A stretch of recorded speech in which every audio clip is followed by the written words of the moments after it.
face and propose practical solutions to move forward with renewed vigor. At the heart of regional integration lies the fundamental goal of peace and security, which provides the bedrock for all economic and social activities. The Ecowas region has experienced its fair share of political instability, well known to most of us here, from civil wars in Liberia and Sierra Leone to the ongoing security challenges in Nigeria and other African countries. The importance of regional integration, therefore, stares us in our face, and we need to collaborate as individuals in the private and public sectors to mitigate these issues as much as possible. Without a peaceful environment, there cannot be meaningful economic development, and therefore the importance of regional peacekeeping has remained a major agenda in the West Africa region. Economic integration has been one of the most transformative aspects of our sub-region. The Ecowas trade liberalization scheme, which is enjoyed by some of us in the room, launched in 1979, aims to remove barriers to intra-regional trade, promoting the free movement of goods and services in the region. Over the years, there has been remarkable progress in trade facilitation among member states, with intra-regional trade in ECOWAS growing from $4.5 billion in 2000 to 17.6, more like 18 billion US dollars in 2023. This growth highlights positive impacts that regional integration has had on trade within the sub-region, encouraging stronger economic ties and cooperation among member states. However, intra-regional trade within ECOWAS represents just 12% of total trade in the region after all these years, starkly contrasting with other areas such as the European Union and ASEAN, where intra-regional trade represents over 60%. This is primarily due to various factors, including infrastructure deficits, custom barriers, and divergent trade policies across member states. To bridge this gap, we must work towards eliminating these barriers, harmonizing trade policies, and ensuring that goods and services can flow across our borders. As we look towards increasing trade, it's crucial to highlight the establishment of the AfCFTA, the Africa Free Trade Area Agreement, which presents an unparalleled opportunity for us in ECOWAS. By aligning with the AfCFTA, ECOWAS countries can leverage a much bigger African market to enhance their collective strength. The AfCFTA promises to increase intra-Africa trade by over 50% by 2030, presenting immense opportunities for businesses in the region. This agreement not only strengthens the economic ties among African nations, but also attracts global investment, boosting the growth prospects of the ECOWAS region. Another opportunity is the single currency initiative in ECOWAS, which, although still in its development phase, holds the promise of unifying the economic landscape of our region. The ECO, the proposed currency for the region, has the potential to simplify trade and investment flows by reducing the cost of transactions and exchange rate volatility. While challenges remain, the successful implementation of a single currency will mark a significant milestone in regional integration. Other initiatives, such as the West African Power Pool and the Abidjan-Lagos Corridor Highway project, demonstrate the commitment to creating an intercontinental, interconnected infrastructure network that enhances regional trade and enables that to happen in a more efficient manner. These projects, among others, contribute to enhancing the movement of goods and services, and particularly improving energy access across countries in the region. Despite the notable achievements, several challenges hinder the full realization of this potential of regional integration. Political instability remains a very significant challenge and very familiar with us, with coups, corruption, and poor governance continuing to destabilize these regional efforts. The recent military takeovers in Guinea, Mali, Burkina Faso, and Niger have raised serious concerns about the future of democracy and political stability in the region. Addressing these governance challenges is crucial to sustaining the gains made so far, the modest gains actually made so far. Another key challenge is the infrastructure deficit that hampers the movement of goods and services. The lack of a reliable road network, frequent power outages, and inadequate port and airport services severely limit trade and investment flows within the region and between the region and the rest of the world. Addressing these infrastructure gaps is critical for the seamless integration of our region. Moreover, regulatory inconsistencies across member states present a barrier to this desired efficient movement of goods and services. We have divergent trade policies, customs procedures, and regulatory standards across Ecowas countries, leading to inefficiencies and additional costs for businesses. I can see some of you in the room who do business across the region, and I believe during the interactions session, some of you will give us your practical experiences. Finally, the growing threat of insecurity and terrorism, particularly in the Sahel region, poses a serious threat to security and stability of not just our region, the West African region, but the whole of Africa. Terrorism is becoming perhaps the biggest threat, more than anything else, to improvement of trade. However, one of the significant successes of ECOWAS in that space is the peace and security has been the establishment of the ECOWAS Standby Force, the ESF, which has played a critical role in stabilizing fragile states from time to time. To overcome these challenges and leverage the opportunities, governance reforms are critical to ensuring that ECOWAS continues to support member states in strengthening democratic institutions, promoting good governance, and addressing political instability.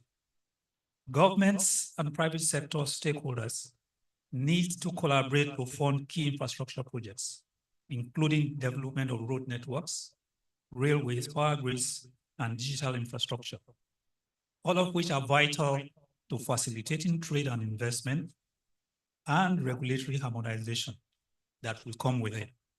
ECOWAS should work towards standardizing trade and investment regulations, reducing bureaucracy, and improving customs processes to make the movement of goods far more seamless than we have them today. Finally, by aligning with the AfCFTA, ECOWAS can unlock the potential of the African market, creating a seamless trading environment that benefits businesses, not just across the region, but across the continent. The AfCFTA's promise to boost intra-Africa trade by $52 billion annually is an opportunity that ECOWAS member states cannot afford to miss.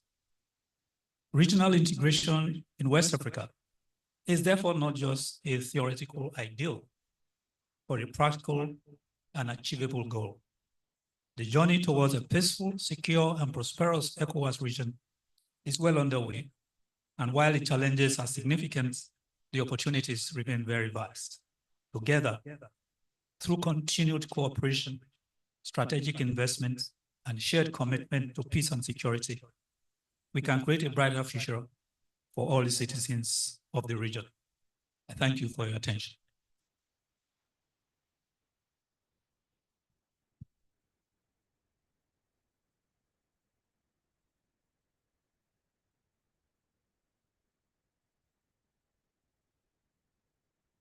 Please, another round of applause for Mr. Gabriel Idahosa. Every time I listen to him speak, I say he's a cornucopia of knowledge. There's always something to learn, to pick up from your speeches, sir. Thank you very much for sharing that. Ladies and gentlemen, I would like to say that it feels a bit cold in the room. I feel like we are not quite loosened up. I just want to let us know that today, in fact, over the next 2 days, we'll be having conversations and discussions that promote, discuss, I beg your pardon, challenges, celebrate achievements, and tackle some of the challenges and unlock opportunities across the Ecowas region. And if we're doing it in this format where it seems that we're a bit uptight, I don't think that we might get the breakthrough that we're looking for. So because of that, I want to do a quick trivia with us in the room, just as some form of icebreaker to loosen us up a little bit, and then we can get on with the rest of the show. Are we good? Are we okay with that? Okay. So I'm gonna separate us into 2 groups. So I think, yeah, maybe from the second row there forward is one group, and then the rest of us at the back are in the second group. So my first question, please, can I get a microphone? So we're in Group A and Group B, all right? My first question is, when was ECOWAS founded? Please do not Google, sir. You're on your laptop, I see that. Please, no checking of Google, no chat GPT. I can hear one answer here. Please get her a microphone. There's a microphone, okay. There's one here. Don't Google it, oh. There's one answer, okay. When was ECOWAS founded? Thank you. My name is Chief Mrs. A.B. Kero from West African Women Association. WAMA? Yes. Yes. And ECOWAS is 1975 by General Gowon. Okay. Thank you very much. Group B, do you have anything to say in response? I mean, we got the year, the day, and the date and month, maybe? May 28, 1975. May 28. 97. Ladies and gentlemen, a round of applause for the gentleman behind. So it means Group B is leading. 1-0. I mean, their answer is more comprehensive, right? So we'll give it to Group B. Second question. How many members does ECOWAS have? How many members? Again, no Google. We have an answer here. Please, let's hear from her.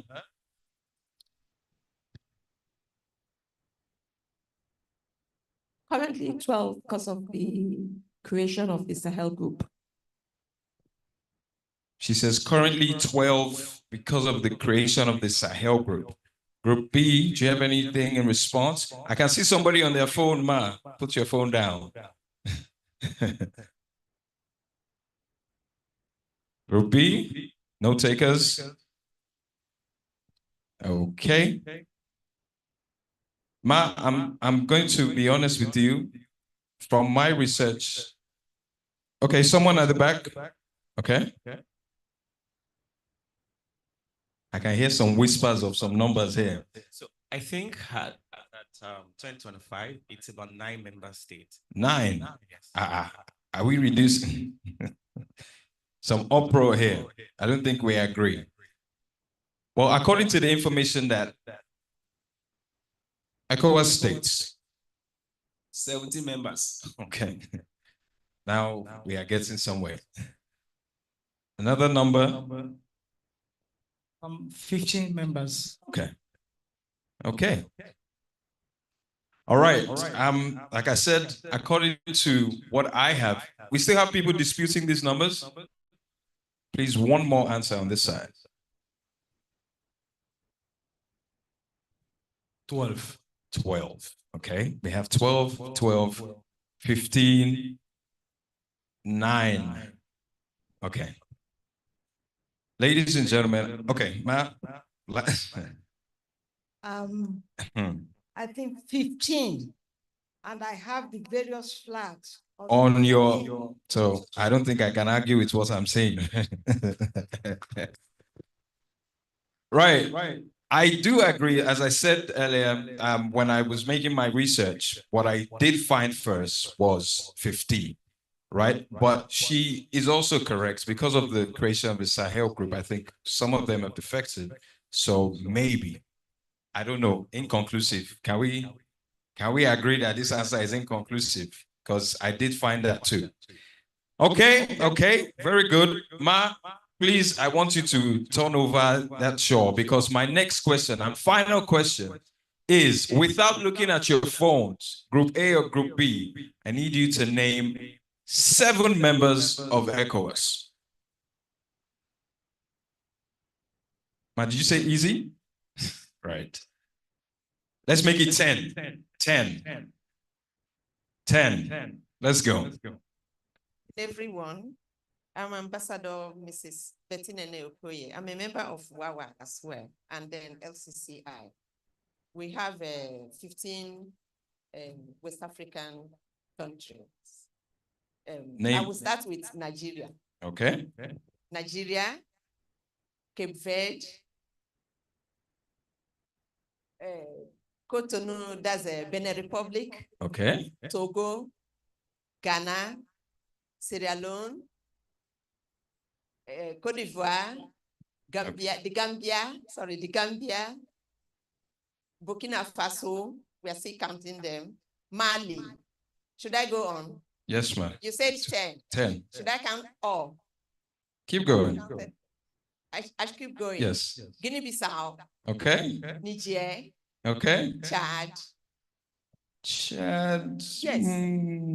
Okay. Chad is there. Did they say? I don't have Chad here. My secretary, Mama, Chad there. Are you asking for expo? No. What? No, but a round of applause for her because she's done more than 10. More than 10. Thank you very much, ma. One observation. Please give her the microphone. Because who has the mic, has the authority. We pray they will be absorbed back. But for these unofficial, we shouldn't put the countries that are on suspension. Thank you. Round of applause for that. Right. Right. It is true that some of those countries you mentioned are on suspension, so they're currently not members. But a round of applause for Ambassador. That was fantastic. And I guess the energy in the room is a bit loose now. Are we good? I need a response. Are we good? Fantastic. All right, ladies and gentlemen, as I mentioned, over the next 2 days, we'll be tackling challenges, celebrating achievements, and unlocking the opportunities across the ECOWAS sub-region. Today's sessions, however, will explore fostering unity through culture, strengthening security, advancing financial integration, and amplifying women leadership. Now, we're supposed to have a special address from the president of the ECOWAS Bank for Investment and Development, Dr. George Danko. Unfortunately, he is not with us, but he sent a very able representative, the Vice President of Operations. Ladies and gentlemen, please put your hands together for Dr. Olagunju Ashimolowo.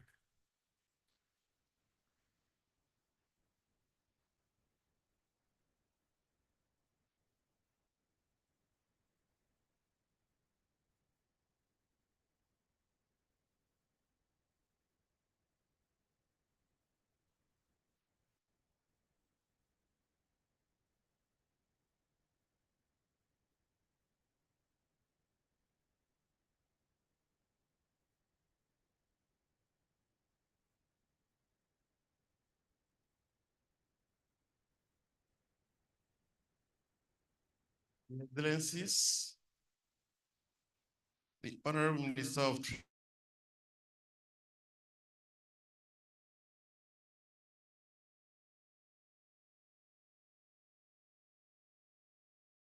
this morning, the President of the Lagos Chamber of Commerce and Industry, the Director General and CEO of the Lagos Commerce and Industry, distinguished guests, colleagues and partners, members of the press, It's my pleasure to be here this morning to stand in to represent the President of the Ecowas Bank for Investment and Development, Dr. George Ajikundonko, on this special occasion. Today, as we gather to celebrate Ecowas 50 years of the community, we reflect on a journey which is marked by resilience, collaboration, and transformative progress. For 5 decades, ECOWAS has stood as a beacon of regional integration, fostering peace, stability, and shared prosperity across West Africa. The theme of this anniversary, regional integration, gateway to peace, security, trade, and investment, encapsulates the very essence of our collective mission. Permit me to discuss the role of the ECOWAS Bank for Investment and Development. As the community's DFI, our achievements over the years, the challenges the bank is facing, solutions and opportunities. At the end of this mission lies the ECOWAS Bank for Investment and Development, which we call EBID. Our French colleagues call it BIDC. A pillar of our regional integration architecture. Today, I will take you through ECOWAS' remarkable journey, EBID's pivotal role, and our shared vision for the future. The ECOWAS Bank for Investment and Development serves as the financial arm of the ECOWAS community of West African states. Established in 1999, the bank was created through the transformation of the former ECOWAS Fund for Cooperation, Compensation and Development, with the aim of strengthening the financial architecture necessary for deeper regional integration and socio-economic development. As a regional DFI, EBID operates with a dual focus on, first, public sector financing, supporting projects by government and public entities that have regional significance or cross-border impact, such as highways, energy grids, and health systems. The second focus is on private sector development by offering lines of credit, equity participation, and guarantees to businesses that contribute to employment generation, industrial transformation, and export growth in the member states. EBID plays a pivotal role in the realization of ECOWAS integration agenda, bridging the financing gap for regional infrastructure and aligning its operations with the ECOWAS Vision 2050.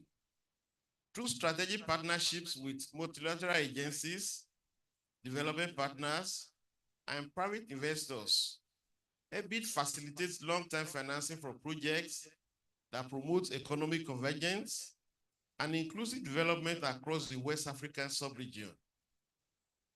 EBID's strategic role in regional integration. As the financial engine of the economic community of West African states, the ECOWAS Bank for Investment and Development plays a strategic role in operationalizing regional integration by financing projects that promote connectivity, productivity, and inclusive growth across member states. Its interventions are aligned with the ECOWAS Vision 2020, which emphasizes infrastructure, economic resilience, and social equity. Financing infrastructure, transport, energy, and ICT. One of EBID's core priorities is the financing of regional infrastructure in the area of transportation, energy and information, and ICT. We support cross-border highways, ports, and railway systems that facilitate the free movement of people and goods, a central objective of ECOWAS integration. That is the ECOWAS of people, not ECOWAS of states. In the energy sector, EBID co-finances transnational power generation and transmission projects, including support for the West African Power Pool, WAPP, which aims to ensure energy interconnectivity and access across member states in all of the 15 countries of ECOWAS.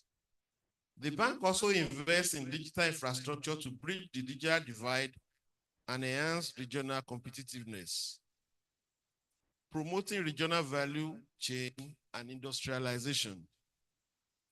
To foster economic diversification and structural transformation, EBIT promotes value chain and industrial development.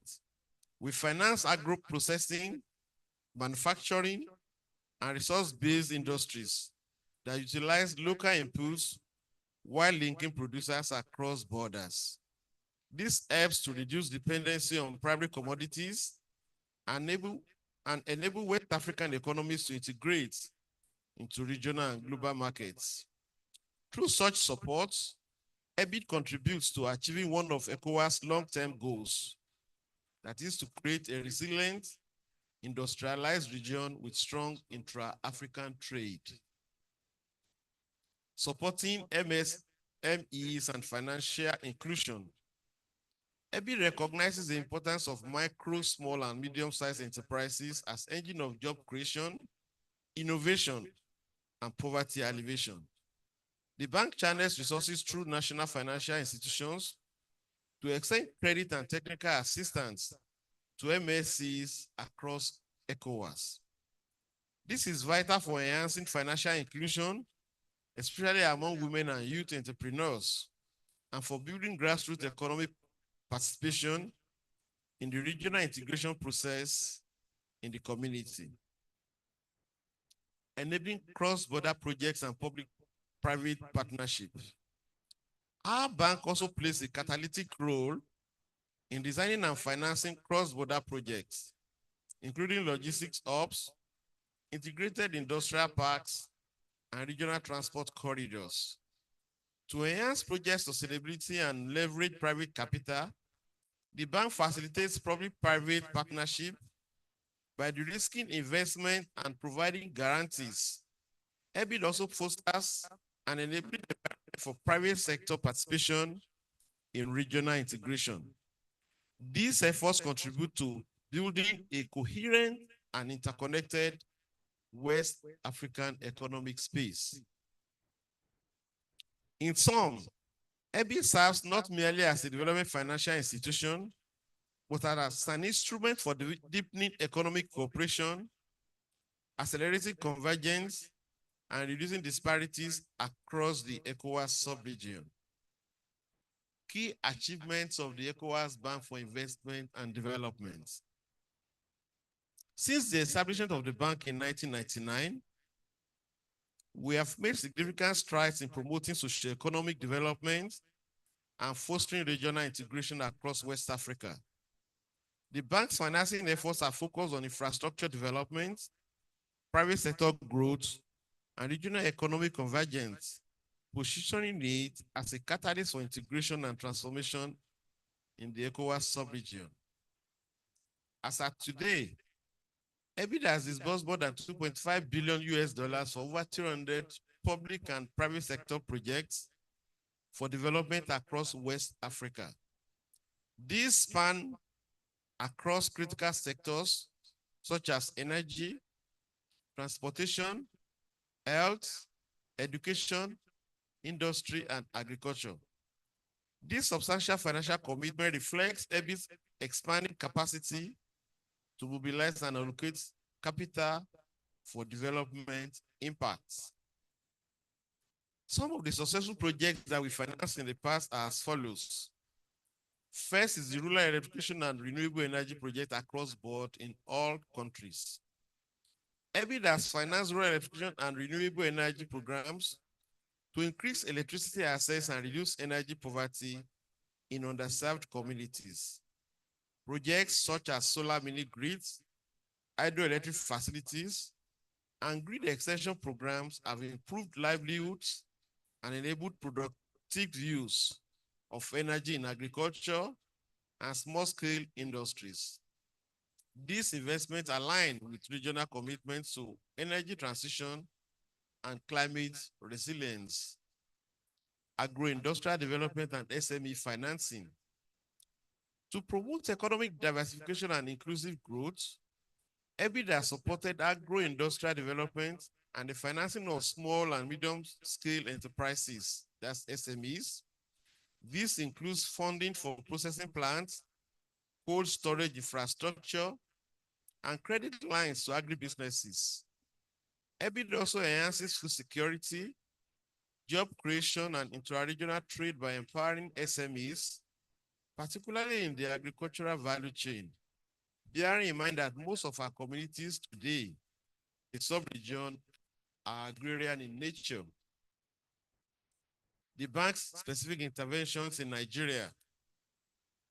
EBIT's intervention in Nigeria comprises of 19 projects, totaling approximately 308 units of accounts, or around 410 million US dollars, representing about 6% of EBIT total project count and 16% of our total disbursed funds across all member states. The vast majority of EBIT's Nigerian portfolio is directed towards the private sector businesses, which accounts for 14%, 14 out of 19 projects, and 94% of total funding, with private sector projects averaging about $28 million each, significantly larger than the public sector average, which stood at $5.2 million per project. The distribution highlights a strategic emphasis on supporting larger scale private initiatives in Nigeria, while the public sector receives a comparatively modest share of both public projects in terms of count and funding. The bank has played a catalytic role in advancing regional integration in West Africa by acting as a founding shareholder in both the Ecobank Transnational Incorporated, the group that we all know as the Ecobank Group, as well as the Sky Airline. We started these two institutions in our building in Lomé, and we are still very strong partners of these organizations today. We still sit on the board of both Ecobank Group as well as the Sky Airline. As a co-founder of ETI, we've helped to establish a Pan-African financial institution with the explicit dual mission of generating profits and fostering economic and financial integration across the continent. Ecobank's extensive presence in 36 African countries today has enabled it to facilitate cross-border trade, investment, and financial flows, thereby reducing fragmentation of West African economies and supporting the region's economic convergence. By providing banking services that transcend national boundaries, Ecobank has become a critical actor in regional integration. From below, enabling businesses and individuals to participate more fully in intra-African commerce and linking the Ecowas market with other regions in Africa and beyond. Beyond project financing, ED plays a catalytic role in regional integration, leveraging on its capital base and credit rating to attract co-financing from development partners and private investors from around the world. Our blended financing approach and participation in syndicated loans and public-private partnership allow us to scale up our impact cross-border projects in all our 15 countries. As such, EBIT contributes not only capital but also technical expertise, policy dialogue, and risk-sharing mechanisms that advance ECOWAS integration agenda. Challenges facing the bank. While the bank has played a pivotal role in advancing regional integration and socioeconomic development, it continues to face several institutional and contextual challenges that hinder the scale, effectiveness, and sustainability of our operations across the West African sub-region. The first is on inadequate capitalization and access to global capital markets. One of the most pressing challenges confronting EBIT is insufficient capitalization, which constrains its ability to meet the growing demand for development finance in ECOWAS member states. The bank relies heavily on capital contributions from member states and constitutional funding from development partners.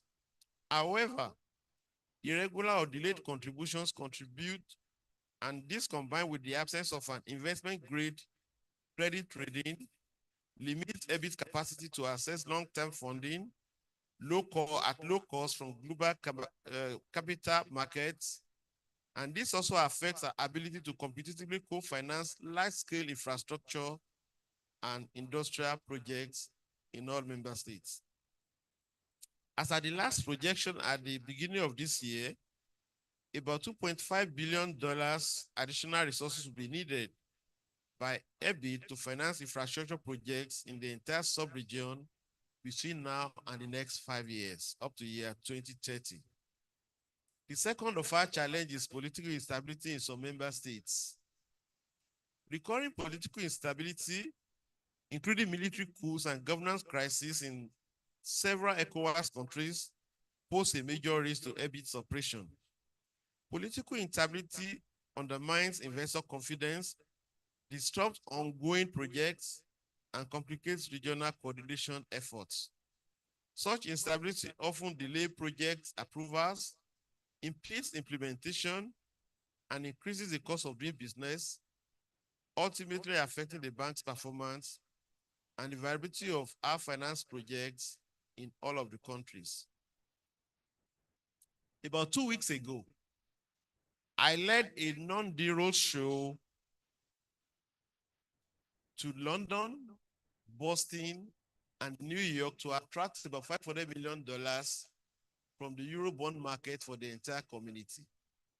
One of the key questions all the investors we met posed is the fact that we have challenges today that some of your member countries are leaving the Ecowas community because of military coups and so on.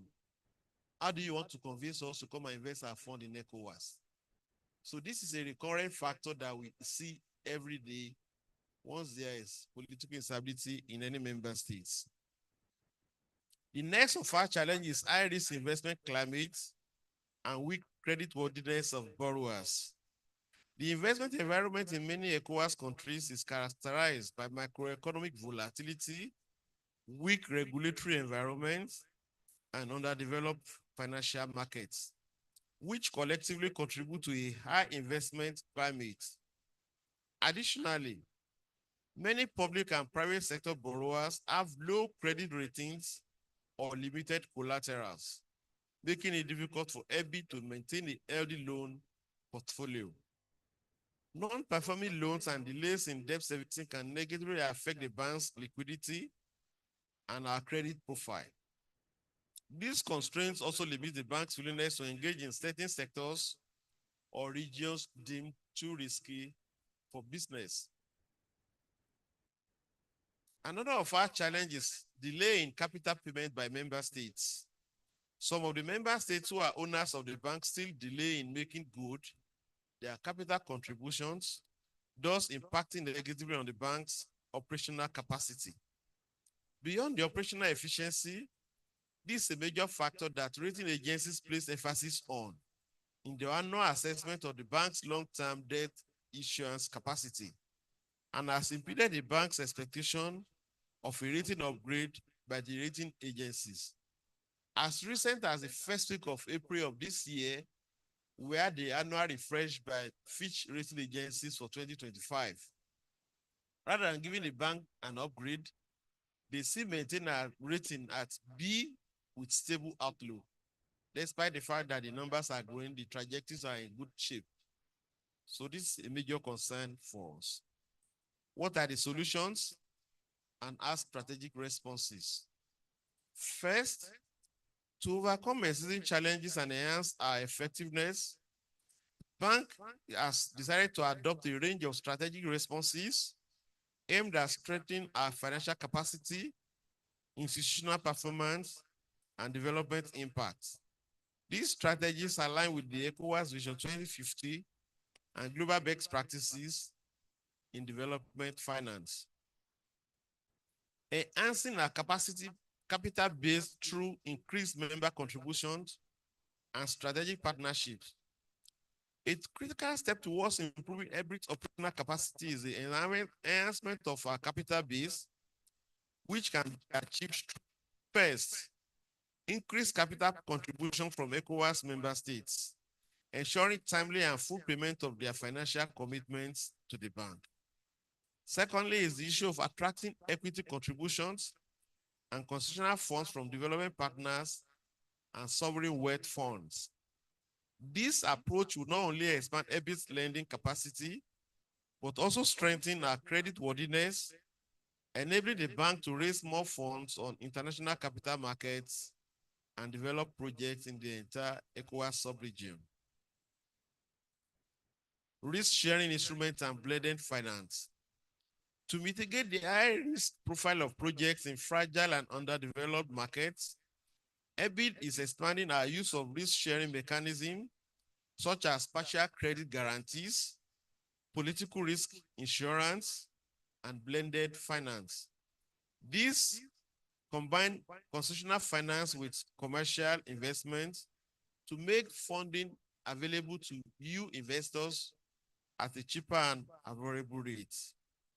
These instruments help us to de-risk projects, crowd in private capital, and make investment in infrastructure, in agriculture, and in SME more attractive to financiers across the world. Blended finance is particularly useful in supporting climate resilient and socially inclusive projects that may not yield immediate financial returns for investors. Strengthening governance, transparency, and capital building. To improve institutional performance, promoting regular stakeholders engagement is very key for us for proper understanding of the financing opportunities available in the bank and the procedures to access such funding. Additionally, capacity building for both EBIT staff and national implementing agencies is essential to ensure efficient project preparation, execution, and monitoring. The next is expanding opportunities with global institutions like the African Development Bank, the World Bank, Islamic Development Bank, etc. In fact, I was in Washington up to yesterday when I flew in to engage global investors and institutions around the world on how to partner with ECOWAS Bank for Investment and Development in financing projects in the entire space, starting from Nigeria on this eastern side all the way down to Cape Verde in the Atlantic Ocean. And that the strategic collaboration with these multilateral institutions and bilateral development finance institutions is very vital to scale impact and leverage expertise in the bank. Expanding partnership with the AFDB, World Bank, Islamic Development Bank, and others can first facilitate co-financing arrangements for projects in the sub-region, provide technical assistance and knowledge transfer, and also enhance regional project pipelines and reduce duplication of efforts. These partnerships also help EBIT to integrate regional financing with continental and global development frameworks, such as the African Union's Agenda 2063 and the United Nations Sustainable Development Goals, SDGs. Now the opportunities. The bank stands at the threshold of several opportunities that, if leveraged effectively, will further our mission of driving regional integration, sustainable development, and economic transformation in West Africa. These emerging opportunities align with broader regional and global trends, which provide EBIT with avenues to expand our impact and harness new sources of capital. AFCFTA, to boost demand for cross-border infrastructure and trade financing. The African Continental Free Trade Area, launched in 2021, represents a transformative opportunity for ECOWAS and the entire African continent. By eliminating tariffs on intra-African trade and simplifying trade protocols, the AFCFTA is expected to substantially increase demand for cross-border infrastructure, including roads, ports, and logistics hubs, as well as financing for trade facilitation in the entire African space. EBIT can capitalize on this shift by intensifying investment in regional infrastructure projects and providing trade financing solutions for businesses seeking to tap into broader African markets and improve their profitability. These initiatives will foster deeper economic integration within West Africa and bolster the region's competitiveness on the global scale. Green and digital economies, renewable energy, climate finance, and fintech. The transition to green and digital economies presents significant growth opportunities for the Ecowas Bank for Investment and Development. First, on renewable energy investments are critical to the economic energy agenda, especially at the region, as the region seeks to meet rising energy demands sustainably. EBIT can expand financing for solar, wind, and hydropower projects to enhance energy security and reduce the region's carbon footprint. We have actually started financing projects of this nature in some other countries, and we still expect more, especially from investors from Nigeria. Today, if you go to Sierra Leone, we have 2 energy projects ongoing concurrently, and we still want to do more in the entire West African space. Climate finance. This is another area of opportunity as international climate funds are increasingly available to finance sustainable development projects in West Africa. EBIT can collaborate with multinational climate institutions to access green bonds and carbon credits to finance climate adaptation and mitigation projects in the entire West African space. Sometimes in February this year, it is interesting to know that your bank, the Ecowas Bank, was accredited by the Green Climate Fund in South Korea to assess the green climate financing opportunities and channel these resources to investors in West Africa, many of your members inclusive. The digital economy. This also presents investment frontiers, especially in financial technology, e-commerce, and mobile payments. The bank can support digital infrastructure development and fintech innovations, which are driving financial inclusion and entrepreneurship across the region. Next is the issue of youth and women entrepreneurship, which are new investment frontiers. As one of the world's youngest populations, West Africa offers immense opportunities in youth and women entrepreneurship. According to the World Bank, West Africa's youth demographic is a significant driver of future economic growth. EBIT can expand its role in financing entrepreneurial ventures in key sectors such as agribusiness, technology, and services. Additionally, the empowerment of women entrepreneurs presents a growth opportunity as women-led businesses have proven to have high social and economic returns. Through targeted financing programs and capacity building initiatives, EBIT can tap into the untapped potential, fostering job creation and innovation. Diaspora bond and sovereign wealth partnership. Diaspora bonds represent another innovative financing source for the bank, and many ECOWAS member states have large and financially significant diaspora communities today. By issuing diaspora bonds, EBIT can attract capital from the diaspora to fund large infrastructure and development projects.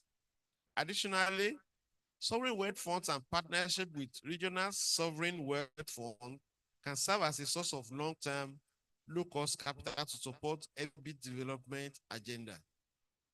Collaboration with regional sovereign wealth funds, like that of Nigeria, Ghana, and other ECOWAS members, would unlock significant financial resources for development.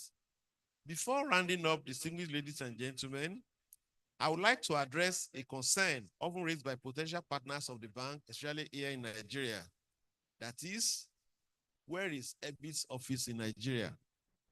I'm glad to inform us that before the end of this year, EBIT will be having a regional office here in Nigeria, starting with Abuja. Hopefully, by this time next year, we'll be saying EBIT is amongst us so that we can be closer to you and you'll be able to get information and relevant updates on the bank's activity and funding opportunities. In the interim, in case there is need for further information, please feel free to obtain this from the bank's website, which is www.bidc.com. www.bidc-ebid.org. Once again, www.bidc-ebid.org.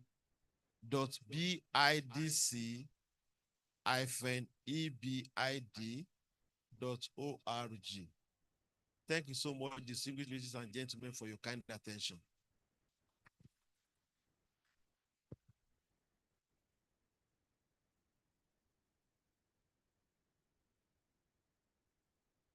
Once again, a round of applause for Dr. Olagunji Ashimolowo. He spoke a lot about what EBID is doing for the region and even the collaborations with the African Development Bank and the World Bank. Sir, Mr. Vice President, sir, I just want to say that there's a project that I think you might be interested in financing. Me. Yeah, I'm part of the Ecowas, sir. So in case you're looking to fund, any projects, I can say it in French, Sakpa BMSC, please. So that's, yes, I'm just kidding. Thank you very much. Please put your hands together. Okay, sir, I definitely would see you at the end of this. Ladies and gentlemen, I want to bring to our notice that it is quite auspicious that we're having this event in the Henry Fadje Mirokun Hall. The late Henry Fadje Mirokun was a staunch advocate for regional integration. He was president of the LCCI, Nasima, and Fewasi. So I think that deserves a round of applause that, a man that was very, very integral in creating ECOWAS and also a staunch advocate for regional integration his legacy is still living on. Now, we're going into our first panel session of the day, and I must say that I'm quite excited for this session. One, because it is one that pertains to my industry, the creative and entertainment industry. And second, because it is an all-women panel. I think that deserves a round of applause. We're having a lot of women in the building, women leaderships. I was in the building, so we thank God. By the way, she mentioned to me after the little trivia that Group A should have won because they mentioned who created ECOWAS. She's very adamant, and it's true. They mentioned, they didn't give the entire day, but they mentioned who, which was additional information. Please put your hands together for, yes, table one. All right, ladies and gentlemen, to come here and discuss fostering unity through regional integration using culture, media, entertainment, and creative industries, sports, and tourism. Our first panelist is someone who I've come to know and love.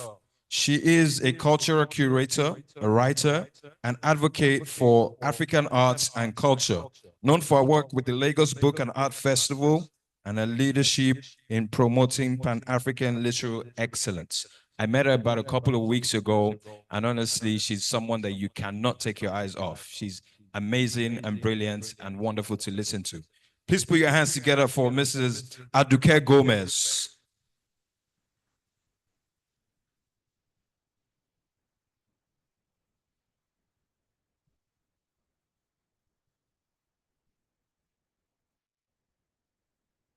The microphone, I think, on that chair.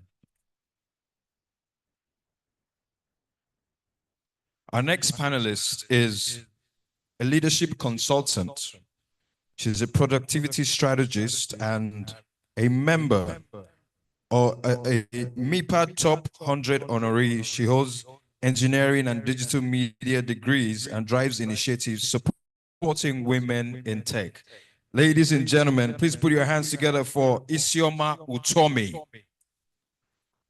Keep it going for Isioma Utomi.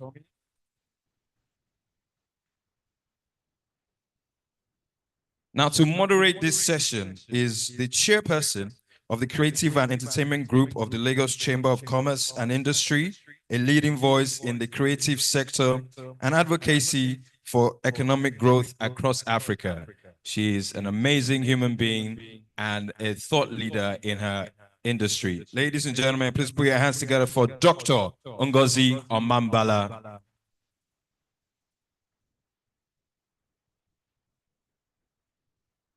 Now, I'd like to employ us to please pay attention to this panel, and it's going to get interactive at the end. So if we do have questions, I'd encourage that we jot them down and then ask as at when due.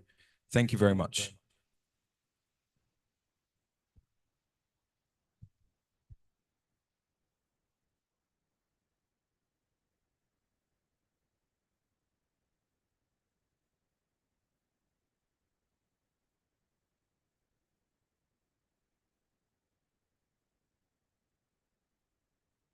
Good morning, everybody. I'd like to say thank you for being here so early.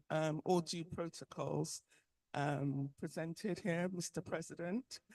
It's a pleasure and an honor to be here as a member, as chairperson of the Creative and Entertainment Group, to moderate this panel. It's nice because it's going to be intimate. It was meant to be a lot bigger than this, but I always say the smaller the better, and we can get more out of fewer people. So I'm hoping that it's going to be insightful for everybody. It's an area I'm very interested in, Ecowas at 50, and I want to thank Madame Shade for actually nominating me to moderate this group, because, you know, when I'm involved in something, I like to bring out sometimes the areas of discussion that people don't like to talk about, because I think it's important to bring up the issues that people might be uncomfortable with. But we can't really find solutions unless we bring them to the surface and discuss and try and find solutions. So this is an inclusive conversation. It's not antagonistic in any way. We're trying to move ourselves forward. So just bear that in mind. This is what you call progress and being progressive. So I hope you'll understand. So coming to my lovely panel here, Isioma, she's a leader.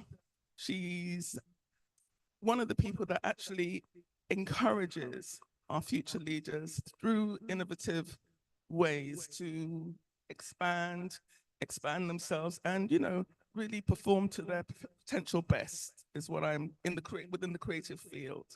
And I think for the continent, it's vital that we have people like Isioma in our industry, because leadership is a very strong component in what's probably, you know, stopping us from moving forward. So thank you for being here, Isioma.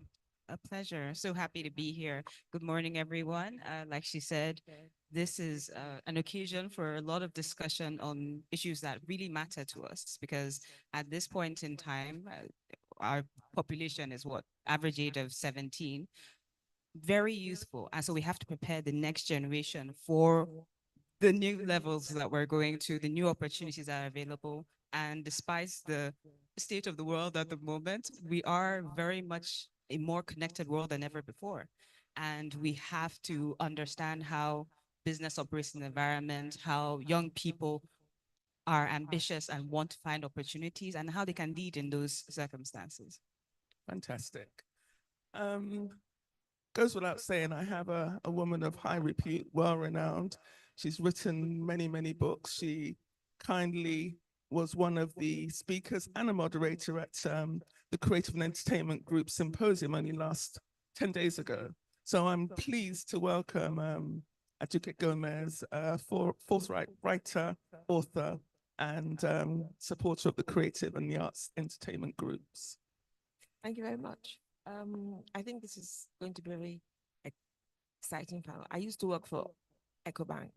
So during my time in Ecobank, I was fortunate to travel and work in 8 of the Ecowas countries. So my view is that I think we are more similar than we are different. And I think those similarities have to be enhanced. I think that something that's interesting to think about is that before the colonial times, our empires went horizontally, okay? But when the colonial powers came, they divided us vertically. And if you think about the fact that that has put us each country has sort of bits of everybody else in it. And we have to now work through those differences that have been imposed upon us and look to our similarities in food, in culture, in clothing, and overlook the fact that, yes, we are now a conglomeration of what? 5 Anglophone countries, 8 Francophone, 2 Lusophone. But within those, there are the languages. Hausa is spoken from here all the way to Futajalan. Yoruba is spoken here, Togo, Dahomey, and in Ghana and in Sierra Leone. There's so many opportunities that soft power, which is what the cultural industry has, can explore and exploit. Thank you. Okay, that's a very interesting start in terms of the fact that we were just divided quite randomly. And as a result, we've got a very cross section of different indigenous people within our own country. Now, that's a really interesting concept because maybe that's where we should be starting from when we're talking about what we call here regional integration. I've heard the speakers and I understand exactly the financial aspects of what we need to do in order to create integration, in order to create economic, what's the word? Opportunities, but also leveraging amongst ourselves. But here, I think you pointed out something that's really vital in terms of the differences. How do we create similarities? Now, that's coming back to the creative and cultural sector. We always say that culture is a unifying language. You know, there are no boundaries when it comes to music. There are no boundaries when it comes to art. There are no boundaries when it comes to film, food. So maybe that's where we should be starting from in applying that to Ecowas. Because for me, Ecowas should be on a par with where the European Union is, where the Commonwealth is. In fact, Ecowas has got more resources than both of them put together. We have natural resources. We have a youth population that's probably the largest, well, Nigeria has the largest youth population in the world. A youth population is an asset for any world economy, and we have it. So it just makes us wonder, what is the stumbling block? What is stopping the progress from happening within our continent, within West Africa? So maybe culture, arts have a role to play as drivers for economic growth. That's okay. I think you're entirely correct. You know, if you think of events like the Dakar Biennial, events like FESPACO, even though obviously Burkina Faso is temporarily not in the community, even the Lagos Biennial in 2025, I know they had about 10 artists from West Africa. Those kind of events that are inclusive, that are open. The 50th anniversary of First Act 77 is coming up. Obviously, we can't all as countries replicate that. But in those smaller cultural events, book festivals, art festivals, film festivals, I think there should be a concerted effort to encourage participation and contribution from other West African countries, at least in Nigeria. In doing things like perhaps at conferences, having French translators, so as to encourage the participation of the Francophone members, because language is a barrier. And we have to find ways to overcome those barriers and make for us, we are completely surrounded by Francophone states. So why, I mean, this is a horse that has been whipped many times. Why aren't more of us Francophone? We speak English and we have that, I think, imported colonial belief that everybody should speak English. And yes, yeah, maybe they should, but perhaps we should all be speaking French alongside. And I think that if you are seen to be making efforts to accommodate people, then people will then want to come. I mean, it's a long time ago now, but remember that song that was so popular? Gawo, help me, people. Premier Gao. We all sang it. We liked it. We didn't understand the words. And then when we learned the words, oh, poor man, his heartbreak, but all of us were dancing our lives away to it. And that was something that was spontaneous. It wasn't that anybody went out to push it, but perhaps there should be concerted effort. Perhaps within, we always say that, we are the big brother. So maybe we should take the lead. Our films are the second biggest industry. How can we help the others in a way they don't feel that we are trying to take over, but we're actually trying to genuinely help them develop and tell their own stories, so that we don't have a situation that happened, was it 2 or 3 years ago, when there was like a semi falling out between the Gollywood and Nollywood. And those kind of deliberate, it can't even be in a small way, intentional steps, I think it will go a long way to spreading soft power. Thank you. Interesting. I agree. Give her a round of applause for that. So we're just scratching the surface at the moment, and we're going to get deeper into the real crux of the matter. And you being a leadership expert and really overseeing a lot of the youth and our leaders of the future. And our leaders of the future really need some mentors in which to work from, look up to, and to pass on the baton from to them. So what are your views in terms of how we can apply mentorship for the youth in terms of a greater Ecowas at 50 moving forward? Thank you for that question. But first, I'd actually like to touch on the point she made, which is very important, about our ability to communicate even through our culture and make a concerted effort around it.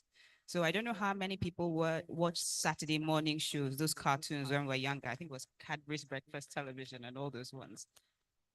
It's amazing just how much culture, westernized culture, was seeped into kids at that age because we watched that. And in this era, we have people in the animation field in Nigeria who are building amazing things. And you see them and you're wondering, like, why are they not championed more? Because that is essentially our culture that affects the youngest population possible. How else do you think that we're going to translate our need, our history, our legacy in languages, in culture? Animation is probably going to be one of the first spaces. We need to have a concerted effort. If you say, for instance, you want to have kids in, Francophone countries watching like Nigerian animation, getting the culture that way, or in reverse, kids learning French because they're watching it through animation. There's so many opportunities for that, and the creative field is ideal for impacting the younger generation. So I want just to mention that's a fantastic point to make, and we have to make a concerted effort around that. So when it comes to mentorship, particularly, I think that we have made certain strides, usually internally within organizations, but I think as a larger concerted effort cross boundaries, I think we have a lot of work to do. I think we still exist in silos, unfortunately, to a fair degree. in terms of how we transfer knowledge and technology. Again, a lot of my background is in technology. Technology is such a useful tool for that. There are mostly foundations in those areas who have cross-border programs like the Tony Elumelu Foundation and co, who have people in multiple countries who are mentored from with people, with leaders from other countries as well. And aside from the transfer of knowledge about business, the fields that they're in, there's also cultural knowledge. Am I doing business in Ghana versus doing business in Nigeria? We're both English-speaking countries, but we operate very differently in a lot of ways. Culture-wise, we're very different in terms of how we interact to do business. When I went to Ghana, I had colleagues in Ghana, my former place, and they were like, "We love Nigerians. You all always have energy. You're always like up and down." And the Ghanaians are like, "Just chill small." Like, we'll get there. And so just understanding those nuances, we have that in business. So how can we transfer that knowledge to the next generation? And it has to be an active effort, both from an organizational standpoint and from a regional standpoint. How are we encouraging conversations across generations? One of the things I do a lot in my work is that I do leadership development, but it's very focused on the future of work, which tends to make my work a little unusual because I focus on things like AI literacy, on dealing with remote teams, because that is how people are working now. We all expect people to be sitting in an office from 9 to 5 and you'll see their face every day. Not happening. As businesses are progressing, as they grow across regions, more and more you have your team in Lagos, your team in Benin Republic, your team in Ghana, your team in Burkina Faso. You have team members everywhere. You are communicating with them virtually. You will likely have some form of translation service through the virtual platform. Zoom allows you to do that. I had a meeting last week, and it was a group that was Pan-African. And the conversation, you had the option to press a button and you get the French translation. We have to make an active effort on those things and be intentional about it. It can't just be like we get there and like, oh, right, some people speak a different language here. We should accommodate that. We have to be very intentional about including people in the conversation because it impacts us long term. Think about if you go to a party and everybody else is speaking one language and you're the only one not speaking that language, you feel othered. Even if we externally look very similar, you feel othered in that sense. And so we as Africans have to make an actual effort to make sure that we are leveraging the opportunities we have, especially technology. Technology can do so much in this regard in terms of finding those pieces that bring us more together, show the similarities more than the differences. And I think we have a great opportunity to do that in this era. Fantastic. Can I just Go ahead. I'd like to pick up on something you said about the animation. I don't know how many people in this room understand that animation is very expensive. It's extremely expensive to do.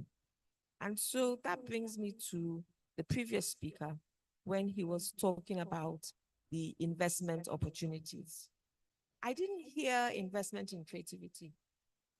I didn't hear that creativity is seen as a business. If we are going to use creativity and culture as a soft power tool, we have to understand that it's a business. We have to understand that it's a business that can be invested in and returns can be obtained from it. It's not just, oh, they just coming here to sing and dance. And until we understand that what we have, especially in Nigeria, when you think of Dirty December and the amount of income it generated within Lagos State, that and the accompanying tax benefits, you have to understand that it's a business, and it's a business that has to be structured, and it's a business that those structures have to be put in place across the country, across West Africa, so that there can be people speaking to each other on a business level that take each other seriously. Thank you. Very good, very good. I hope you heard that, sir.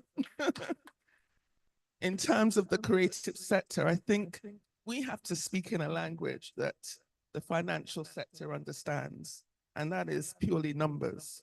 So let me highlight what you said. You know, Jetty December developed or created $71 million alone for Lagos State. That is purely creative, purely people coming in, enjoying themselves, supporting the creative arts sector. So these are the type of numbers that we're referring to, and we're just starting within the creative sector. The potential is absolutely huge. So I think if we continue to showcase what we're doing, how we're driving the economy, how we're supporting the economy, I think investment will certainly come through. Because entertainment in other parts of the world is an industry. You meet people and say, oh, what do you do? And they'll say, oh, I'm in the entertainment industry. It's a business. It's not just, oh, you know, they just come and just, they're making film somewhere. No, it's a serious thing.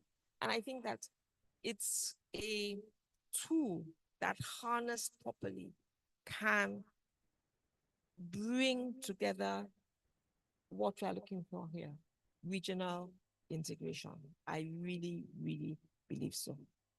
Absolutely. So we spoke about inclusivity, and I think it's important, us being an all-female panel, to talk about the role of women within the sector and how we can, as women, support this regional integration and what we can bring to the table. We know that certainly the statistics point that women who are on the boards tend to bring a lot more in terms of revenue generation to corporate blue chip companies.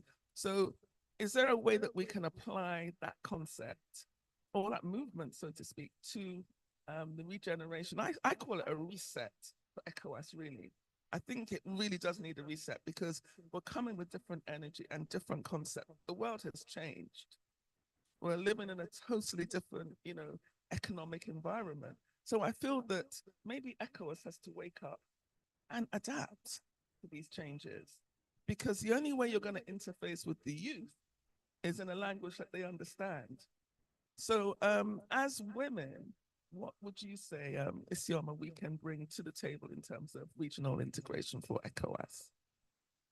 Like, say, as women, we can bring everything. But, but yeah, no, I think if you think about it just from an organizational perspective, where are women in the entire value chain? Because women, when it comes to business, for instance, how many, like almost every woman, you know, has some kind of business. Women are always working, but how many run businesses that are at scale, that are cross-regional, that are really, you know, at the level where you'll be seeing them with Dangote and Co on a panel? Like, have you ever, whenever you see those panels, they're almost always struggling to get women on those panels. And I think that's a challenge. I think we definitely need more visibility of the women that are in those spaces, like definitely giving more of a platform, but also making an active effort to get people up the value chain. And of course, there are the standard reasons for, you know, why women often, there's the, they call it a leaky pipeline. Essentially, many women start a career, and at a certain point, whether for marriage, children, or a variety of reasons, we start essentially falling out of the ladder. And unfortunately, organizations do not design themselves to absorb them back or give them the flexibility to move in that manner. And that is a challenge. And that's something we can actually actively change. Because if you allow somebody to work remotely, for instance, that is one aspect that can support that transition for women. If you allow people to go and come back or have more shifting schedules, allow people to have more collaboration that doesn't require their either physical presence, or allow for maternity leave, or even just go for school, please, and things like that. If you design your workplace that way, that significantly shifts how women can progress and be seen at the top of the ladder. Because yes, and it's one thing I've seen in tech, because I've been involved in the tech space for many years from a leadership standpoint. And at the beginning, like 10 years ago, our main thing was just getting more women in the door. Just, I would go to a conference and I'd be the only woman at these things. And we definitely succeeded in that regard. There are a lot more women in tech. But how many women are in leadership positions? That is a different story. And so that's something I'm very passionate about now. And so from ECOWAS as a regional organization, think about the structure right now. How many women are in those positions of leadership? How many have proteges on the next level that are coming up? You have to look at that too. Like, what's the succession looking like? If you don't have successors in the next level, all the effort you're making now is going to disappear in like 5 years. That's it. So you have to actively look at that. Anybody, whatever level you are, okay, what's the next step down? Are there people coming after you? Are there women coming after you? And you have to make an active effort to look for women. So it has to be intentional. Fantastic. That's okay. I think one thing that I'd like to add to what you said is that in West Africa, women have always worked. And it's a fallacy that we haven't worked. And I think we have to remember that it's an importation from the colonial times, because women weren't going to weren't being educated in schools. So therefore the job opportunities were limited, and it began to look as if women didn't work. But women were the economic drivers. They were the ones who were in the markets. They were the ones who were in the farms. They were the ones who were doing the palm oil. They were the ones often who were doing the curing and the smoking of the fish. And that overlooking of female contribution to the economy is an oversight that really should be corrected. And particularly in your field of tech, traditionally, tech developed from what? Typewriters. And typewriters were women. It was when typing became sexy that men said, it's only us who know how to do this computer something. Or it's not for you people. And they pushed all the women away. But 60 years ago, it was only women in the typing pools. Men didn't type. And we forget. And we think that, we have not been working. And we have allowed ourselves as women to be accommodating. Oh, poor dear. We have to stand up and take our role back, because women as economic drivers across West Africa, we are the people who ran the markets. Thank you. Well said. Well said. You know, let's not exclude the men. Oh no, let's. Because the men are a very important component to whatever we do. So I want to digress a little bit to sport. Sport being a very important driver for economic growth, especially across the continent. You know, we're well-known football fans across Nigeria and the continent. It's one of our biggest drivers. But the Falcons always do better. The Falcons are great. We're not disputing that.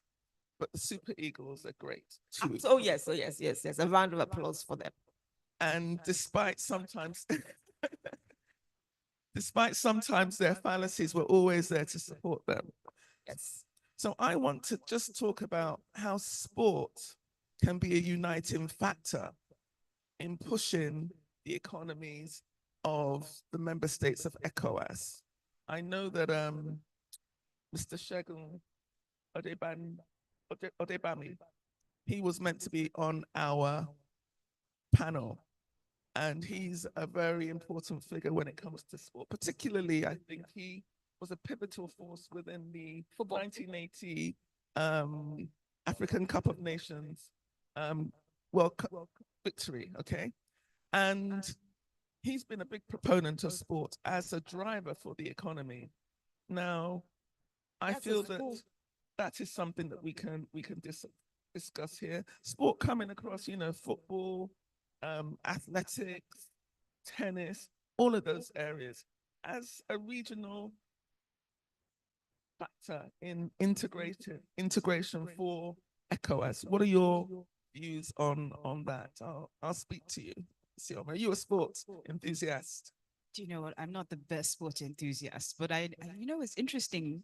Even if you are not into sports in Nigeria, you can't say you have not watched the Super Eagles at some point in your life. It's just not possible. So I think it's seeped into our culture, who we are as a people. If you go somewhere, you see Nigerians, are like, Super Eagles. I'm like, excellent, yes. And so I think it's very important from a unity perspective, because that's one time where all Nigerians are agreeing on something, sports. And it's similar in other countries. You think about it, UK, when Premier League time is on, everybody, we're all together, and it's even Nigerians who love Premier League more than the UK people sometimes. But I would say that from the structure, I think that there's so much opportunity to also invest in the sport. Interestingly enough, one of the tech founders I know, who after his company was acquired, one of the first things he invested in was a sporting team. So he was the owner of like Sporting Lagos, and it's such a new and young approach to a field that's been around for a while.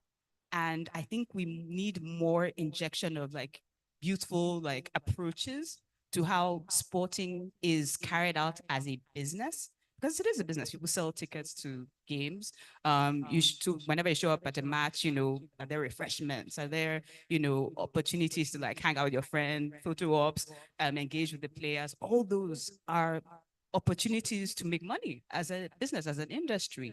And I think we need to start looking at it more like that. So not just a fun pastime we watch on TV, then go home, but what are the mechanics of the business of sports? And there's so many opportunities to leverage technology in that fact. You can buy your tickets online. You can maybe get like VIP pass to see the players afterwards, or for like a photo op or something. You can invest in a team. Like there's a team in the UK that has gone through different leagues, and it's because they got foreign investment. So in Nigeria, we have teams in different states. Across Africa, there are people playing sports everywhere. How are we bringing those teams together? How are we connecting them? How are we creating opportunities for interaction and collaboration? Because when people are playing sports, like people speaking French are understanding people speaking English. When we're playing football, we all understand each other. It's a common language. So how are we allowing for those interactions across nations as well in West Africa? I think we have opportunities there that we have not tapped. I think that there's also an interesting overlap between sport and fashion, because there's the merchandising of the teams, of the jerseys that the teams wear. There's the merchandising of the jerseys that the fans want to wear. There's the hats, there's the caps, there's the socks, the shoes. It goes on and on and on and on. And I think that again, fashion and clothing is another key opportunity for regional integration. Our traditional fabrics, they didn't start today. They've been spun for hundreds of years. And if you think of traditional fabric like ashoke, like kente from Ghana, mud cloth from Mali, they're beautiful, hand-woven, handmade items that anywhere else in the world would be really, really desired and expensive. But here we think they just made it. So how hard can it be? You sit down with a loom and try and produce it, then you will know how hard it should be. And I think we don't really appreciate what we have, the skills and the beauty in our traditional fabric. I mean, it has come a long way. 20, 25 years ago, I don't think we'd be in a meeting like this and see so many of us adorned in our traditional outfits. But I think that the opportunities that are available for the fashion industry, again, is another tool that can be explored. Yeah, absolutely. And coming to your point about cross-border trade with the fashion business, it's very important. Like an organization like Ecowas really sorts out these these obstacles to trade, because the fashion business is booming. It's a great export initiative, and it's ours. It's our heritage and our culture. We are coming towards the latter part of this this debate. There's a couple of things I want to bring up and air, and that's the diaspora. We spoke about football and sport, and another reason why we're so entrenched in sports is because we see a lot of our own diasporans within the teams, within the big Premiership matches. We know that Liverpool won the Premiership yesterday, and I'm sure that Nigeria was a standstill. Nobody was out. I noticed that whenever there's a big match, nobody is out of their houses. It's quite, that's when you should be driving around Lagos, because everywhere is free. But just to say that the diaspora is a really important component for Nigeria's, in terms of Nigeria's economic growth and prosperity, in terms of FX, in terms of also fostering a sense of pride and patriotism, especially amongst the young. I was on some business travels almost 2 weeks ago, and when you mention Nigeria, you mention music, you mention fashion, the youth particularly are so proud of Nigeria. It's something we need to look into. It's something we need to utilize that energy and transform it into growth, into revenue for our country.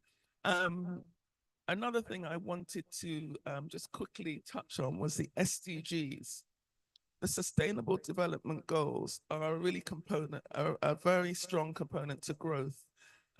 It's an opportunity for Ecowas, because when you're adopting those Sustainable Development Goals, it means there are opportunities available for you to trade internationally, to trade across the continent, across West Africa. So it's something maybe that we should be also looking into, Aduke. I think that each of the 16 goals on their own provide so much opportunity for the region to focus on and develop. And I think that we'd be here all day if we were going to go through each of them one by one and sort of highlight. But I would encourage all of us to study the goals and even sort of think about how applying them to perhaps our companies, our communities, and see which of those goals we individually can contribute to the propagation of. And we've spoken about the communities, the industries, perhaps each of the leading associations within each of the various industries could adopt a goal and say, okay, you know what, goal number 5 is the one I want to commit to for this year, and see what progress I can make in it. Because when you look at the SDG goals as a whole, it can be quite overwhelming and think, oh, I can't do all of them. But if you just pick one and say, okay, what am I going to do to bring this one to fruition? And I agree entirely with your comment about diaspora and sports. I mean, there's a young girl, Rashidat Adeleke, who is an athlete in Ireland. She was the big hope for Ireland in the Olympics. She's known by her first name, Rashidat. She's famous. She's Rashidat. They don't even, and sports, football, basketball in the States. They've just done the draft, the football, and there's so many Nigerians in the draft this year. So the opportunities are myriad. I think we just have to sit back and dissect them. What can we work on? Because if you just look opportunities, as I said, it can be overwhelming and you don't start. Look, dissect, and maybe choose one or two to work on. Okay, I'm going to throw this out to the audience here, our people here who have been listening intently. I want to find out whether any of you have got any questions thoughts or suggestions about what's been discussed. Your views are as important as ours. So can I ask anybody who wants to ask a question, please raise your hand. We've got one lady here. Anybody else? So that we know who we're going to be addressing. Okay, madam. Can we give her a microphone, please? Thank you so much. Lovely lady, complicated name for me, but I'll learn it now. Mrs. Gomez and the lady, thank you so much. You gave us such a great insight into giving us a picture of what's happening in your sector. My concern is related to the tourism that it generates. It's great to have the creatives doing their stuff, but attracting that flow of visitors from China, wherever, all over the world, I think is the value added X factor, and even across Africa that we need. And you talked about Destiny December, and the tip of the iceberg is that $71 million that you talked about. It's just a drop in the ocean of what we could earn from our diaspora and other interested people from across the globe. My concern, I was at the Q Dance Center on Saturday. This is on Lafiaji. A young man who has been well recognized globally has set up a dance center in Lafiaji. Onikeku Kudus is his more famous name. He manages the J.K. Randall hall, or what do they call it? Theater in Unicon. And in that space, you could see the energy, you could see the, global attraction. But all around him, the roads are unmotorable. The whole place is congested. So if we want to attract tourists, we have to link it to the infrastructure that will attract people, that will make people feel comfortable to drive their cars without incurring mechanic fees and, feel safe. And you know what happens in places like Lagos Island with our good girls and boys, as Lagos State likes to call them. We have to do something about that security aspect and the infrastructural aspect as well. In the area of transportation, aviation transportation across the Ecowas region is not what it should be. It's easier to go to the UK and the US than to travel across the African sub-region. So we have to do something about that. We have to do something about visas so that it's easy to just, they're doing this wonderful concert and that's what they do elsewhere. You just hear that something is happening across that country or in another country, and you just jump on the plane or train and you're there. What's this one that they do in California? Coachella.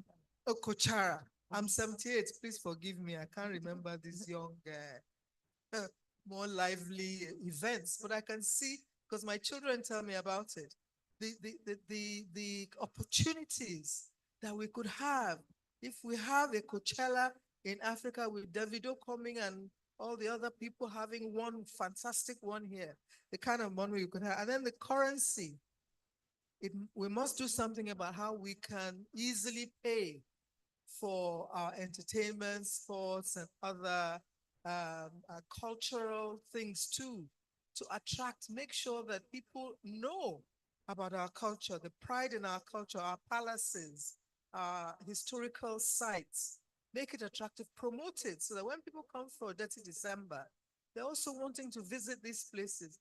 They must feel safe, and it must be somewhere that is an environment that people will feel very comfortable coming to. Those are just my comments. Thank you so much for your beautiful presentation. Aduka is in that local government, so please, we're following up with her, whether it has happened or not. Thank you so much once again. Thank you, madam. We have another lady at the back with her hand up as well. Good afternoon, everyone. My name is Boson Sholari. I'm a member of LCCI and a member. Thank you so much to this panel. I have just 2 points that I want to talk about. One was about the typewriting thing that you talked about, women being typists in every office and co, and that women are not, they are relegated. But I want to say women left the scene themselves. No one has relegated us. For instance, if something is happening and a woman is talking, it is women like her that will first drag her down. So until we begin to change such things. And then also, women should also speak up. I don't want to drag the issue of Natasha, but women herself were the ones that were first dragging her down. I, for once, have one mantra. If anything goes wrong and I speak up for myself. If you like, say whatever you like. So until we begin to take up our spaces, nobody is going to talk for you. And so when we go out, instead of looking for those who are bringing us down, let's see how we can talk for ourselves. That's one. Then one other one that really caught my attention is the issue of language.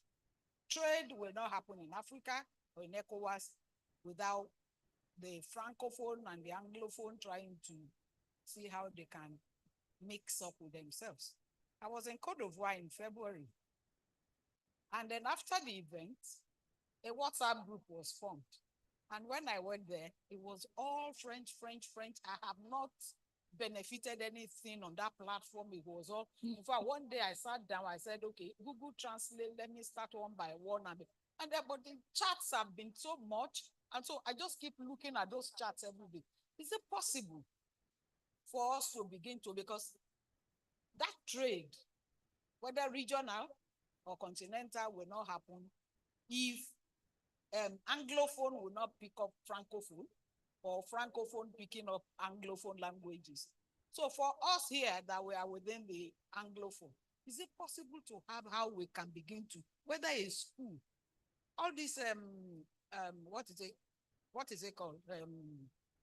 Capacity building. I think it's one of the capacity we must build for us to begin to find how we can learn French language. Thank you. Thank you, madam. Gentlemen in the front, we'll have to round up very quickly. Let me also add, then as women too, one of the things we do to ourselves, I did it to myself last year. I came back from Dakar by road to Lagos. Only me, and I didn't have anybody with me. And so, even if you cannot do it alone, women, we need to get up and speak for ourselves. A man can get up and want to go to anywhere to go and explore. But we, until we are 100 or we're looking for and then we're scared, nothing was, I just picked up friends inside the bus. It was bus because I first got to Abidjan, stayed 2 nights, then went to Togo, stayed 1 night, and I came back to Lagos. For me, it was a fine experience for me because I wanted to know the trade routes and our people's, the border posts, how it will affect my trade from Lagos to Dakar. So women, even if you can't do it alone, can you find just 2 of you and then do these exploits? And that's how we can bring up ourselves. Thank you. Wonderful. We want to see more women like you, madam. There's one person in the front. We're going to round up very fast.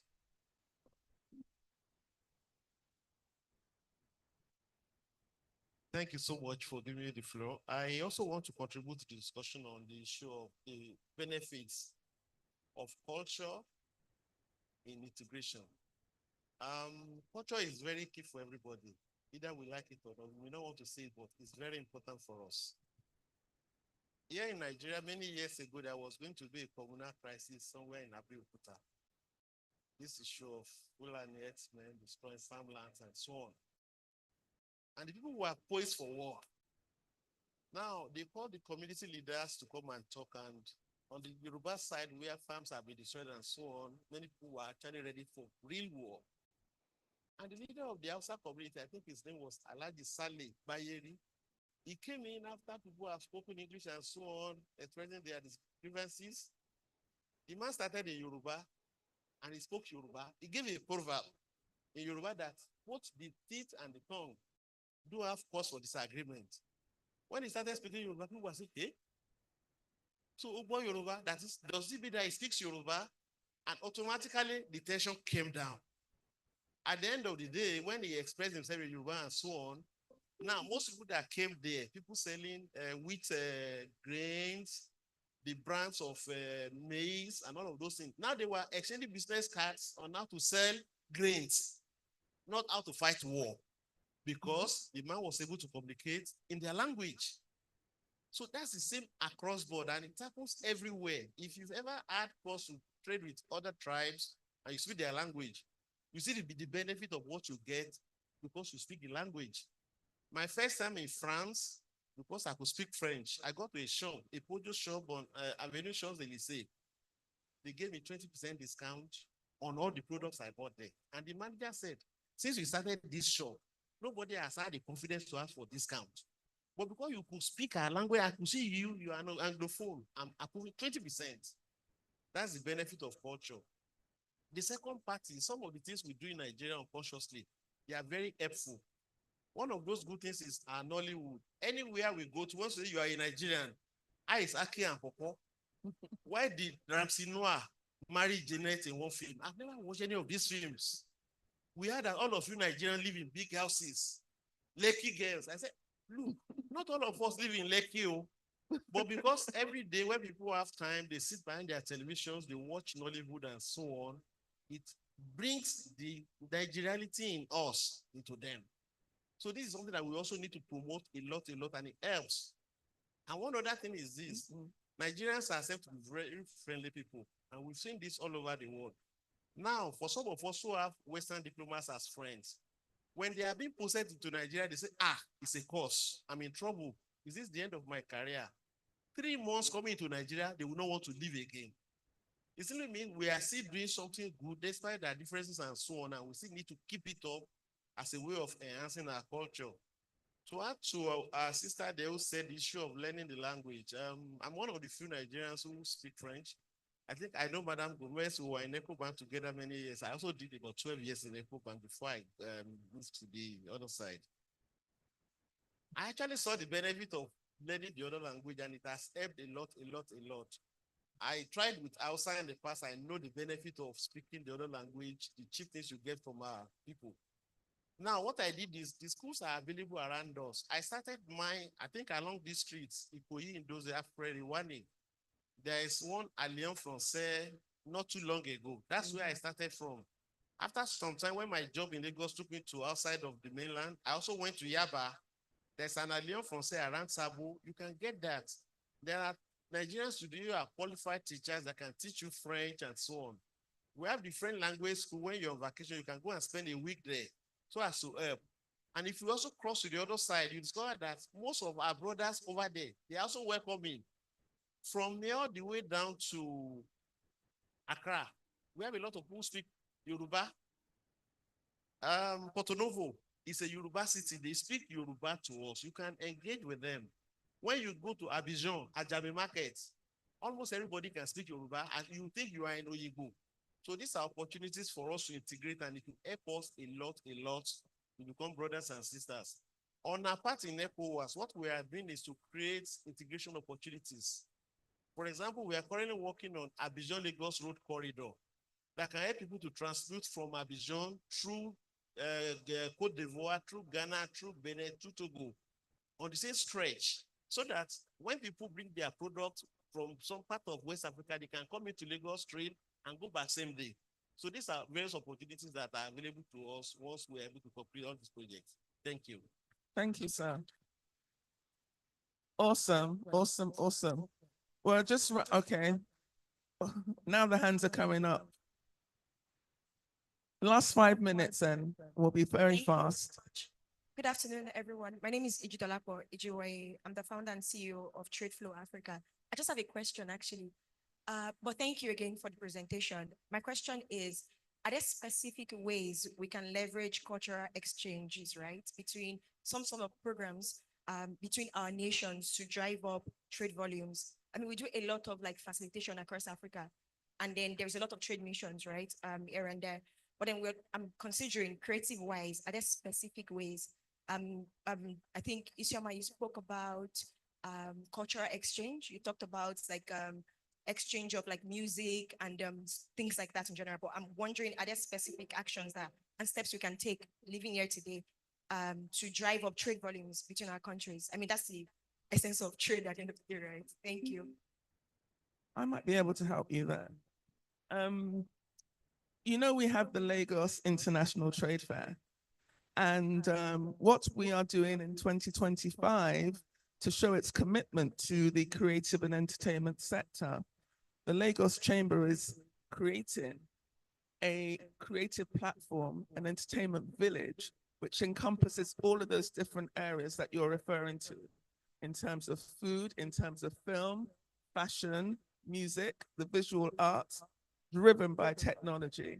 It's a festival which will also take place aligned with the Lagos International Trade Fair. It's something that we're going to leverage to drive the economy. It's going to be in November. We've called it Messy November to lead into Dirty December. So this is an initiative of the Lagos Chamber with the Creative and Entertainment Group in driving the creative sectors. And we're inviting all of Ecowas to come on board, utilize your businesses, showcase yourselves. We're showcasing our creative talents to Nigeria, to the rest of the world. And it's also going to be a tool for tourism. So I hope that answers your question, madam. You can clap for that. Okay, madam. 2 more questions and then we have to round up, unfortunately. I want to say thank you for updating us in so many areas. I'm here representing ECOWAS, 15 countries of ECOWAS, and we have our office in ECOWAS, Unico here. I am delighted that I'm here. We've always been here to partner with LCCI. And one thing that I'm finding a bit difficult is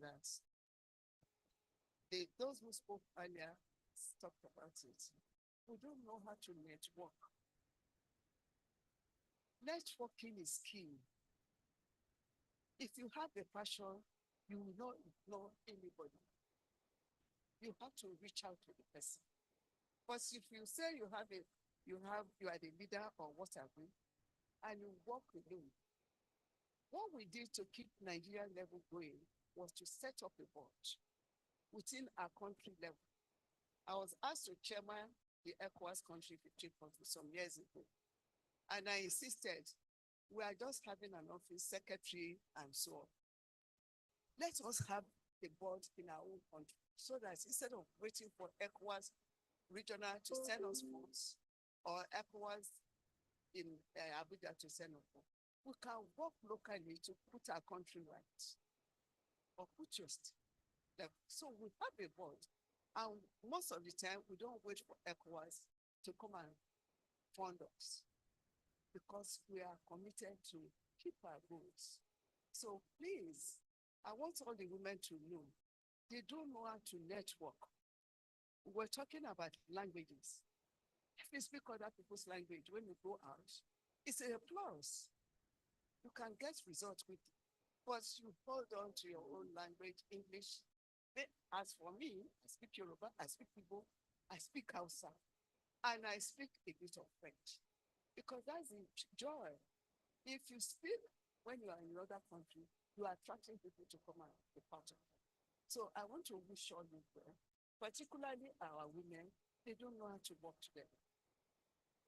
That is the problem we have. We don't know how to connect. I'm a leader, I myself. My office is left open. Anybody can be a leader. We have a chairman, we have the secretary, we have the treasurer. But my office is left open. When I'm not there, anybody can do the work. Because if you're not there, your your advice or what you say, I got no deal, we're gonna wait for them. That will not happen. So I wish everybody, women try to work together. Love yourself. If you have a passion, go for that passion. I wish you all well. Thank you. Thank you, madam. Thank you. I think we're okay. We have one more lady. I really want to thank the panelists. It's been really wonderful listening to you. So I have a request. I'm asking for a charge. I'm actually older than Ecowas. And every time we hear anything, it has nothing to do with my generation. It's always, as we should, talking about the strength of our youth and endeavors that typically are more closely aligned with, people in their 20s, etc. So don't put us out to pasture. So what should we be doing other than being invited to pay for stuff for younger people? So what's the value for people who are perhaps not, at the front lines of all of this? So don't leave us out, please. Thank you. Okay, noted. There's one man at the back in the beige. Okay. Oh. Thank you, and well done to the panelists. My question is totally different from what we've been saying, but it's so vital to the development of all we are saying. I'm happy she came in. She started all this. My question is to Dr. Ashimolo. Well, I think he's busy. I can thank you. Women has been contributing to the development in this sub-region, even in the continent. We've been playing very good role to the development, though they may not notice us. And this was ascertained by Dr. Additional of AIDB. The problem we have is fun. That's the problem. We have the energy, we have the strength, we have the idea into all these businesses that can improve this sub-region. But they will always say they have SME, women development, women section in all banks.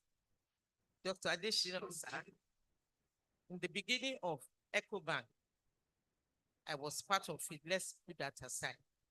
But I want to ask you, please, when will this happen? To have West African Women Development Bank. Until we have that, please, because yes, the license will come from you. You will monitor it. But it will be a bank that a woman that wants to set up a pure water business of 500,000, 50,000, they won't ask her to go and bring death certificates of somebody who is alive. Because that's what they use to push us away in all these commercial and industrial banks. Something will start. And that is how all their works, all our works, all women here and those that are not here, that's how it will show. There was a trip. Dr. Adeshina was on that trip from Burkina Faso to Ethiopia. The old aircraft was full of women goods, not personal clothes, to sell. And he has to ask one of the hostesses that this is just what I'm carrying, his briefcase, and that he has no empty locker to put it. That these fat women that are all of them, and we want to intimidate, we can. That they now laugh and told him that you see those women, they own this aircraft. Said, oh, they now told him they don't own it the way you are looking at, but that they are the one making that aircraft to work, making that airline to work, that they fly every day.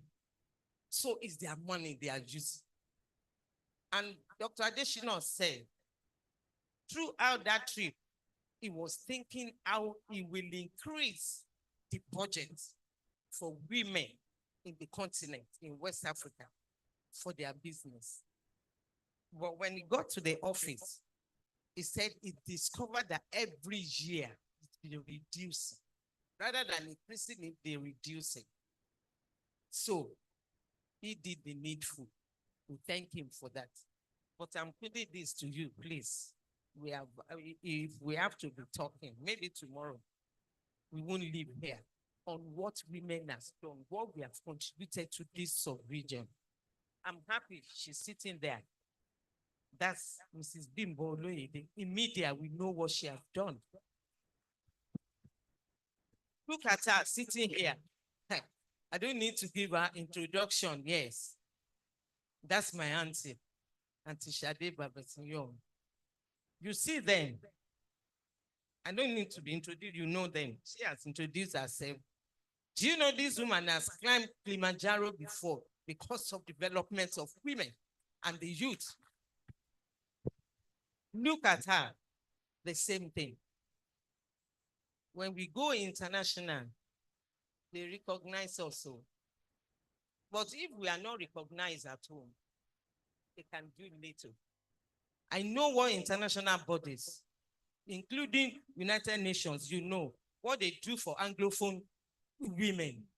When we get there, when we are talking about our project, they will say, yes, West African women, you have brighter projects, but your presentation is poorest. I've heard before. What are you doing to help us? Because we try to do it ourselves. We don't have money. When you have money, you do your proposal very well. And we have support from you. Thanks so much. And Mr. Dedipe, that's my cousin. Thank you for all your contribution in channels when it comes to things like this. Please, I want, it may not be immediate answer, but let me know, work towards it, and I will make sure I don't let you rest. One day it will come that we will have West African Women Development Bank. Thank you. Okay.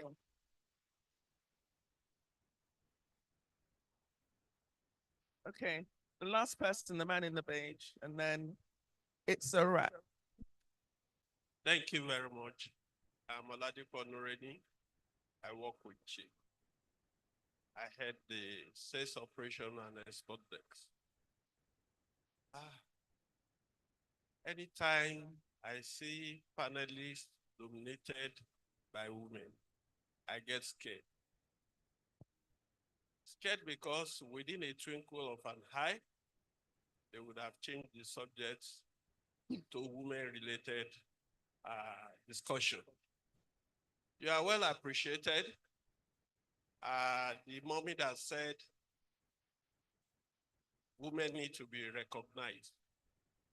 You remember that we have many more of Happy Women Day than Men Day. Even the men will not remember the Happy Men Days. Yeah, back to the subject. The first thing I want to plead with the Ecowas team in here is to help us with the integration and the complete integration of the Francophone countries in the Ecowas group. We only mouth integration. They don't integrate with us. We struggle very hard to get them integrated. Even when you have your ETLS, you find it difficult to penetrate and get them comply with the dictate of the ETLS. Our customers are complaining. Secondly is the challenges of delivery. It is much easier for you to send a container to UK than to send to Ivory Coast that is near us. We pray that the dream of having the transborder road that my Oga over there have spoken about will come true, so that we can do these things faster and deliver goods to our customers on time. Through that, the desired integration will come in and the economic integration will manifest at a higher speed. Thank you very much. Thank you, sir.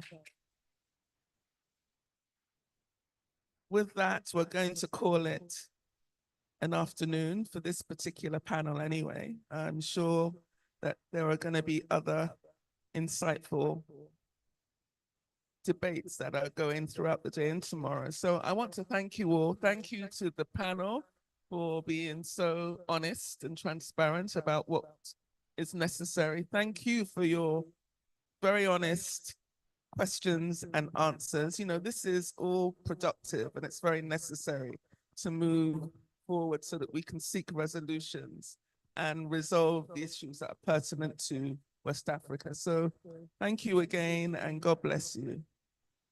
Bye-bye.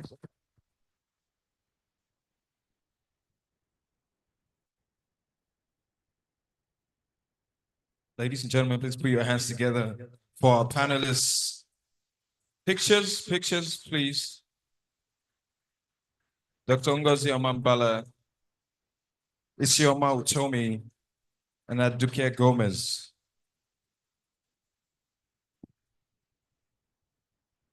The femme fatale.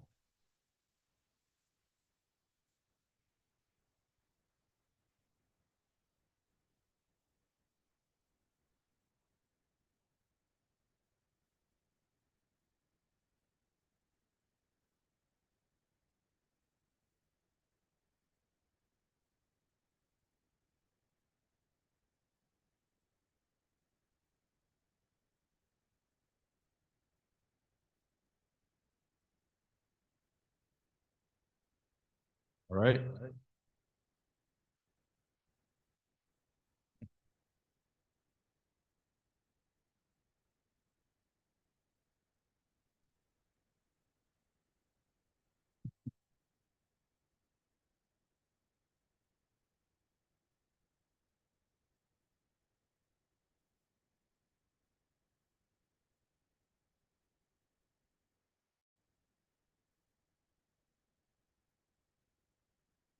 I see Mr. Vice President is trying to be familiar with the women now for synergy.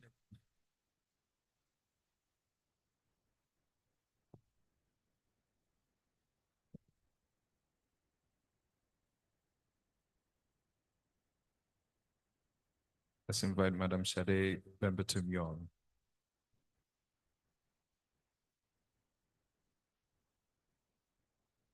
I have about 60 seconds to wrap up the photo ops.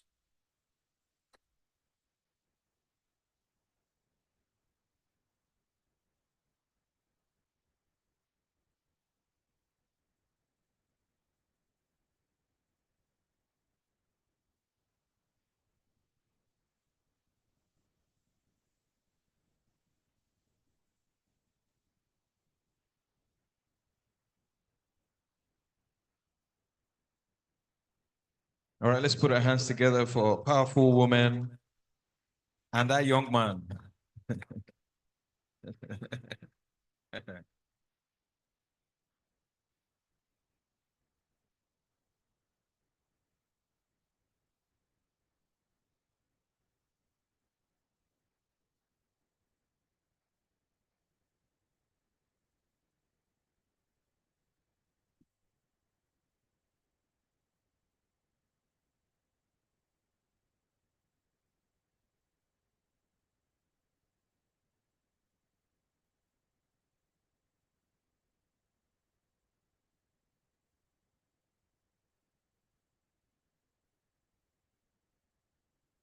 All right, thank you very much.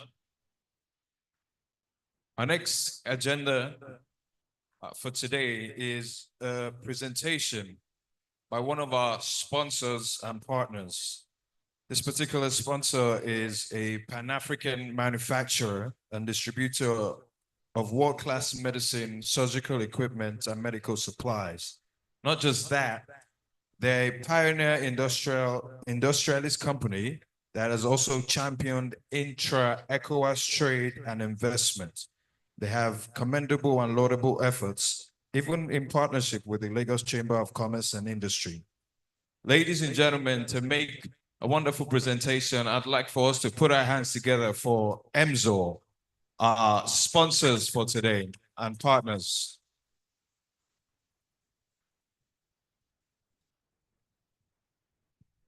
Thank you. If I would be permitted to stand on existing protocols. My name is Uzoma Ezoke. I'm an executive director at Emzor Pharmaceuticals here in Lagos and Ogun State, two of our states where we currently manufacture in country. I believe someone else is controlling the slides, I think, on my behalf. Okay, fantastic. Or maybe perhaps whilst I'm waiting for that, let's see how well you know Emzor. Emzor paracetamol. Oh my goodness gracious me. That ad is probably about 30 years old, and I still have people who remember the jingle. So in a sense, we know Emzor, but I'd like to welcome you to our world of wellness. And where am I pointing that to? Where's the controller?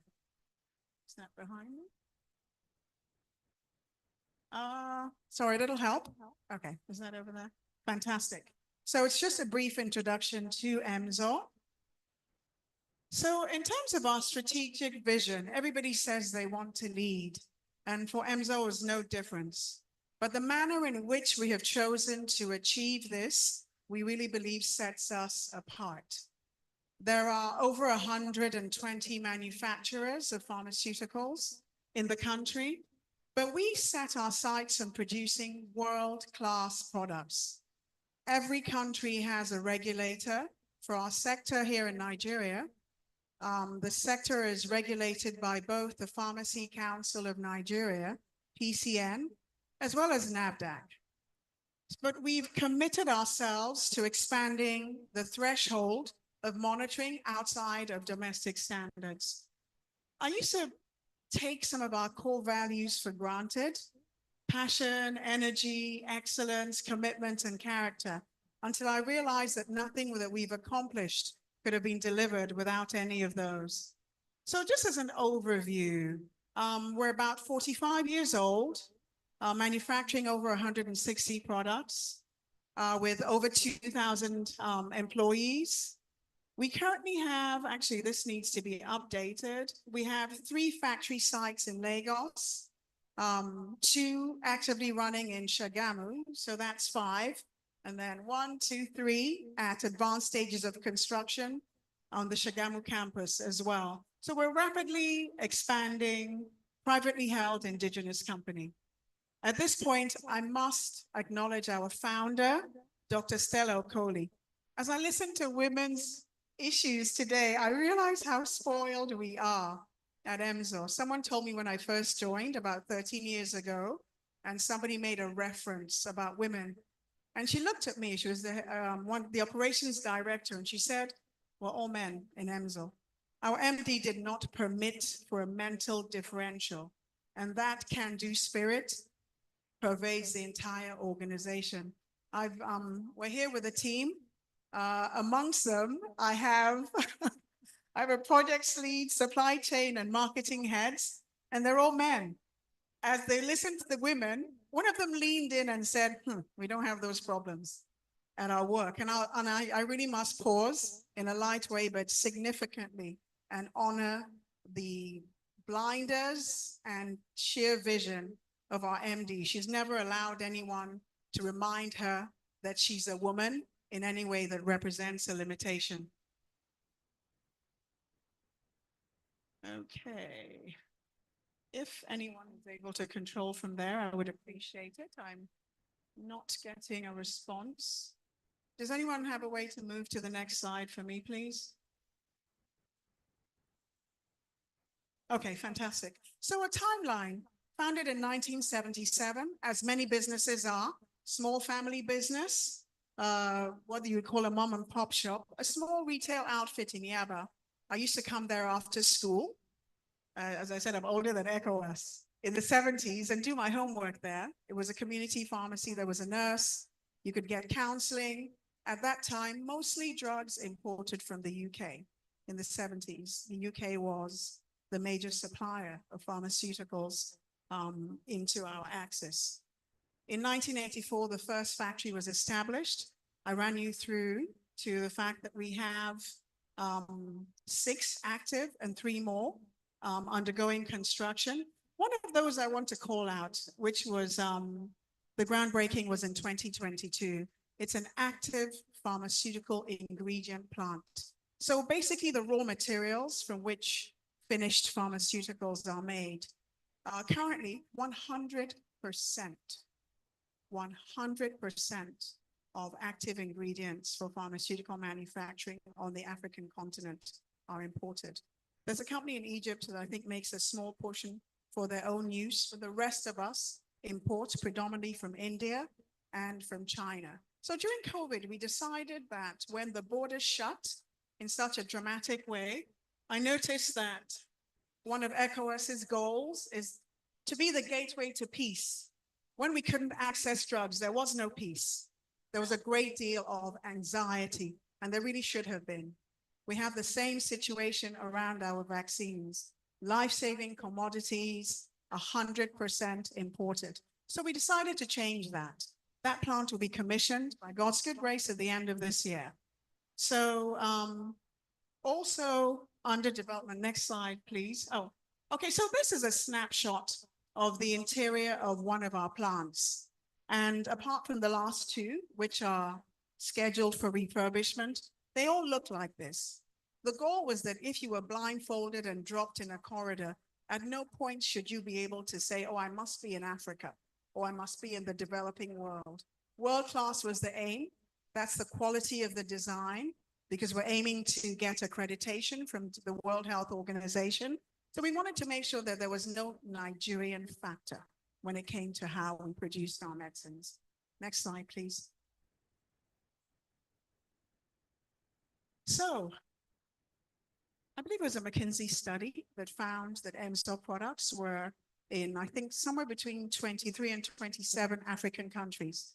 Now, we only directly exported to 2 of them, Liberia and Sierra Leone. And that tells you the power of African borders. Goods move, people move, and that is a movement that carries such great potential. So you might wonder why we're not in more countries and directly, and I'll come to that later. Next slide, please. Oh, actually, within the country, we have a presence in every single state. We have a network of, I would say, about 250 direct distributor relationships alongside an even higher number of directly employed sales personnel. So we understand that the battle will be won by your ability to reach the end user and to reach the customer. So we've been very intentional about the partnerships that we've entered into to expand our warehousing and distribution capabilities. But what I'm most proud of about EMSO is this legacy of innovation and responsiveness. Next slide, please. So EMSO typically looks for gaps. We look for what might be termed as market failures. We look at whenever there's a publication and WHO identifies the leading causes of mortality, especially amongst women and children, we pay attention. Some of the new plants have been put up specifically to enable us to manufacture products that we couldn't manufacture. And because of that gap, we were not addressing these problems. So maternal and child health are major focuses for EMSO. So I guess we're a women-focused company. But unfortunately, you find the highest vulnerability that leads to mortality in that demographic, women and children. So all of these products here address some of the leading causes. There's one for umbilical cord infections, oral rehydration salts, which are recommended over antibiotics for managing diarrhea, especially in children. And then dispersible, which means you just drop it in water and the tablet breaks up, which means a child can take it. Very powerful formulation because the dose is exact. I remember when, as a working mom, if your kids are not feeling well, it doesn't mean you get to stay home. If I had a housekeeper, I would ask myself, can she measure this antibiotic properly? You show her the line, but you don't know. So you shake it up, you put it in the little cup. I used to buy multiple cups. You seal it with cling film, right on top. hour it should be dosed. But if you have a dispersible tablet, there's no math. You don't even have to measure the water right. Let it just be clean water. So we developed those for managing infections in children as well as malaria. Next slide, please. Now, this is an offshoot product for us. RUTF is ready-to-use therapeutic food. So that's a peanut paste. So have you seen pictures of famines across the continent? And you see malnourished children sucking on a little packet of paste. Typically, it's peanuts or groundnuts or sometimes soya. There are now 3 active manufacturers ahead of MZOS plant for this commodity. Can I tell you that 100% of the groundnut paste that they use is imported? Can you imagine somebody importing groundnuts, free groundnut product in this country? I was at the hairdressers on Saturdays and I took some groundnuts and we were munching that thing. So I said to them, I wonder what's the recommended, number of groundnut pieces you should eat. So you're there now, you're blessing your hair, you have time. I Googled this thing and it said 16 pieces. I said, this person has never tasted Nigerian groundnut. But in spite of something that you just keep eating because it's truly wonderful and the taste is superior. In fact, leave jollof wars. We need to have groundnut wars across the continent. I know Nigeria will carry last, but we're importing this because they're telling us something about the quality of the nuts that we produce. So the narrative is very important. So to address that, I don't have a slide for it today. Next slide, please. We actually entered into an agreement with USAID. I know lots of things happening there, but thank God for other bankers in the room who can step in to fill the gap. VP, you're not looking at me. We're friends. There are projects to execute to change the narrative. So it's a backward integration project where we're going to work with local farmers to select groundnuts that lack certain toxins, aflatoxin, to enable us make paste for the RUTF manufacturers, because it's a travesty that peanuts should be imported into this country as a raw material. Now, as I said, we're very responsive to maternal and child health issues.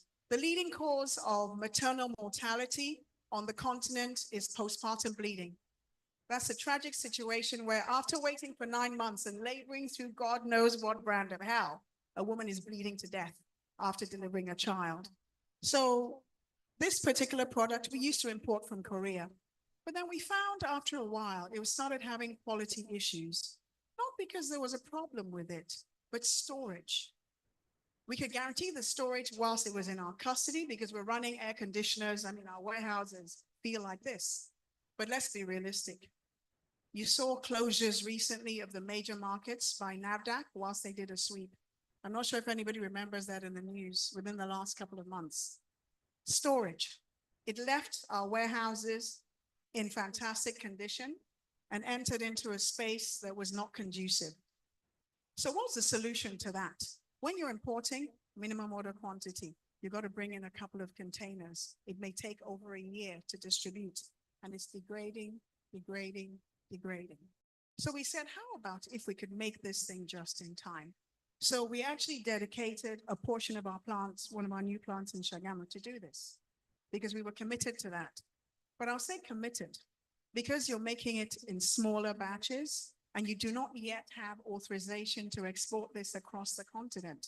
It means that many days that I visit that plant and that manufacturing suite is dark because we do not want to overload the market.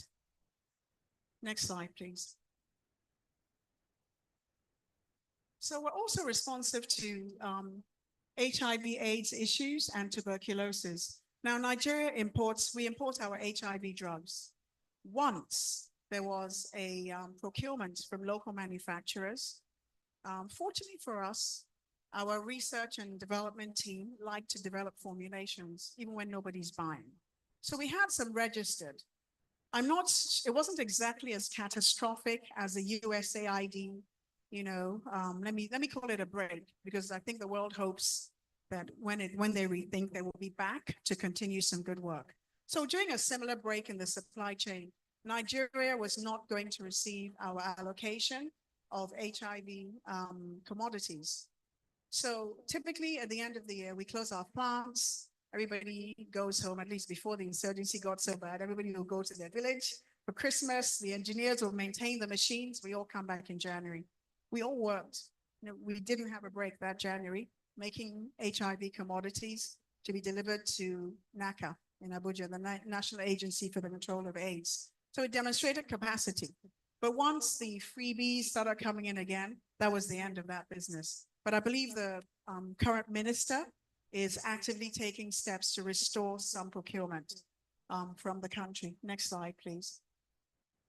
So I'll just run through this very quickly. So we really try to focus on commodities that our people need, but are currently imported.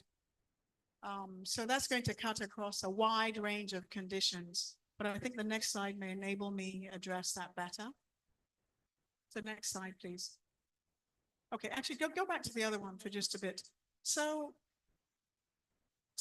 there are a number of agencies mentioned at the top. CHI is the Clinton Health Access Initiative.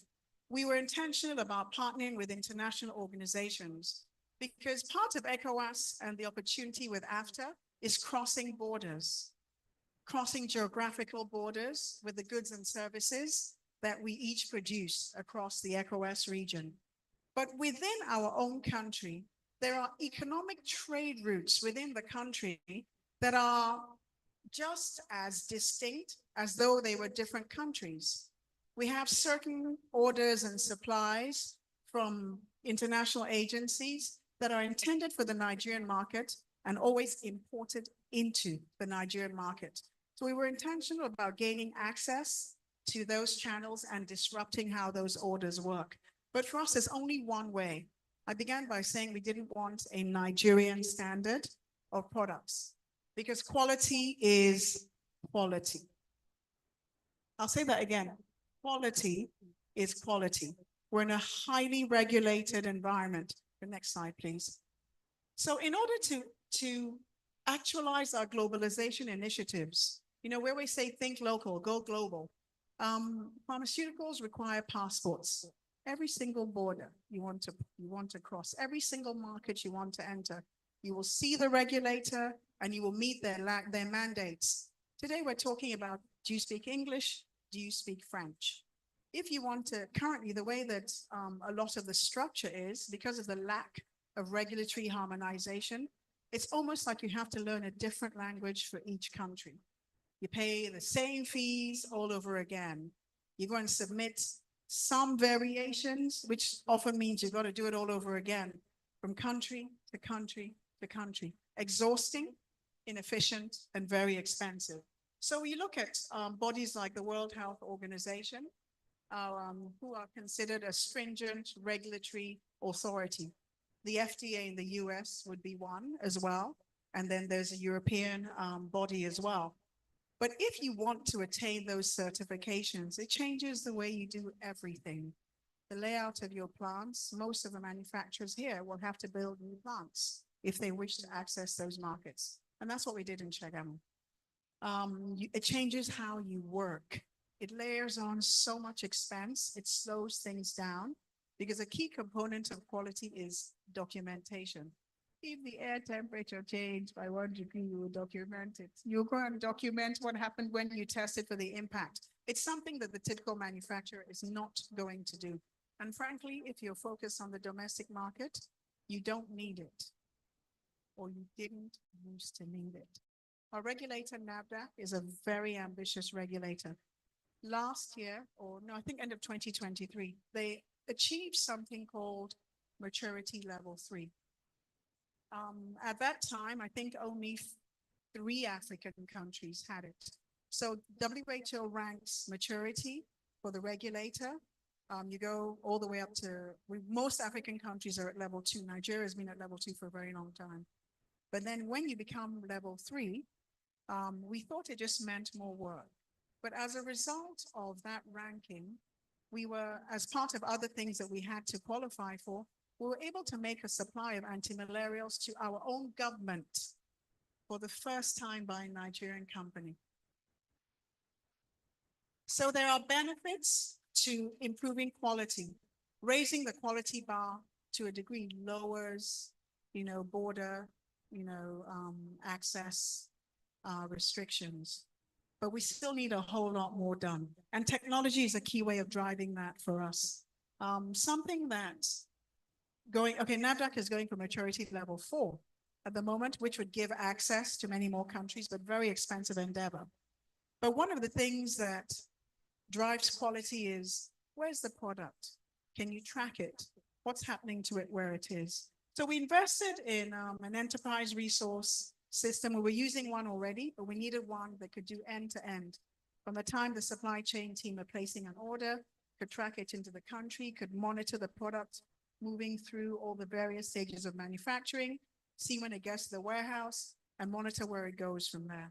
The regulator was also looking at a track and trace system, because part of quality is knowing, is having a certainty about what's happening to the product throughout its life cycle. So it'll be interesting to find out about what technology means and what the world of work, I think I heard you say, Mr. Tommy, earlier. It'll be interesting to find out what that means.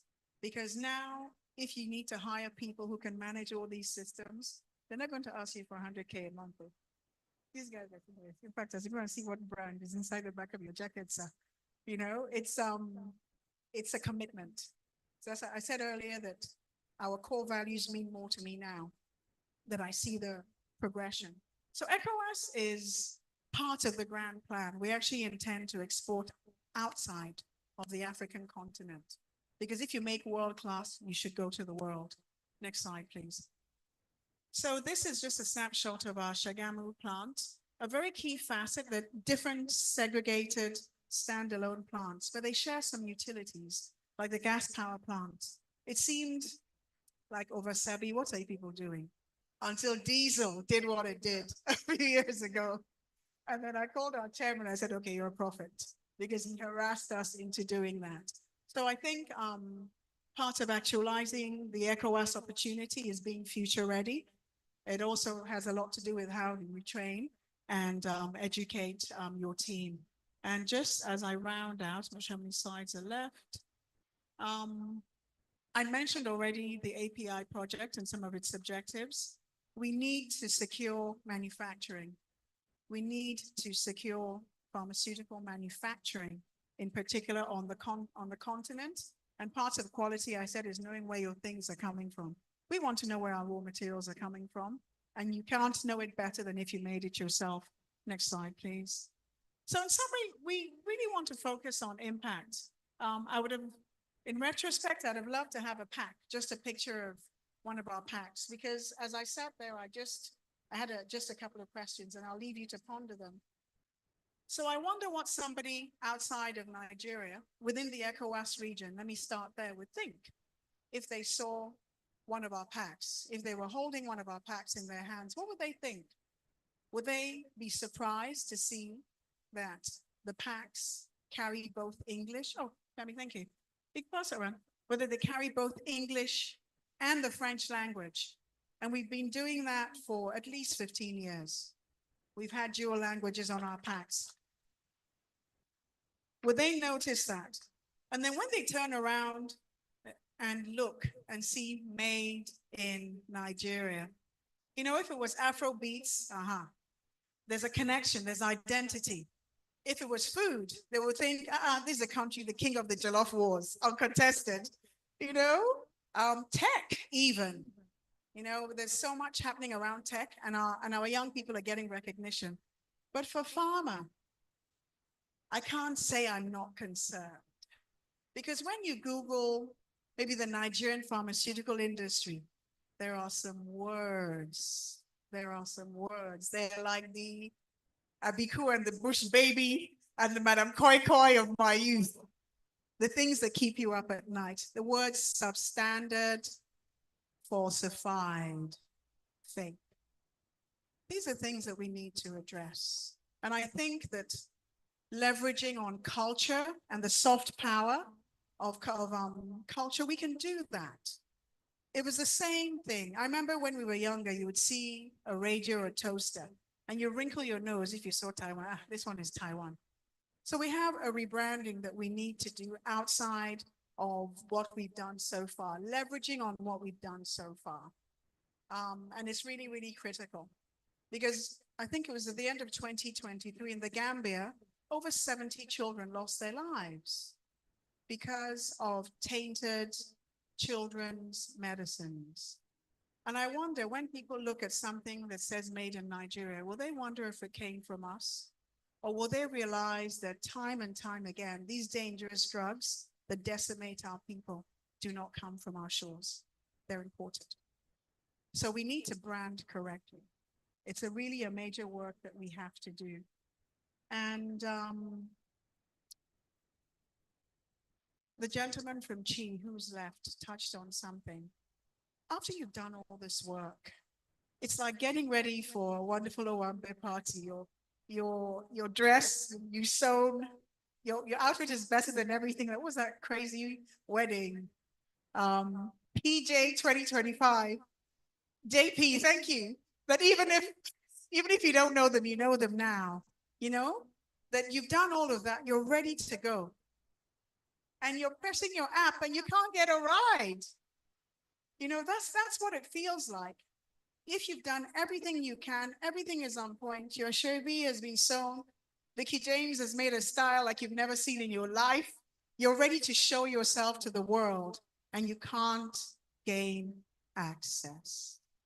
So it's something we really have to think about as we invite industry to explore and do the hard work, because you have to become disciplined. You have to become international in every sense. I'm an Igbo girl, so I would say you have to become international, but it's not even that one. You have to become international. No accent, no distinguishing feature, simply accepted, because quality is quality. So why would we do all of that work if we had the fear that we couldn't access? So I think it's a wonderful opportunity to rebrand all things Nigerian, the ones that are doing good work, all things Nigerian, because with that acceptability from Nigeria to the world and from the world to Nigeria. Thank you.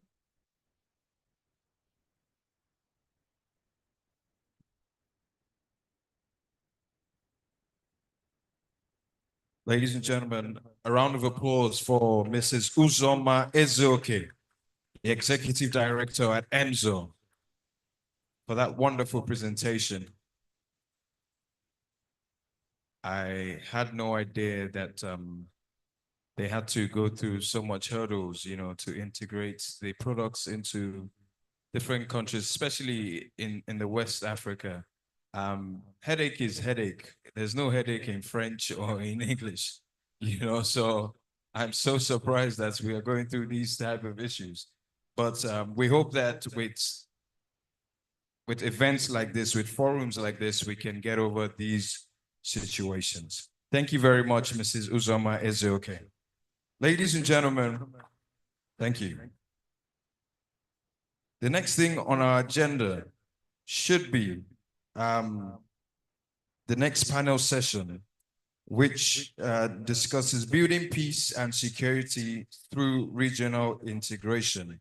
Now, we were supposed to have a lot of speakers from the armed forces, from Ecowas, but unfortunately, I'm going to just read out the reports and the apologies from these agencies. All ECOWAS personnel are currently on missions, but they commend the LCCI for putting together this event and hope to collaborate with them in future. So they're sending their regards. They're unfortunately not around. Also, the Chief of Defense Staff, Nigerian Armed Forces, they're away for a security detail meeting this week. So they also send their regards. Now, in place of that, we do have some of our security people here with us, and they have a presentation as well. Ladies and gentlemen, he is the controller of Nigerian Customs. And coming up for a presentation on behalf of Customs, please put your hands together for Controller Tenny Danion. Controller Attorney Daniel, thank you very much.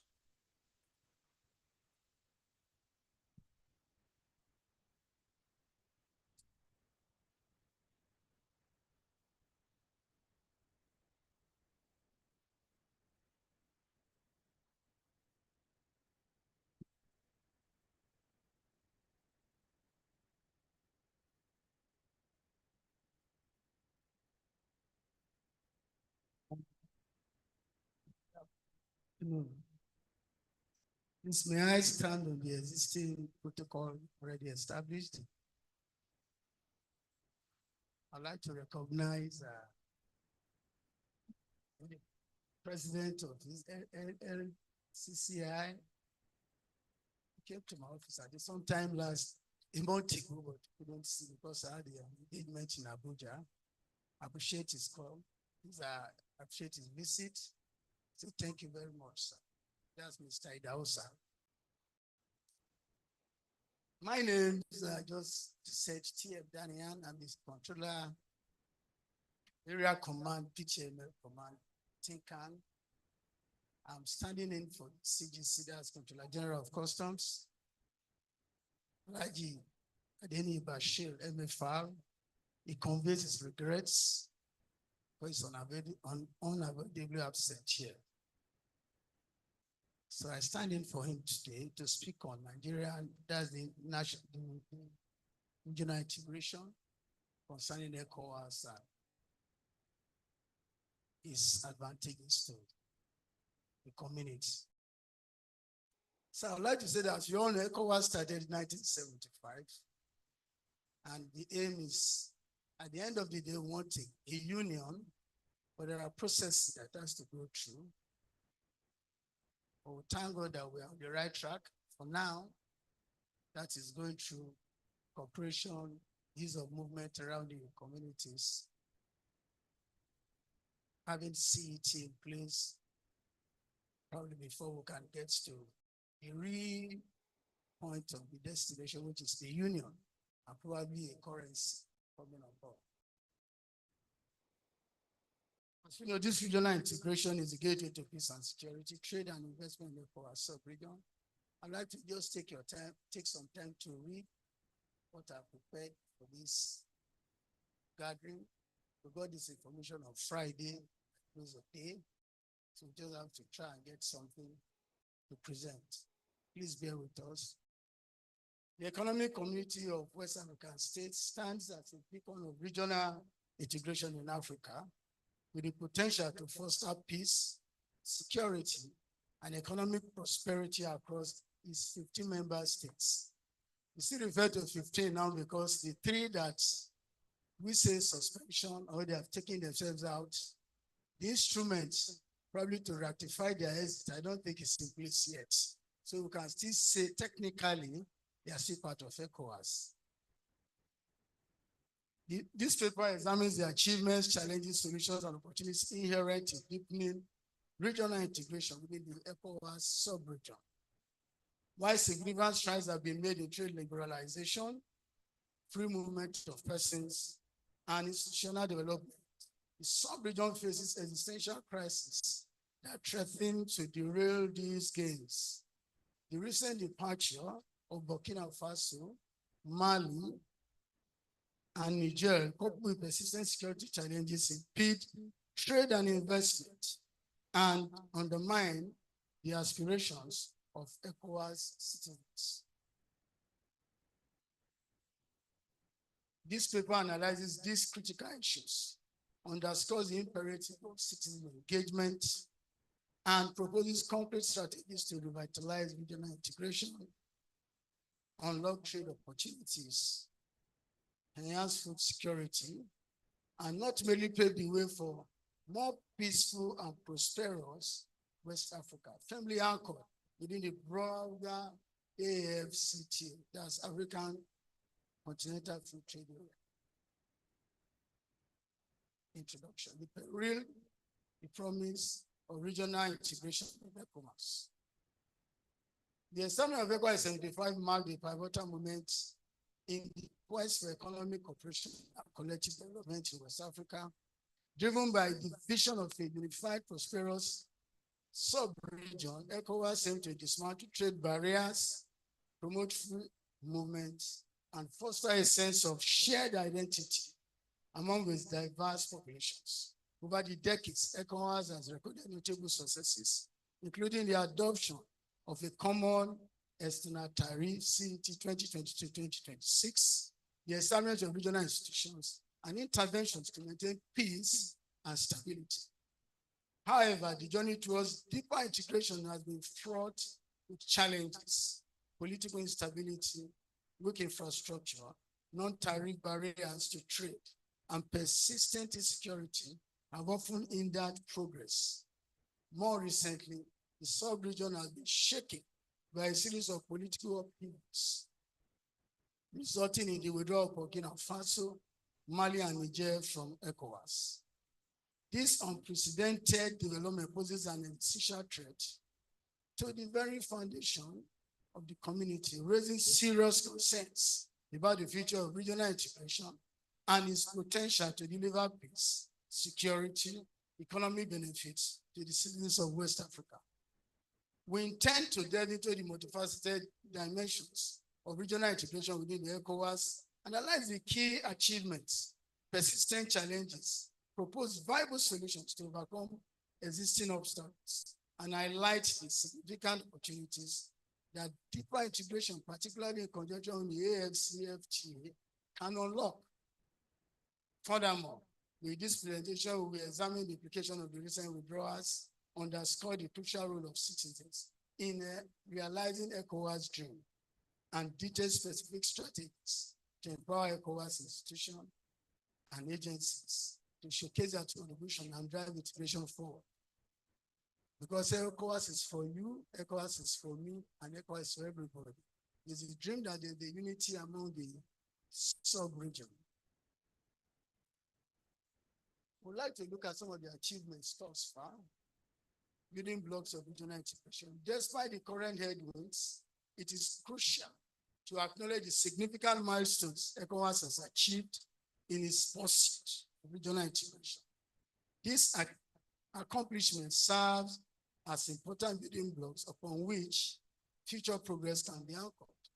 Trade liberalization, the gradual reduction and elimination of tariffs on goods originating from the ECOWAS region have fostered intra-regional trade.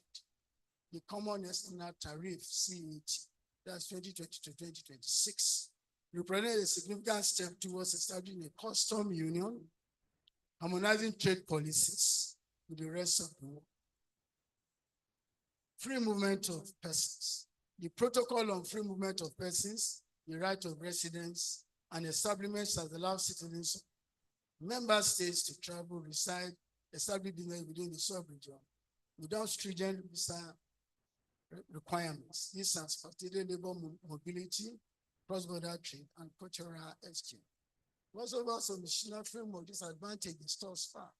We have the ECOWAS Community Courts, ECOWAS Commission, ECOWAS Parliament, and Bank for Investment and Development, and specified agencies dedicated to various sectors such as energy, agriculture, or health. This institution plays a vital role in coordinating regional policies, making community decisions. I think we need to tell the world what they stand to gain, what is available in ECOWAS. Like we know there is a bank that can take your dreams high and help you to fulfill them. These are achievements that we don't take for granted. Peace and security initiatives. ECOWAS has actively intervened in conflict situations with the sub-region through the deployment of ECOWAS Monitoring Group, ECOMO, and other mechanisms. These interventions have been instrumental in restoring peace and stability in countries like Liberia, Sierra Leone, and Guinea-Bissau. We don't take this things for granted because at times when there is no peace in a country, then you get to know why we need peace. When there is no peace, then know the importance of peace itself. Infrastructure development. Efforts have been made to develop regional infrastructure projects, including road networks, energy grids, communication links, aimed at facilitating trade and connectivity. Sectoral cooperation. ECOWAS has further cooperation in various sectors, including agriculture, environment, and mining, through the development of regional policies and programs. These achievements demonstrate the potential of regional integration to deliver tangible benefits to the ECOWAS sub-region. However, these gains are now threatened by emerging challenges that demand urgent and concerted actions. The essential threats. Threats to trade, investment, and regional cohesion. Several interconnected factors constitute an essential crisis for trade, investment, and the very fabric of regional integration within ECOWAS. Political instability and unconstitutional change of government. The recent surge in military coups and political instability in some member states has undermined democratic governance, disrupted institutional processes, and created an environment of uncertainty that deters trade and investment. The suspension and subsequent withdrawal of Burkina Faso, Mali, and Niger represent a significant blow to the unity and cohesion of ECOWAS. Security challenges. In this breakaway, there are challenges in it. The once unified community is fractured.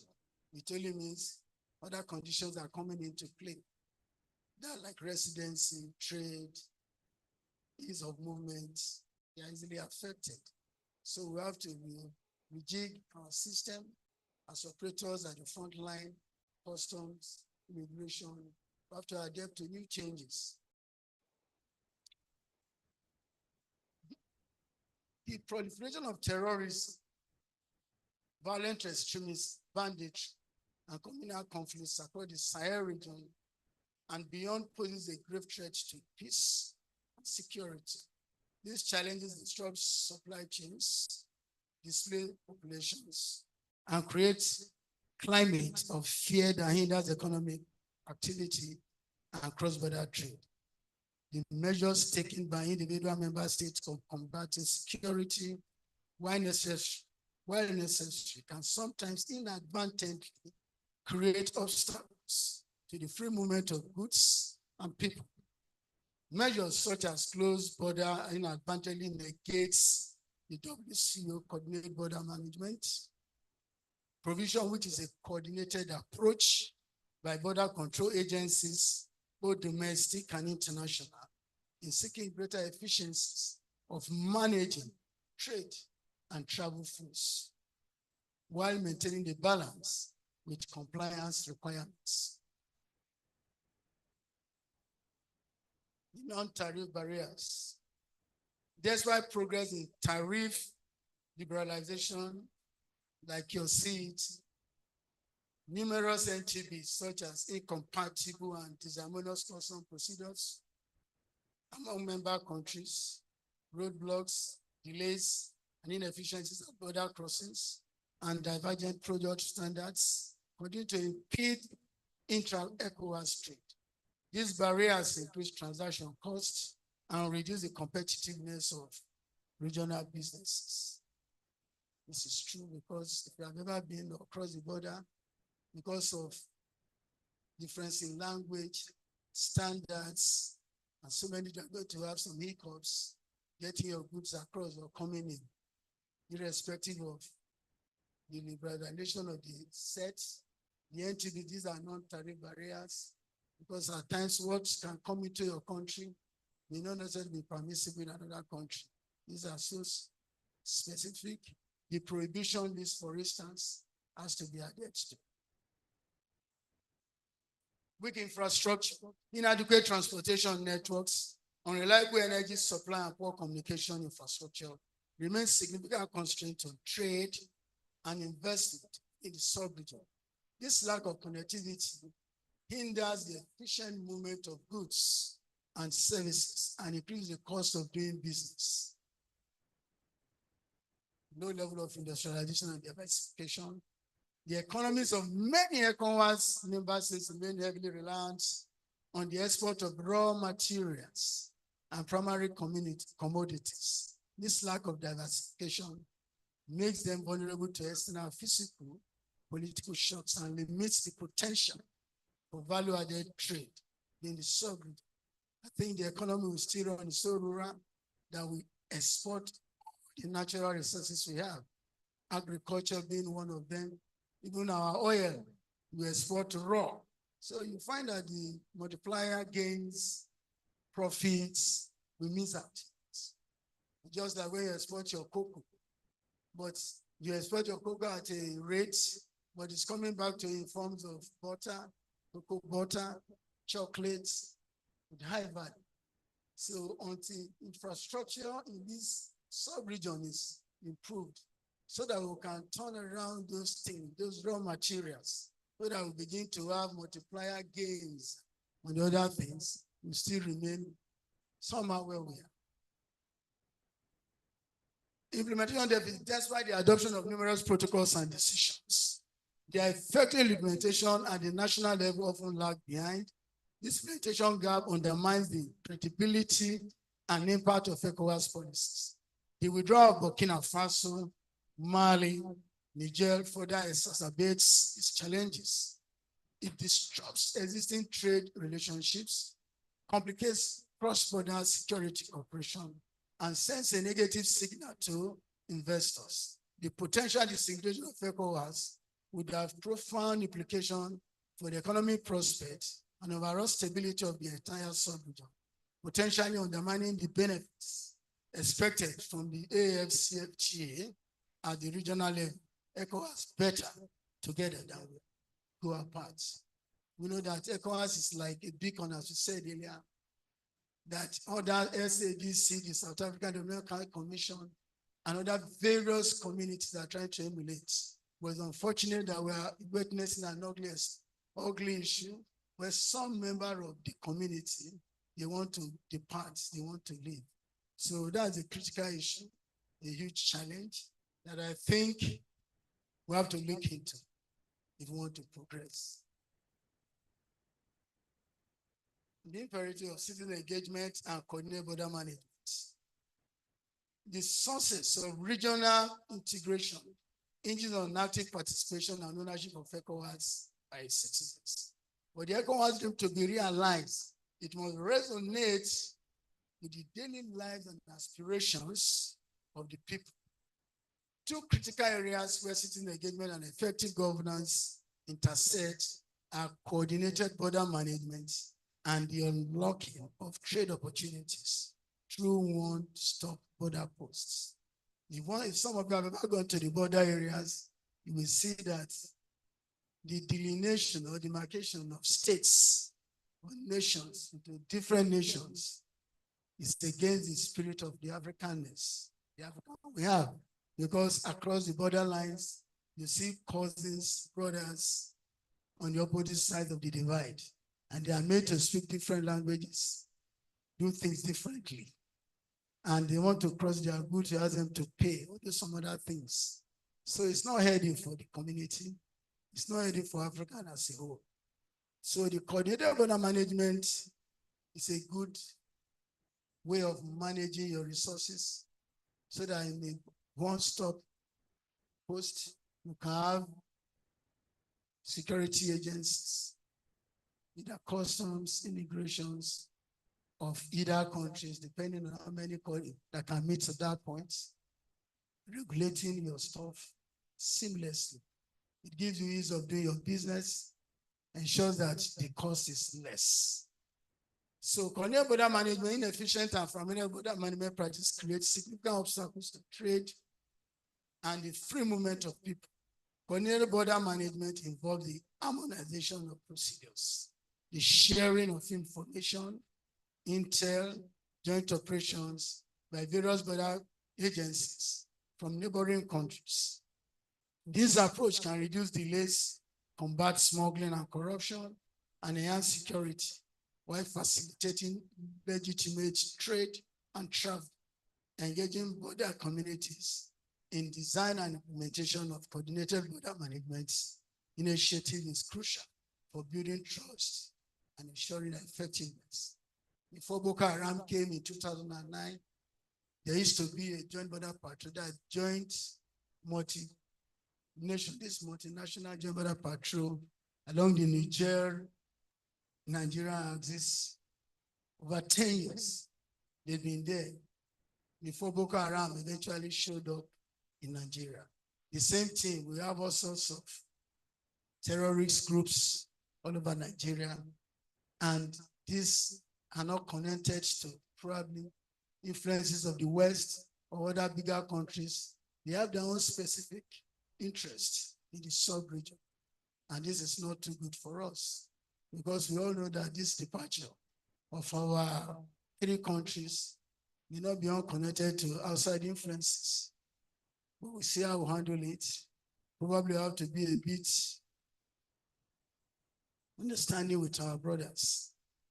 One-stop border posts, such as tentative one we have in Nigeria, Benin Republic, as is. If I've ever been to Kebbi State, there's an area they call from Samia in Nigeria to Shebana in Benin Republic. Just less than 20 kilometers. I was there when I was 3 stars. That was a long time, over 20 years ago. So I know what happens there. But now we thank God this is a tentative thing.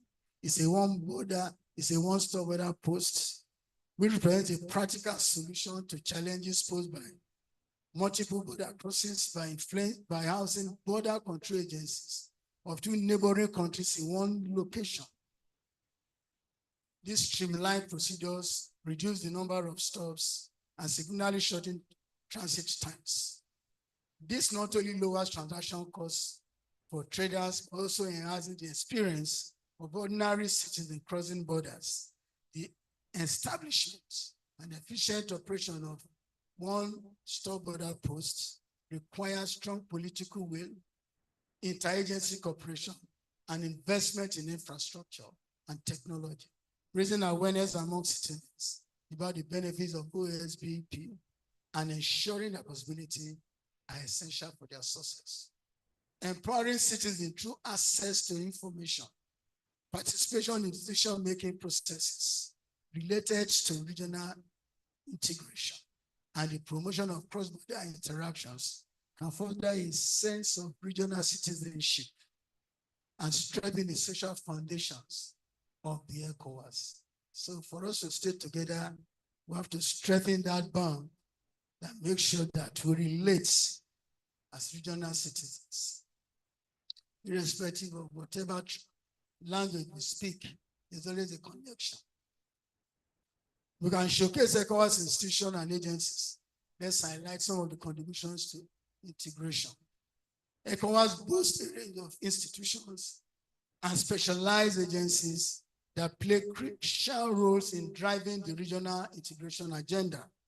However, their contributions are often not sufficiently visible to the wider public. To enhance their impact and garner greater support for regional integration, deliberate efforts should be made to showcase their achievements and ongoing work. This can be achieved through 1, enhanced communication and public awareness. There has to be public enlightenment of what we are doing in the sub-community, that's the ECOWAS sub-region. ECOWAS should proactively communicate their activities, successes, challenges through various channels, including websites, social media, traditional media, public forums. Clear and accessible information about the benefits of regional integration and specific contribution of ECOWAS agencies should be disseminated widely, wide publicity, so that we know what we are doing against the challenges.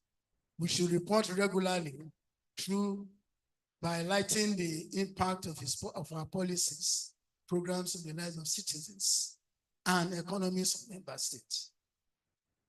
There should be stakeholder engagements.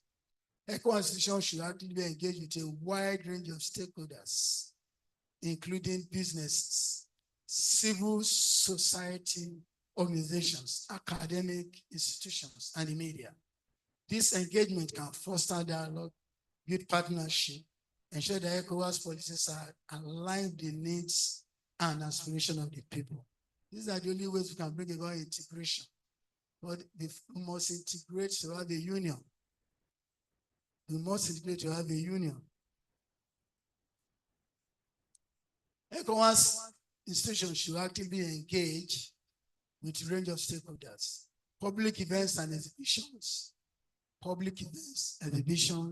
organize trade fairs to showcase the work of ECOWAS institution and the opportunities created by regional integration can raise awareness and generate enthusiasm among the citizens. Just like what the panelists just said, let's educate our people what we do here through media, through music, through culture, and in many ways that we can actually tell them what is we are doing.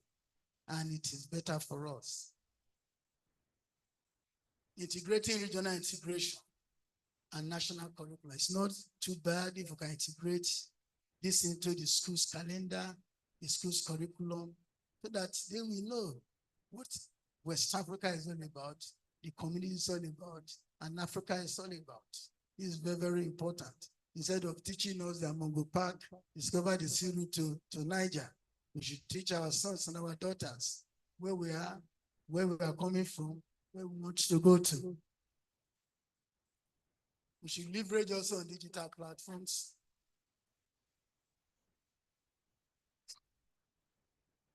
We should leverage also on digital platforms. Utilizing digital platforms and innovative technologies can enhance the visibility and accessibility of ECOWAS institutions and their work, particularly among younger demographics. ECOWAS have done so much, but we know little about them. So this digital platform is an easy way of getting yourself across. You put yourself out there, tell the world what you are, who you are. And I think the youths are ready to latch onto them.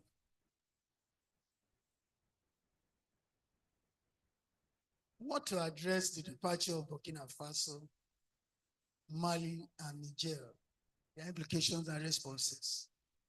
It's not too good for us, because at times, when it happens to that man, he says good, but you don't know it's coming home closer. It does happen. There is disintegration now in the ECOWAS body. It can go to a little dimension of a nation disintegrating. These are possibilities.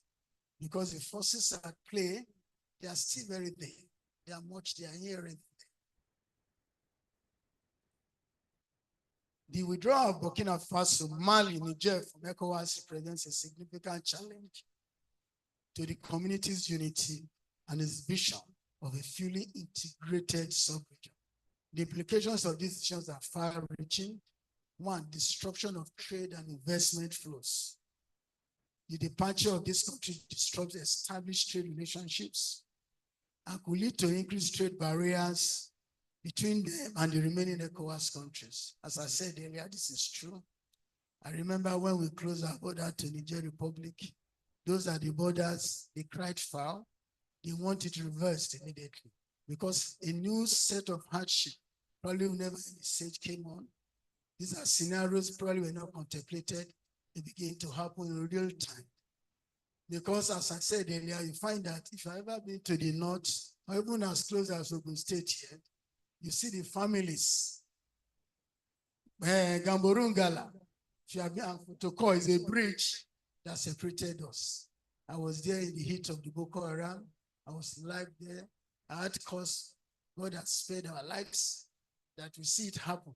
We lose some of our members, but thank God we're alive today. But you find that these issues of cross-border crossing, kidnapping, killings, at times it may not even happen in the other area. So why? But some people are coming from another country to come here.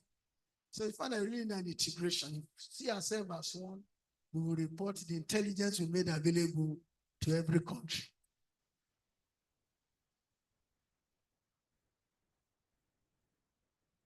It is not when the mango falls to the ground because it's ripe. You find out all these things that mean the ECOWAS sub-region like you have in Burkina Faso, Niger, and Mali. didn't start yesterday. Something prompted it. But at times we overlook such things.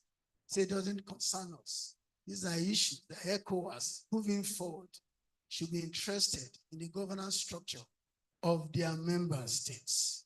Because this will help to nip at the board all these issues that will come up eventually. Because you can't just say 3 young men within how many years they are taking over governance in 3 countries. Something is there we may not know, but we are now getting to know that there is much there. So you can see the external interference that has caused it. So just like Nigeria, we know when we go to some section of this country, there is unrest. It's not because the military, the police, or security agents cannot bring peace, but because of the interests, vested interests. Some of them are not only Nigerians, the external factors. Probably somebody is puppeting it. The puppet is the real one you can see, but the puppeteer is outside. This is a possibility. So, impact on free movement of persons, citizens of Burkina Faso. There's no more free movement now, which means the Ecowas passport that I used to have that allows you to go through all these states. When you get to those 3 countries, they may not work. They may not work. They want to say, this is our enemy. You used to be a brother, either because of the way we reacted when they were living, when the coups or whatever happened. But it's okay. It just have to be that way. But we have to have a back-end channel to relate with them. That is the only way. Because for us to have peace in Nigeria, there has to be peace in the Sahel region. If anybody says, yes, well, I've gone out, I've been to the borders, almost every state in this federation have been there. Along the border lines, we know what happens, the weapons that comes in, how we are treated, things done, this Boko Haram kidnapping, all these things. We've witnessed them because you have somebody you go out with your friend, probably coming back is not coming with you. These are very unfortunate times. But just thank God. I've said the military is trying their best.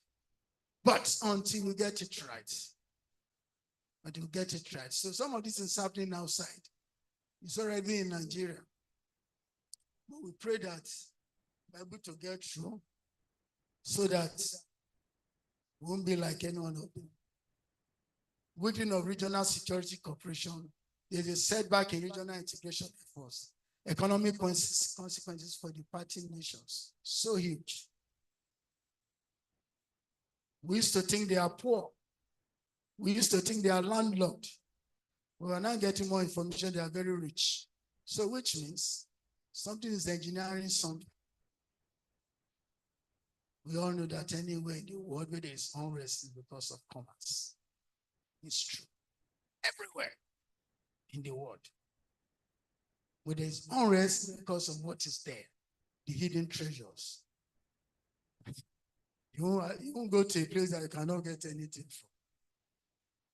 I would thank God that Nigeria is so blessed, human capacity, natural resources, everything in abundance. But we have to protect it. We have to protect it. We have to begin to speak to ourselves, ethical revolution, begin to talk to our sons and our children, our daughters. They must imbibe the African spirit. It's not everything that comes from the West that is good. We must understand this, that in the first place, we are still Africans. We are Africans, and we have our own way of living, of doing things. That's the truth. I will expect an African child to the valley for me if he wants to greet me. But an Igbo man will stretch his hands and say, good morning, Dad, or good morning, George. Is that good? For us, it's not fair. That's not the way we're brought up. So these are some of the little things our children, our sons, our siblings, everyone should. We have to try and change the narrative in this part of the world. We have to change the narrative. I had the opportunity of talking to NPCC about 2-3 days ago. The issue is that the propensity for foreign goods is so much in this country. Everything is foreign, is good. Everything made in Nigeria is bad. That's why I commend the last speaker, the MZO group. I really, really commend them. It's not easy in this climb. You are doing it from scratch to finish. You have to really, really commend them. And I pray the support they need is that we should encourage them by buying their products. Because I know some of us here, if they bring ends up paracetamol, they'll say no. They want that one from US. They want that one from Britain. Until they begin to consume what we produce, we will not get there. The only way we can encourage them is buying their products.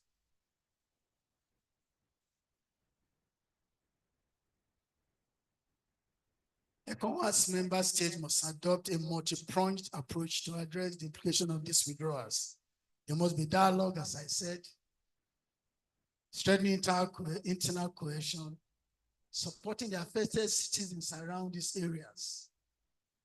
Because if you are not careful, as I said, they have a large population like in Nigeria. If you go through the Nigeria covers almost 80% of the stretch, the northern part of Nigeria. If you look at the length, we look at the line of contact. So much, and because the presence of security is missing in most places. You need to go up there. The security is not enough. And so that's why somebody can just invade the town and say, yes, I'm now the government in power. You have to obey if you want your life to be intact.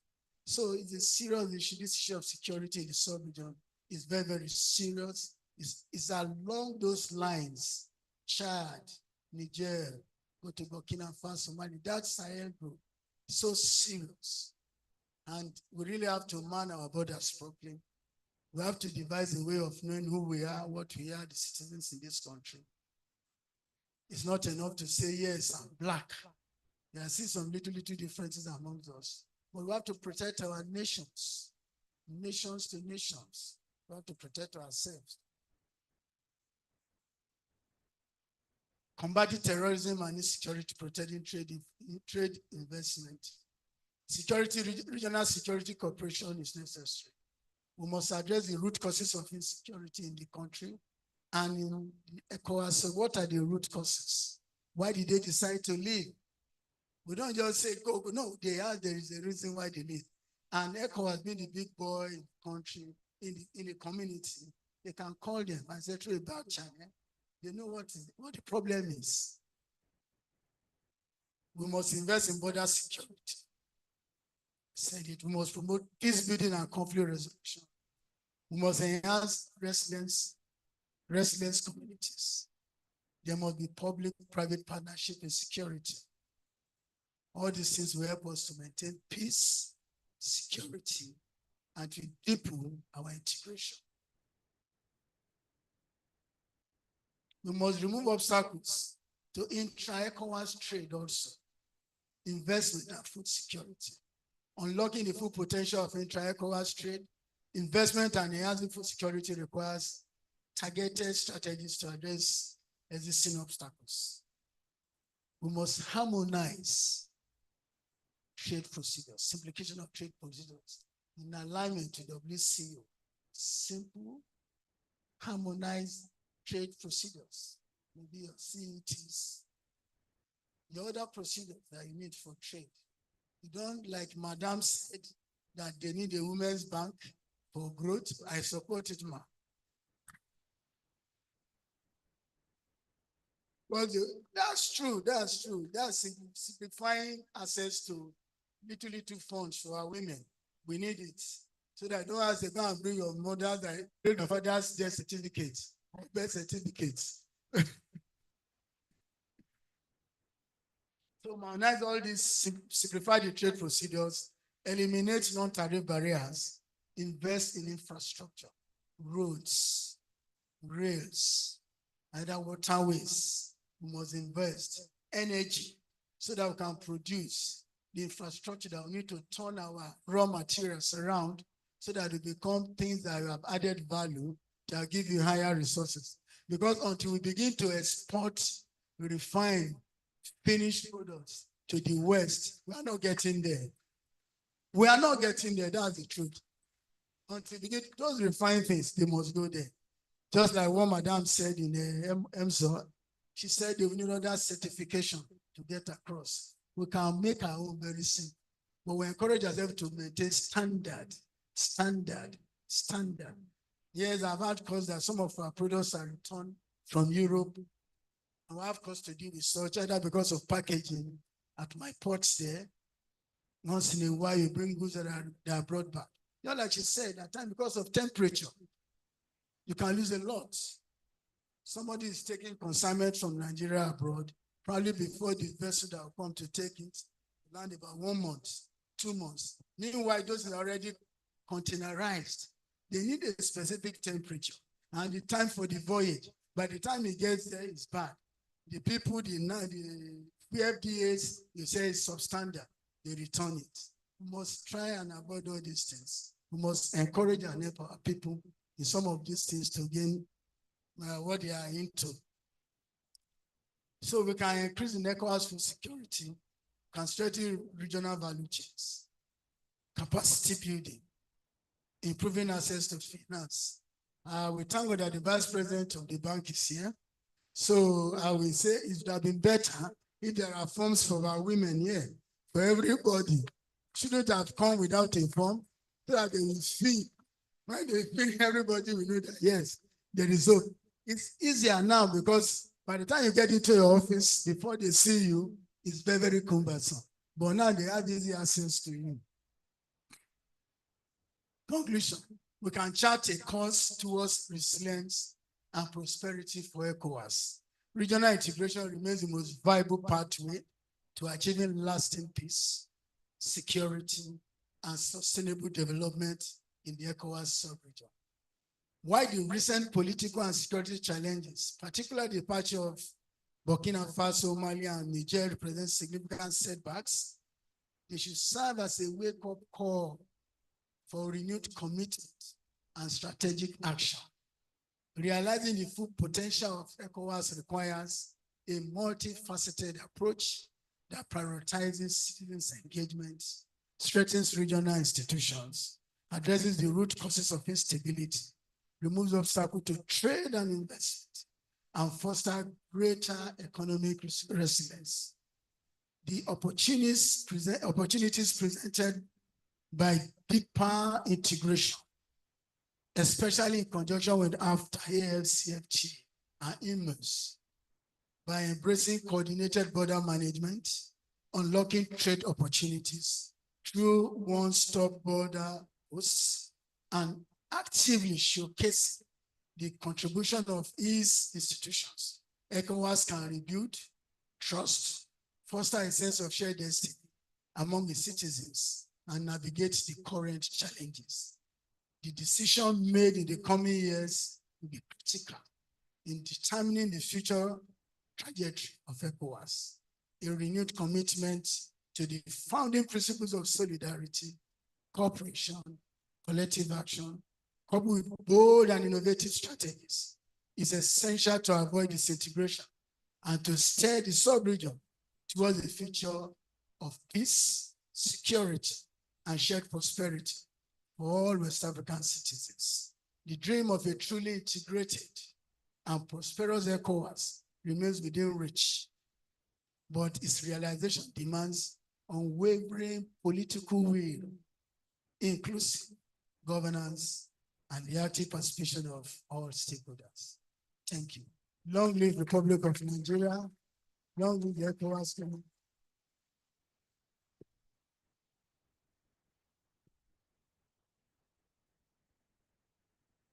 Ladies and gentlemen, please put your hands together for Controller Tenny Daniel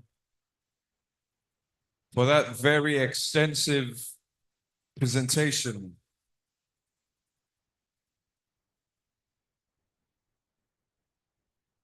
Right about now,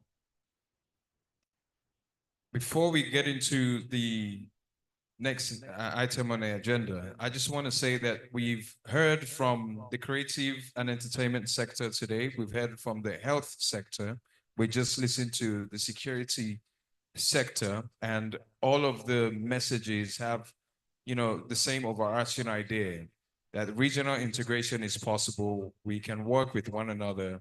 these things are not very far-fetched. We one, have to share information with each other, and two, have to work together and be intentional about it.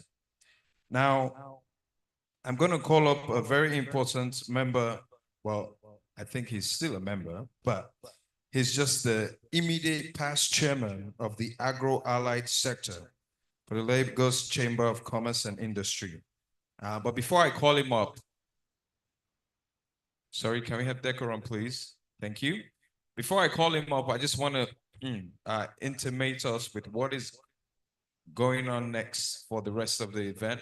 We'll be having, like I said, a member of the LCCI come ask a bit of questions and just give us his musings on what we just heard.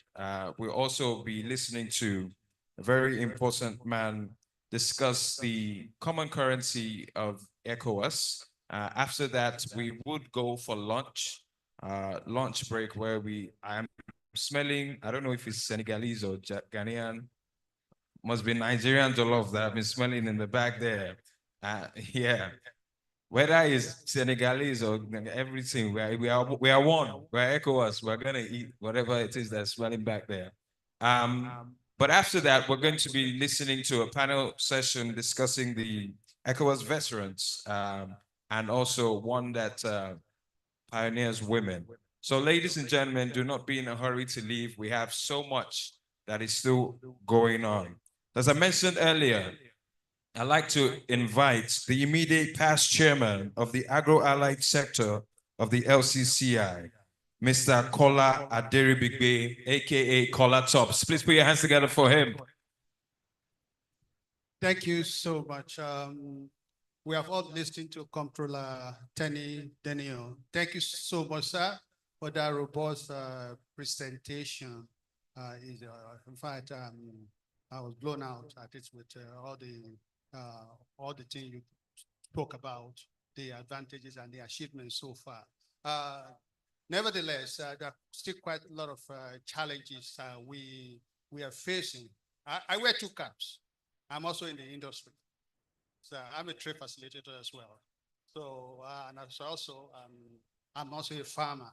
So I wear two caps. So, but quite a lot of challenges. I believe we have people who have questions among us who want to ask some questions here. But one of the first things is this: the area of ETLS. It is so alarming, it's very discouraging, right? That some West African countries, they don't accept ETLS. Yes, I have a practical experience of this. Goes from Nigeria, go to Abidjan. They say, Kola, we have to pay duty. But how do we deal with such a thing? I believe maybe there are other people who have experienced this or not. These are manufactured products from Nigeria. So how are you dealing with this? And the movement of cargo, like we have transit cargo, right, which I do have a lot of experience with that. And cargoes of them to be inbound Nigeria. We found it difficult for them to come to Nigeria because Nigeria is so difficult for such goods to come in. We have to raise a bond, get your bond. When you get a bond, then you deposit 100% equivalent of the duty payable, right, with the bank. So this made it not attractive to neighboring countries, especially, though they are hot now, talking of Niger and other ones. Cameroon is still there, though because of the issues we have with the transit road, there's no road and whatever, you can't go to Cameroon. So those are the two issues that I have. I believe there are other questions around us here. Yeah, thank you, Madam Bosun. Thank you so much. Any other person? None? Okay, number two. Okay, 2 questions, 3 questions. That's it, please. So can you please, Mike, please. Mike, please. Okay, I got it here.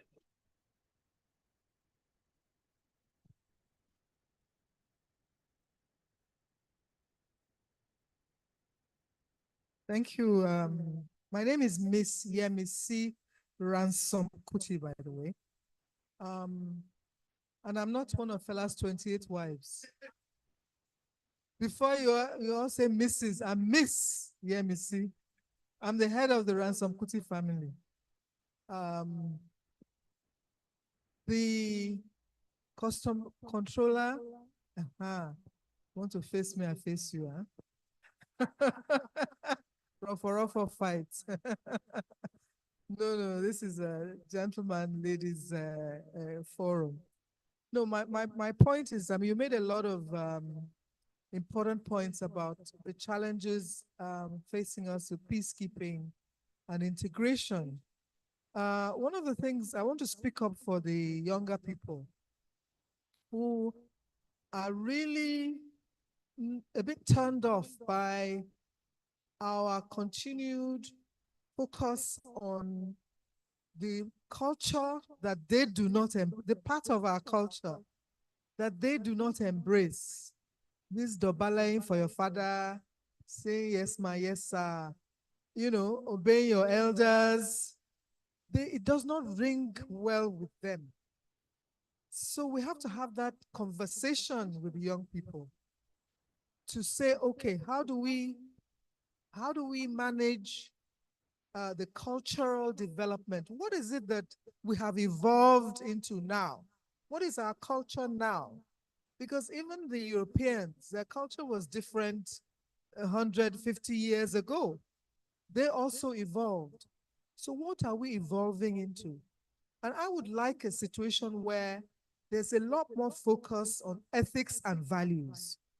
Wherever you come from, whatever your culture may be, you must be somebody who's honest. You must be somebody who is hardworking, who has compassion, who loves your fellow man, who is patriotic.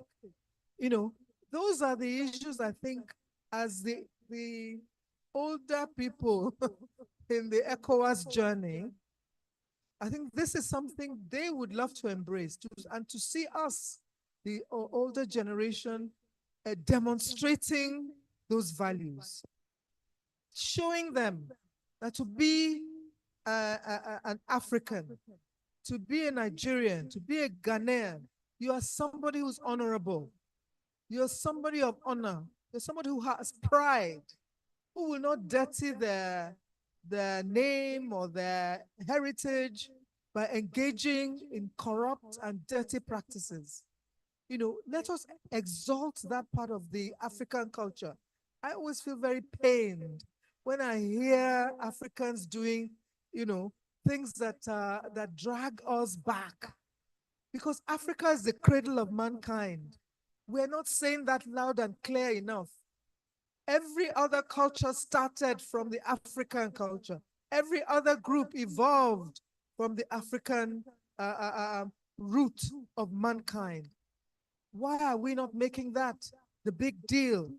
Why are we following other cultures and other trends? And we're in love with who is it, Arsenal or Chelsea or something, when Remo Day here. And the other things that we have. So Africans really have to do a complete flipping of the script and tell the world that we are number one. And we have the capacity, we have the brains, we have the competence and the integrity to tell the world corruption is not a Yoruba word or an Igbo word or Hausa word. We have learned a lot of bad practices from the West, and we have to ditch it and go back to where we are. Our own culture is Ubuntu.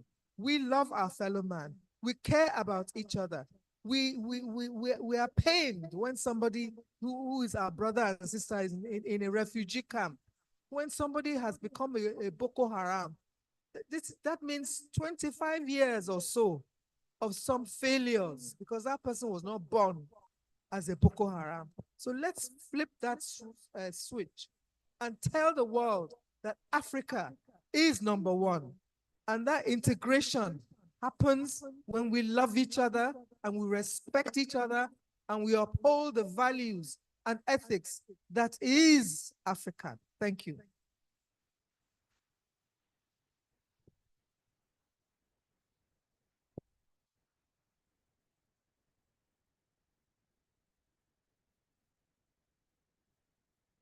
Good afternoon, ladies and gentlemen. My name is Ambassador Mrs. Imelda Ahona Osuji. I'm the founder of Women and Modesty Global Initiative, an NGO formed to kick against indecent dressing and indecent acts in our society. Now, we talk about fashion and culture. And looking out there, you see that our women has really turned around and embraced these English styles of dressing. When you look out there, you see that our women are almost naked. How do we encourage our women to embrace this African way of dressing? Are we going to close our hands, our eyes, and look things go wrong? So how do we encourage our women to dress decently? That's my question. Thank you.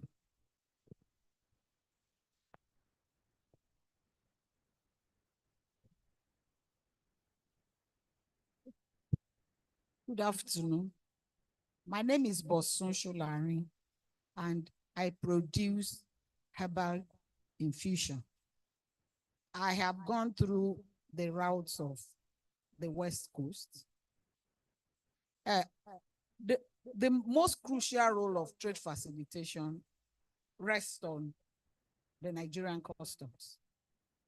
And sometimes I see my fellow traders talk about the other border routes. And one of the things I tell them is that if my country is worse, because I'm not going to hide it, then why are we blaming other countries? Well done, sir, for a good delivery. And you are in Tinkan Island. Unfortunately, Baji is the most notorious of all the border posts. If I am going to Ghana, for instance, and I take GIG or GUO, they all have envelopes that they give everybody there. So trade barriers, or non-tariff. By the time they have given all that envelope, it increases my cost as a trader because my transportation cost becomes so high. And so by the time I put that in what I do, can I compete favorably? What is the Nigerian custom doing about that? Because for me, when I was coming back one day, 2022 from Ghana, and at Baji, this one now, you have about 4 custom or how many custom posts? And a Nigerian immigration officer, just because the vehicle was tired of the many envelopes he was giving along the route, and now sped past. And this man said he should come back. So the vehicle reversed, and when we got back, he now said he was going to delay us for 1 hour because the guy didn't give him money. And one man was almost passing out in that vehicle. Unfortunately for us now as Nigerians, we cannot now talk because there is cyber crime on our head. The thing was released which day, and it's pathetic. So if I have issues on the border post and I cannot quickly copy the person's name or snap the person, or what's the reporting style for me to be able to make it as a trader? Then I am going to be speaking for women. Most women along the routes are small traders. As a producer myself, I'm supposed to meet some standards, maybe SON and NAFDAC.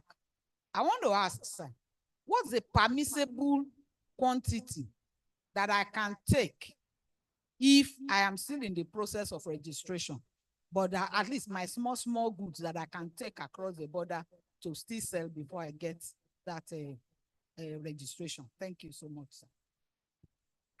Thank you so much, ma'am. Comptroller, sir. Up to you.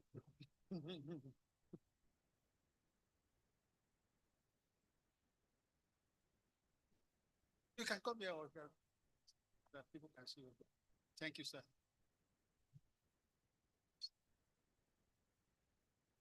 Thank you very much.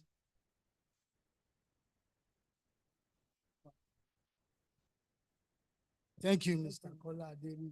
You talked on ETLS. ETLS means Ecowas Trade Liberalization Scheme. It's a form of a regional preferential trade agreement within the Ecowas trade region. Preferential in the sense that for your goods to enjoy that, the benefits of that scheme, you must be resident within the trade, within the area, that's Ecowas area. That's what we call it preferential. So the origin of those goods must originate from this area. So it is to be adhered to, that those that subscribes to it. So when you say you take your goods, for instance, from Nigeria to, so at times they have to verify the origin of that goods. That is why the Chamber of Commerce of these countries are the ones to certify those goods. There's always a certificate they will issue to you to say that yes, you recognize that this thing is produced in this country and it can go. If you lack that, then you're on your own. You get it. If you don't have that, you're on your own. I know that some goods do come to Nigeria under ETLS they don't qualify for, because you must have a minimum percentage of addition, value addition, before we can say it is the origin is Nigeria. At times you don't meet those percentage, so you cannot enjoy it.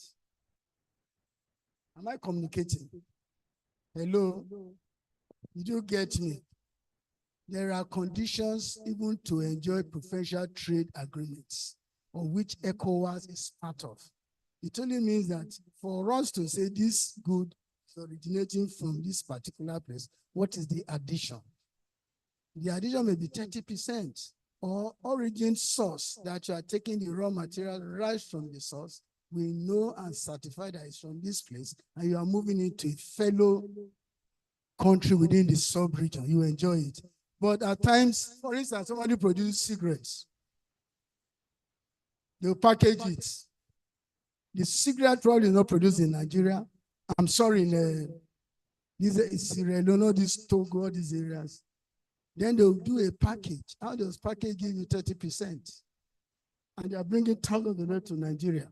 So we have had cause to query them and say no. So for us to be sure, you have at times they take you to their country. You look at the facilities they have, or you contact the Chamber of Commerce there to write a letter, say, okay, authenticating that goods are produced from that place. So when the laws are made, there are some conditions you have to fulfill. Because as you know, most businessmen, I'm sorry to say, some of them, like Madam said, that produce standard goods. We have those that don't want to do it the proper way too. We have so many people that want to cut the corners, avoid the route, the proper route. It's the same thing. So those people cannot enjoy ETLs. Yes, ETLs came to the kind of problem of recently transit goods we are talking about. When let's look at it. 3, 4, 5 vessels of ship of rice, they come to Benin Republic. Who is going to consume it? And who is the person bringing it in? Who is the importer? These are issues. So government makes a law. You go behind, because you know you cannot bring those vessels of rice without authorization. Finished goods to Nigeria. You take them to Benin Republic. You start smuggling them in. And because the roads so porous, these are problems. So there was a time I know the Benin Republic now said that, okay, you want to take advantage of this, they started charging for transit goods. That Benin Republic, which was against the transit code, because that good is on transit to another country, is an outward good. They're not supposed to pay duty on it. So when they are paying duty, you can see the problem. At times, these countries, because you know why we ban them, they feed on Nigeria, for instance, Benin Republic. That's why I just made an example. We are bringing 20, 30 vessels of rice to where? How many people in Benin Republic are going to consume them? They are Nigerians. And Nigerians are the ones bringing them in. So some of these policies, yes, we still respect our ETLS. Some ETLS, they are what is called jacking in Nigerian Customs Service. When you are given some tonnage to bring in, you are bringing them either piecemeal in tranches. There's always a letter that will be written to us with certification, either from chamber, we attest to it that you are one, then you bring it, we sign it, Father, I sign most, okay. This revenue, take a record, please. Because they may give 50 tons for 50,000 tons, for instance, they can't bring all like this. So continue to jack them. When they bring this, when they bring this until. So these are processes by which ETLS is observed in Nigerian Customs Service. Except you are doing the other way, then fall foul. Am I good to go? You are good to go, but on that, maybe you need Which to one do is some that? finding. The ETLS in Abidjan. Okay, Abidjan, they don't recognize They it. did not recognize That's what I'm it. saying. That's- It's so- not a Nigerian problem. Hello? You can talk to the president of Ecowas, whatever he is, pick it up, because some of them, they are afraid of what is called dumping. Not only dumping, as I said earlier, some of these issues that if the natives, I would say the indigenous of those countries are not obeying, maybe because who is funding them, who is behind their economy, they may think it's a dumping system, because every country has a right to avoid dumping. So probably those goods will be better than, okay, let me just come straight. Let's say most of these Francophone countries, they depend on France mostly. So you are bringing a Nigerian probably better and cheaper than what is coming from France. What do you think will happen? They will levy it. They will not want to obey. Just like what Trump is trying to do. You levy import. Import is simply tariffs. So they are not obeying ETLS, not Nigerian Customs problem. It's not that you do not fulfill your criteria, the levels of certification that you need from Chamber of Commerce. You fulfill all due diligence. It is now their duty to obey. If they don't obey, well, I can't speak on that. Probably it has to be taken up the Ecowas government structure. That's the administration itself. Okay. Thank you. Then Madam was saying young people. When I made that remark, it's the easiest way of communicating my mind that the respect is what we do in Africa as a whole. Yoruba is a culture, Igbos and everybody will respect our elders. I'm just trying to say that nowadays, because of influence of Western education, Western influences, we are losing it. And I thank Madam for mentioning that the incident dressing all over the place is unfortunate. I know none of us here would like our daughters to dress like that because you dress the way you want to be addressed.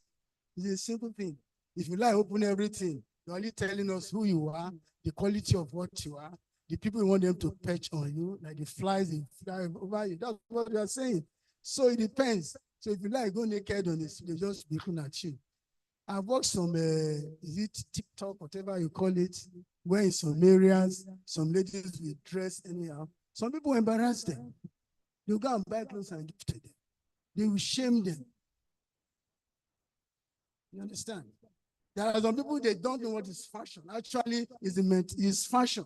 I ask people, I have asked someone,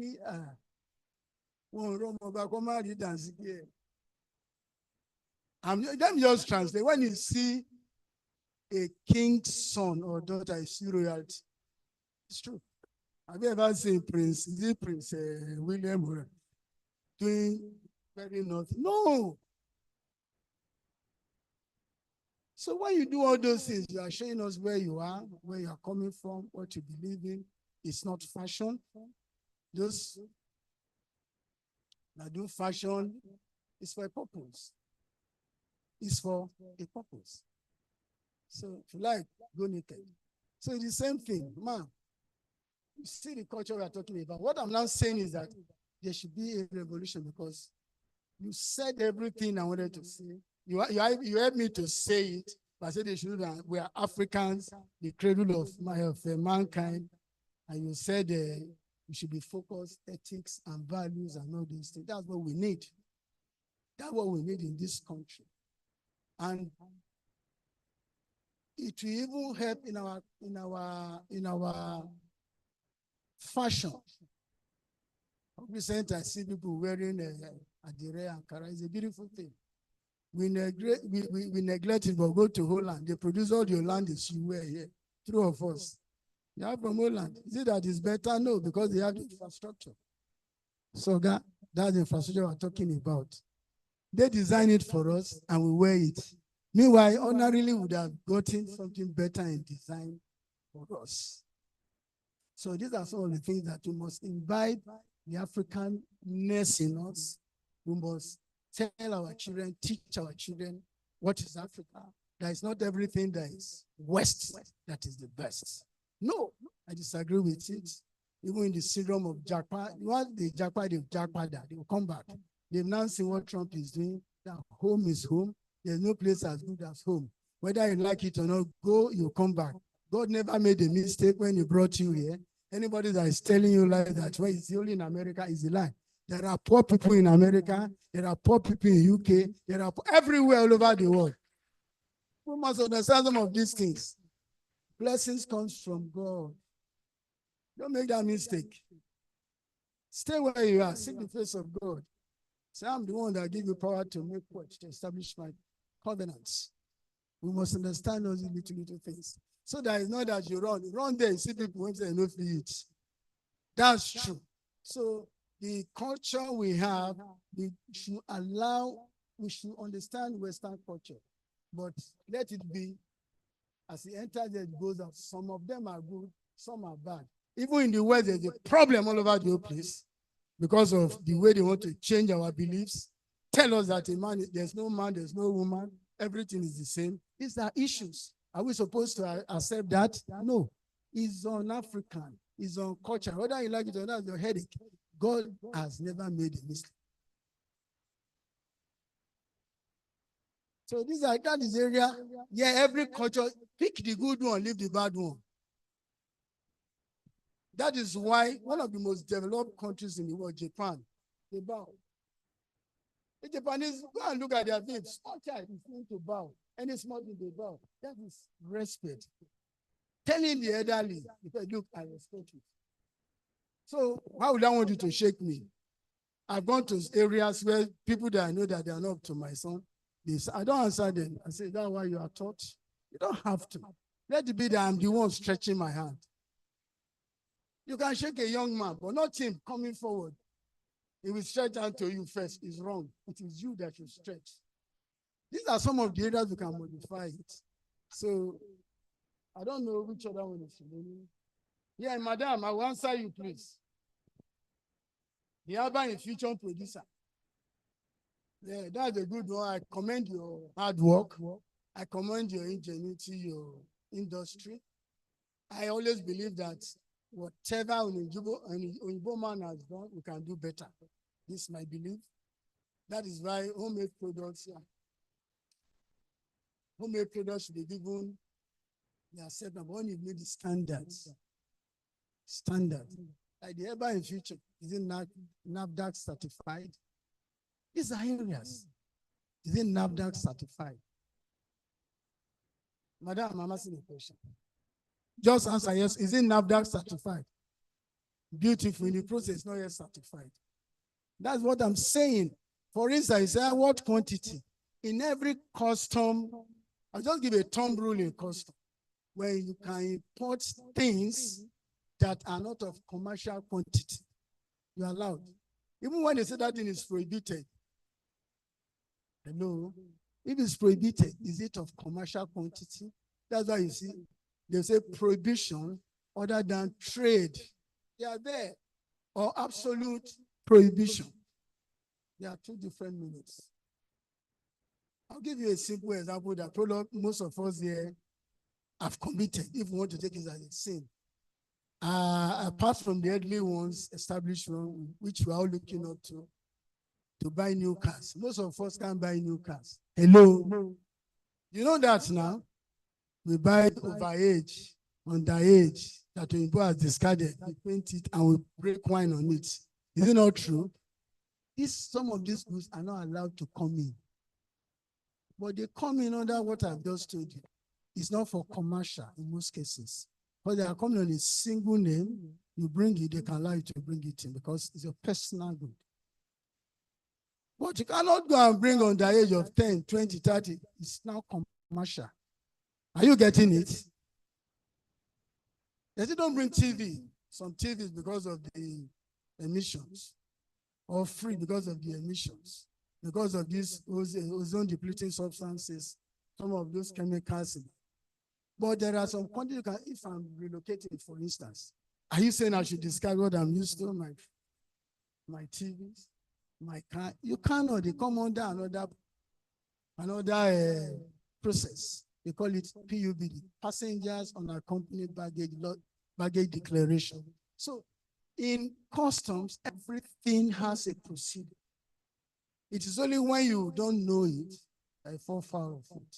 There are procedures for everything. So, madam, when you say there is a collection and bagging, let me say a clear conscience fear do not accusation. Why are you giving money? You should know you are right. Do you get it? You already told me, for instance, that what you have is not certified. I want to go away with it. You have committed crime on your own. That's crime.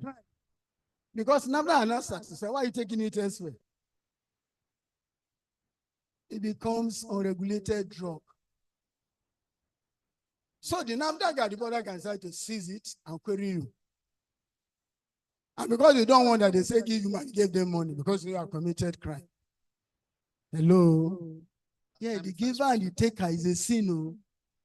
It's against the law. Do you understand? If there is no giver, there will not be a taker. That's what I'm saying. So it's easy to ban custom, is a lie.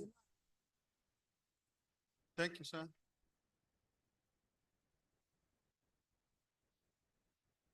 And you, okay, why you said that, they said the immigration officer, I'm not immigration. So I don't know what they are looking for. Okay. Do you get it? I'm speaking on behalf of custom. I would try to, I'm not saying everybody in custom is a saint. No. You always have some bad eggs among the beautiful ones. You understand? So you'll be bad apple among the apples around. So that does not denigrate the entire establishment. I refuse it. That's when I stand there, I can answer some questions, not because I'm a saint, but because I know the premise under which some of these things originate. Sir. Thank you so much, sir. We really appreciate it. Give him a round of applause, sir. Thank you so much. We appreciate you well. Thank you so much, sir. Thank you very much, Mr. Kolade Wigbe and Controller Tani Dan Inyong.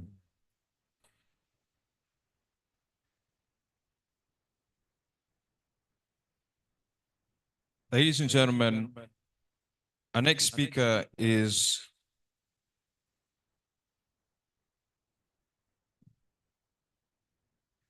a leading economist and founder of the BAA Consult, known for his strategic insights on monetary policy, economic development, and regional integration.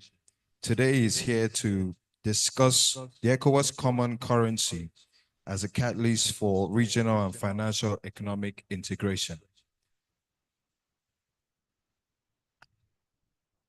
Please, some decorum. Just before we break for lunch, and I know Controller Tenny is in the middle of a lot of things now. Well done, sir. All right, thank you very much. Decorum, please. Our next speaker is a leading economist and a founder of the BAA Consult, known for his strategic insights on monetary policy, economic development, and regional integration. Ladies and gentlemen, please put your hands together for Dr. Biodun Adedipe. Let's not get tired now.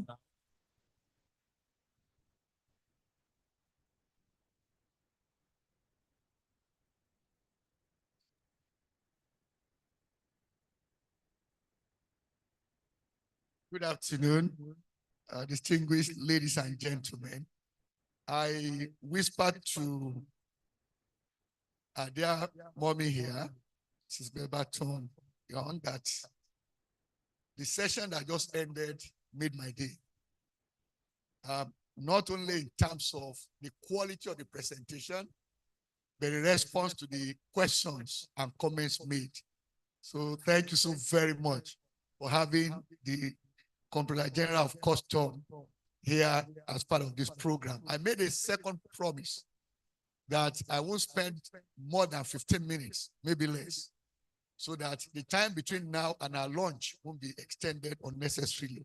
But incidentally, what I was asked to speak about, eco-currency, this year marks 30 years that I first gave a television interview on eco-currency.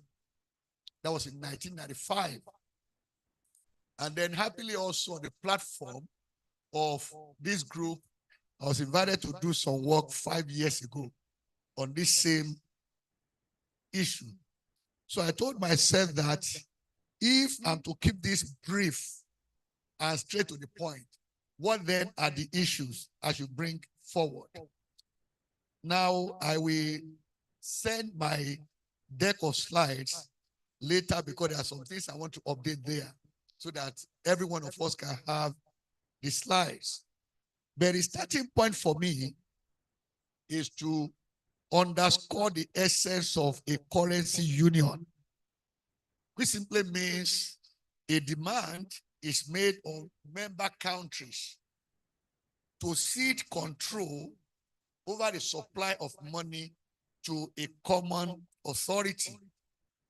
Yes, in some instances, those countries may retain distinct national currencies. And we see that happening in the Euro area, where some of those countries still retain their currencies, but everybody also recognizes the euro as a common currency in Europe across the island and mainland Europe. Of course, they also agree to adjust the relative supply to maintain a desired rate of exchange. I won't bother you with the theoretical concepts and the rest of them underscoring that. But for the eco currency, the journey began 42 years ago. So that gives you an idea of how long we've been in this conversation. 42 years ago.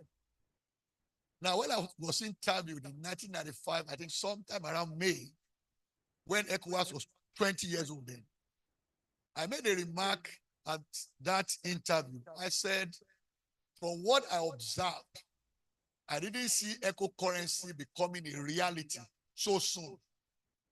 And of course, what I said then went viral, media organizations variously. And most of them said, no, that doesn't see eco currency happening at all. I said, no, when it comes to a common currency, there are preconditions. So, and that is where the real challenge lies. Because not every member of that union will be equally committed to meeting those preconditions. And that will continue to put a gap between the common agreement and the actualization of it. And that is the real challenge we face as of today. Now, talking about the eco currency, we said there are primary criteria and there are also secondary criteria. Across both, they are 10 in number. 4 primary, 6 secondary, which means the primary are very, very important. It's like the foundation and then the superstructure that we put on it. Now, as at today, or let me say, as at last month, when the Ecowas leadership did a fresh agreement as to when we launch eco currency, which they agreed to be July 2027. Okay, that agreement was made in Abuja, Nigeria last month, March 2025. That by July 2027, we should see eco currency come into reality. And that will mean after some 45 years, I mean, about 42 years, sorry, to be specific, that the idea was muted. But what are the primary criteria? And that is where the challenge begins. 4 things must happen before eco currency can become a reality. The first is single-digit inflation rate. You then look across the member states of Ecowas. What is the level of inflation across all these countries? Now, Nigeria is in what I call higher double digit. That means we are in 20-something%, okay, currently. Of course, I mean, you see all manner of outlooks, because at the conversation on Saturday, talking about the outlook for the Nigerian economy over the next 5 years. And it's where are we likely to be in year 2030? Because IMF issued an outlook, World Bank issued their outlook last week. Both of them say all manner of things about the economy, okay? But for all the issue is there a possibility that between now and July 2027, Nigeria can achieve single-digit inflation rate? And that's just Nigeria. But why will I emphasize Nigeria? Because when we did this evaluation 5 years ago, we said Nigeria is critical to eco currency because, number one, in terms of GDP across ECOWAS, Nigeria stands out. Then in terms of trade within ECOWAS, Nigeria also stands out. Then we now said in terms of population, in terms of infrastructure, which are critical elements, that Nigeria is standing out in terms of size. So if we therefore we talk about the eco currency, Nigeria must also be the leader in meeting those requirements that we refer to as primary and secondary criteria. So it means we must work hard in bringing inflation down to single digits. And of course, other member states of ECOWAS have to do the same. Second thing is fiscal deficit as percentage of GDP. Now, the requirement for eco currency says it must not be greater than 4%. That means fiscal deficit relative to GDP must be less than or equal to 4%. And that means it's not only one country now. Every country that will become a part of that currency. So again, it means for any country like Nigeria, because we have that challenge today, we have to grow our economy in an inclusive manner. And that means government must play an important role in terms of investment in infrastructure, which will now attract investment for the private sector as well into that space and several other sectors of the economy. And that means the budget will increase, but if the budget is increasing relative to GDP, that means the ratio of deficit to GDP will likely also go up. So, but the same thing we apply to other states in ECOWAS, member states of ECOWAS.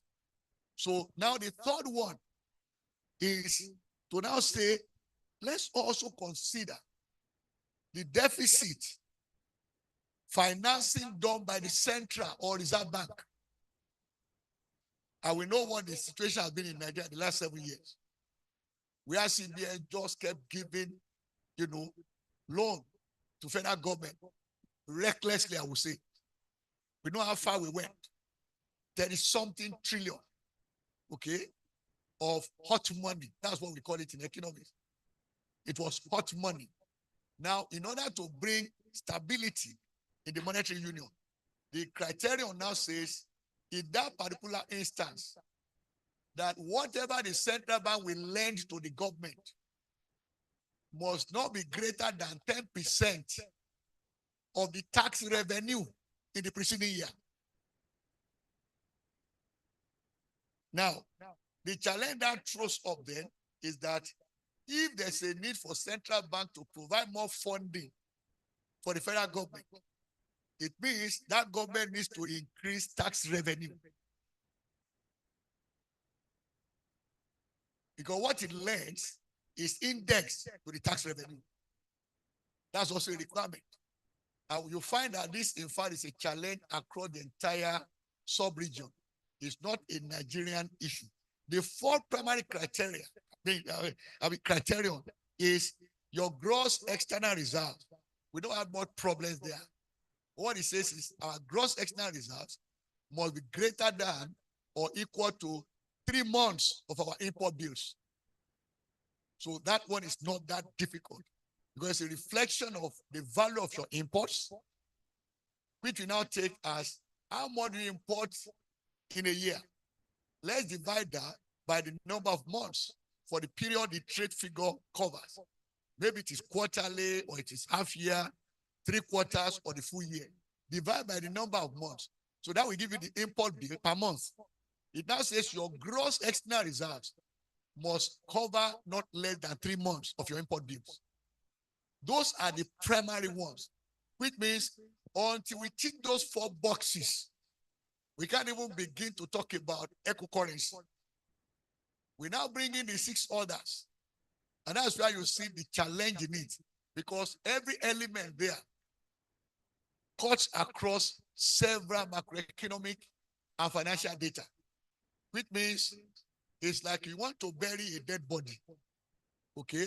To have it fully buried, you must cover it from head to toe. So that's the challenge of this currency. Now says that, look, if you bury the head and the legs are out somewhere, you still have a problem. That's the challenge I see in those criteria. Let me tell you what they are, okay? Which was why I said I won't need more than 15 minutes. Now, the first of the secondary criteria, 6 of them, says that there must be prohibition of new domestic default payments. That is, each time you go to the website, for example, of Debt Management Office in Nigeria, you see what our governments are owing. Federal government, state government. Now it says, if you take federal government, how much is this owing local contractors? So that criterion now says, number 1, you must extinguish all outstanding. Then that same criterion says, on the other hand, new ones that you are taking, that is contractors you have not paid, there must also be a limit to that. So if you are pick Nigeria now, simply go on the DMO website. How much is Nigerian government owing contractors? What we call domestic debt. That's what it is in that chart. It now requires that between now and July 2027, the federal government must extinguish all those outstanding to domestic contractors. It's a tough one. Okay? The second secondary, criterion says tax revenue should be greater than or equal to 20% of your GDP. And we all know what that means. What it means is that you must find a formula for growing tax revenue relative to your GDP. Now, that might look where there's really nothing difficult there, but see where the challenges is this. If your economy is growing, that means your GDP is growing. It means the requirement in terms of ratio of tax to GDP will also grow. Absolutely. So now, what does that mean in terms of increasing tax revenue? Are we going to increase tax rates? Or do you want to expand the tax basket? Whichever way you do it. That criterion says you must grow it to not less than 20% of GDP. It's a tough one. Because anywhere in the world, not just in Nigeria, increase in tax rates is always resisted. It's a global phenomenon when you talk about tax systems and tax structures. So in which case, the government might meet resistance in increasing tax rates because it has an objective of increasing tax revenue to not less than 20% of GDP. But when your economy is also growing, it's a challenge that comes from a different angle as well. I made a remark on Saturday at the discussion of the Nigerian economy and the outlook. We have 7 professional economists in that conversation. And when they came to me and said, okay, what's your view about all this? I said, well, we must understand something here in Nigeria, that no matter what we say, the correct narrative is that our economy has been growing steadily in the last 15 years. Because when you see the trend line, it shows that very clearly. The economy has been growing, but it is not growing inclusively. That means we are growing, we're not creating jobs. That's why we're all feeling the heat. It seems nothing is actually happening. But indeed, the economy is growing. So if it is truly growing, it means then that to get to 20% tax revenue relative to your GDP is going to be a tall order for the government. The third one among the 6 secondary criteria, welcome back, dear President. I most appreciate it, sir. Now, another tough one, which I'm sure if the NLC hears, they will put their light on it. It says the wage bill of the government must be less than or equal to 35% of GDP. That means, sorry, of tax revenue. That means if you will increase wage, what to pay your employees as a government, then you will need to also increase tax revenue. Because wage bill under this criterion is tied to tax revenue. And it says it must not be greater than 35%. That's why I said is that you are burying someone who's different parts of the body. You are struggling to talk under. Okay? You are dealing with tax revenue on one hand. You are dealing with GDP growth rate. You are dealing with wage bill and several other things. It's a very tough precondition. That's the way I will put it. Now, the fourth one now says, and this is a challenge as well, which says, look, you make money. What do you spend the money on? This one now says, public investment must not be less than 20%. Again, of what? Of the tax revenue. So he's putting so many things and tying them to tax revenue. Which means the requirement then is that government should work hard across the Ecowas member states at growing their tax revenue. In fact, when I reviewed this earlier today, I asked myself, what is the source of these preconditions? Who designed them? Whoever designed these preconditions, do they really want this thing to work? Because when you look at them, they are very tough to meet. Those preconditions are tough. Okay? But let me tell you the last of them. The last two, one says stable exchange rate. You see your reaction. I mentioned it, you reacted. I didn't even say anything about it. Stable exchange rate. And we know how it is when it comes to exchange rate management in West Africa. And then the last of them says positive real interest rate.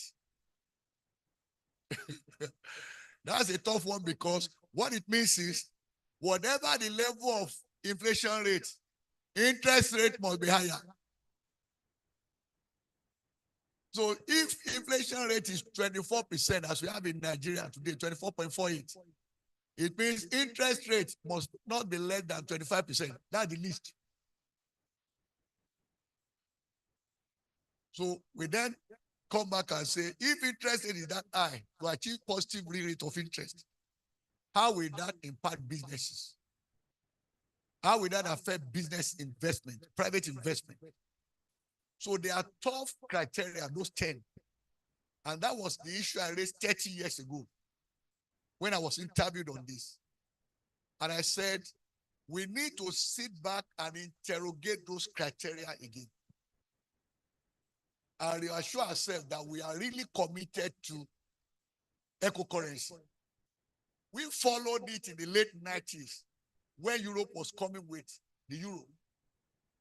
I was involved in the conversation because I consulted them for Central Bank of Nigeria. And we're looking at how do we maintain our external reserves and also manage our external debts. So how is euro likely to play against the US dollar? Will euro become stronger than US dollar?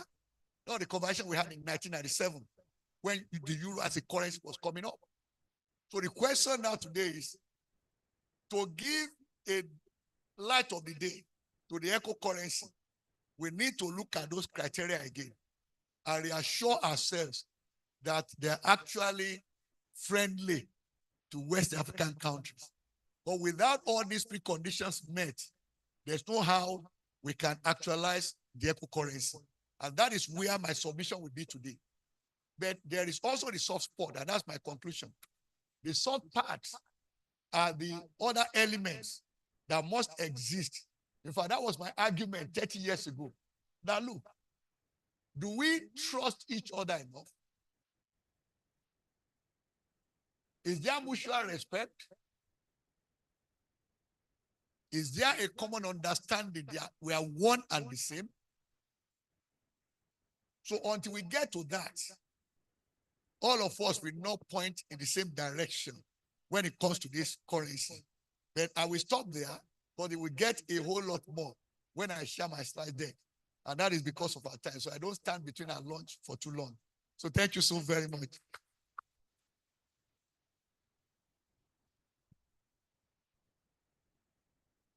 Ladies and gentlemen, please put your hands together for Dr. Biodun Adedipe. Honestly, I must say that listening to you, sir, Dr. Biodun, listening to you felt like I was back in school because I studied economics and it just felt like I was in my ECN 442 advanced macroeconomics class. Thank you very much, sir, for that very insightful presentation. Mr. President, sir, you missed out a lot. There was back and forth between the customs and traders. A lot of, but don't worry. After our jollof rice, there's going to be much more. Ladies and gentlemen, please, another round of applause for Dr. Abiodun Adedipe. Right about now, we are going to break for lunch. But before we go, like I mentioned earlier, we still have 2 panel sessions to tend to. Very important ones, if I may add. We're going to be looking at women driving sustainable development in Ecowas, and also we'll be looking at legacy and leadership, reflections from the Ecowas pioneers and veterans, one that's going to be moderated by a veteran herself.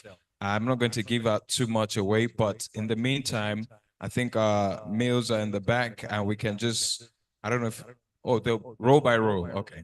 So row by row, we can go back out and enjoy our meals and do a bit of networking so that we can come back refreshed.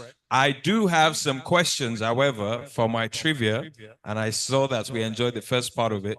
So please enjoy the meal. We have about 35 minutes, 40 minutes to do that, 40 minutes to do that. And we'll be back for the second half of this wonderful conference. Thank you very much so far. We expect you back in 40 minutes. Thank you.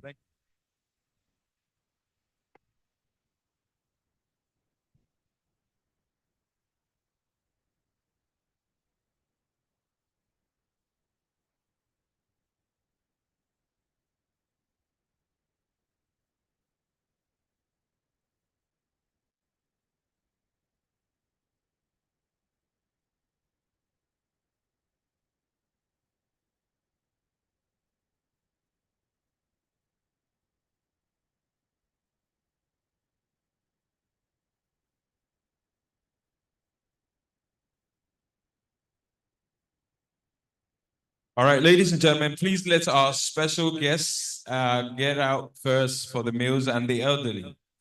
Because I just heard someone say we're elders, please. Yes. Please respect them.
Zombie, oh, zombie.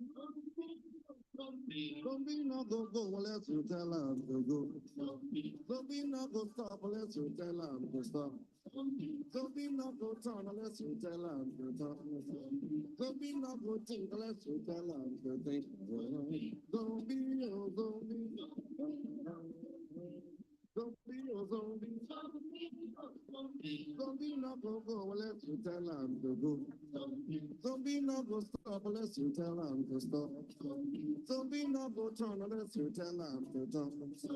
Zombie no go think unless you tell him to think. Zombie, oh, zombie. Zombie, oh, zombie. Tell him to go straight. I drove a jar, I drove. No break, no jam, no sense. I drove a jar, I drove. Tell him to go kill. I drove a jar, I drove. No break, no jam, no sense. I drove a jar, I drove. Tell him to go quench. I drove a jar, I drove. No break, no jam, no sense. I drove a jar, I drove. Go and kill. Go and die. Go and quench.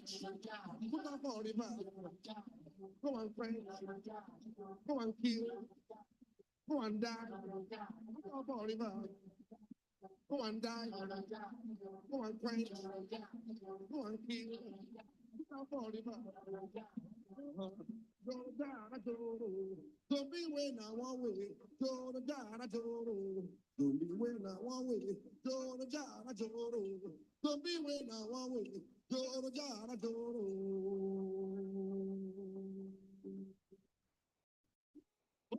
Attention.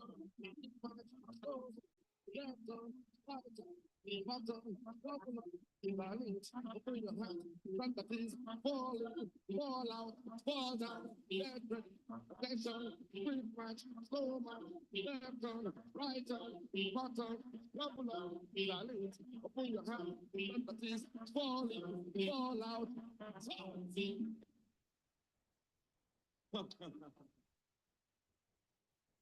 Order.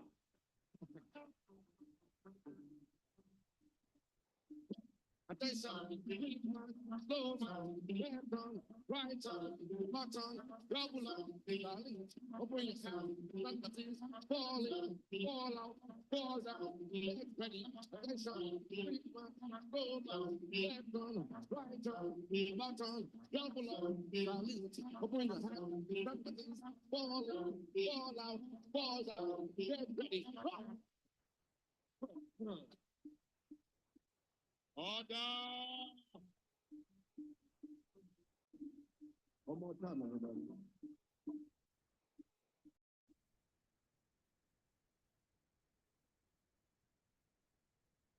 Attention, so much,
Avec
la participation régionale numéro 1.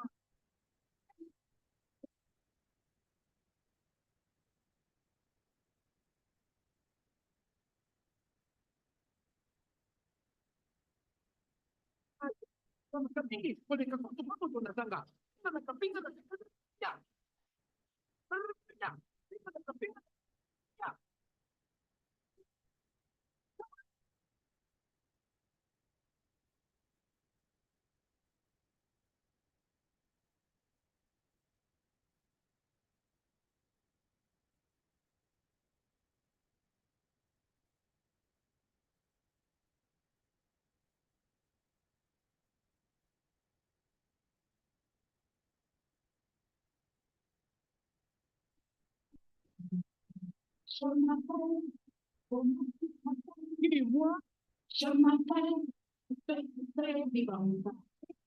Je m'appelle, vivante.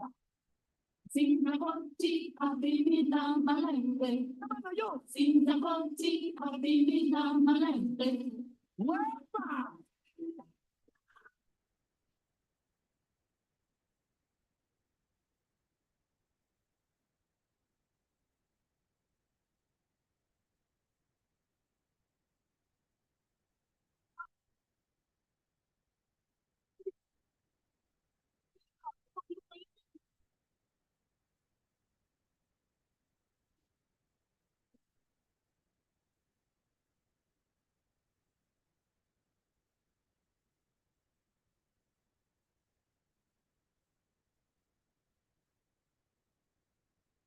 Dis-moi, non,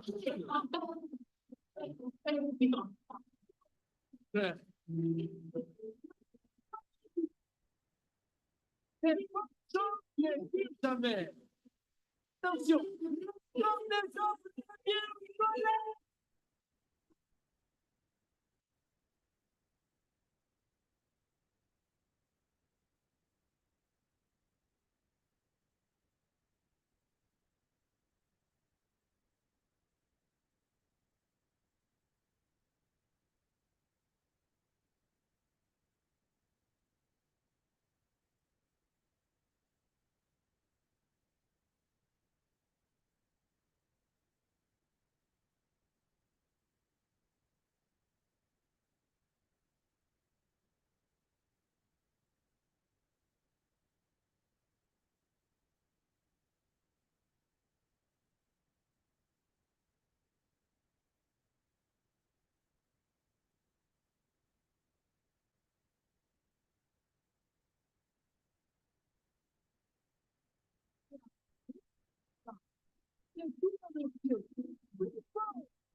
à Yaoundé.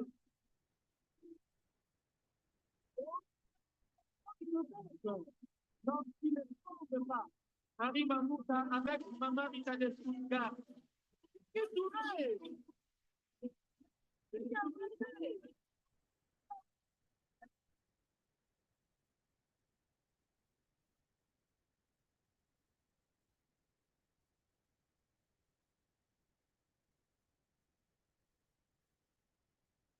Ready to upgrade your music?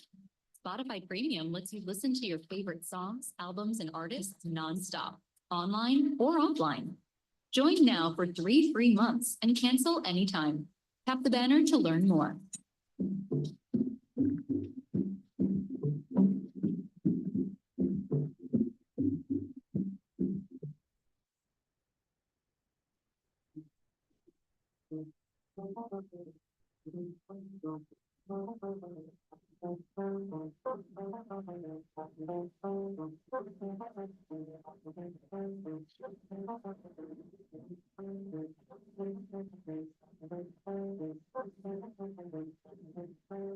Right, distinguished guests, thank you. I'm sure we're all well refreshed and we can get on with the second half of this event. I'd like for us to start on a light note. The next panel session, I'll be honest with you, we're supposed to have some of our panelists join online, and I think they are having a bit of a network issue. So that's why we've kind of stalled for a bit. But they should be joining us any moment now. And can I just enjoin those of us that are behind, if we can come forward and sit on the tables in front so that it feels a bit more compact. Hi, those of us on those tables, yes, please, can we just come forward? Thank you, really appreciate that. As I said before, I do have some trivia questions that I think would interest us. We're just gonna be playing a little game before the next panel session. And I want to see who's sharp and witty and here with us. The next panel session is a very important one, to be moderated by Ms. Oloyede. Okay, thank you. So earlier in the day, I asked, questions about the Ecowas, what year it was founded, how many members. I have a few more questions, right? And I think I'm just gonna, again, split the room. Seeing that some people at the back are not here with us, maybe we'll split into left or right. Are we good, sir? Do you want to be on the left or the right? Because you are straight in the middle.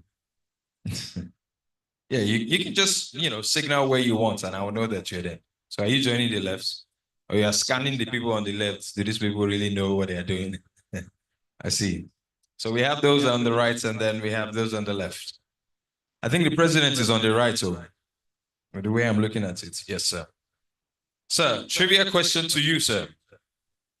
What ECOWAS country is nicknamed the Smiling Coast? Which ECOWAS country is nicknamed the Smiling Coast? Is it A, Ghana, B, Sierra Leone, or C, Gambia? As soon as I said Gambia, I just said Gambia. That's correct. Please put your hands together for Mr. Gabriel Idahosa. Okay. Next question. Which ECOWAS country has the most UNESCO World Heritage Sites? This one's a bit tough. Which ECOWAS country has the most UNESCO World Heritage Sites? Is it A, Senegal, B, Cote d'Ivoire, or C, Nigeria? Somebody said Nigeria? Senegal, Cote d'Ivoire. So the right says Cote d'Ivoire, the left, Senegal. Sorry to bring it to you, right? The left wins this one. It is Senegal. Please put your hands together for her. Fantastic, fantastic. I think this one, I think everybody should know it. Which ECOWAS country has the airport? Which ECOWAS country has the busiest airport by passenger traffic? Is it Kotoka International, Ghana, Blaise Diagne, Senegal, or Muritala Mohammed, Nigeria?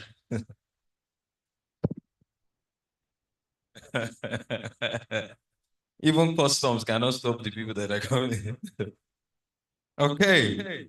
I think this is fun. Let's do two more. One more. Which ECOWAS leader? No. Yes. Which ECOWAS leader famously wore stylish hats? Famously wore stylish hats and smoked a pipe. Interesting. I didn't know this. Which ECOWAS leader, even without options, you know? Who?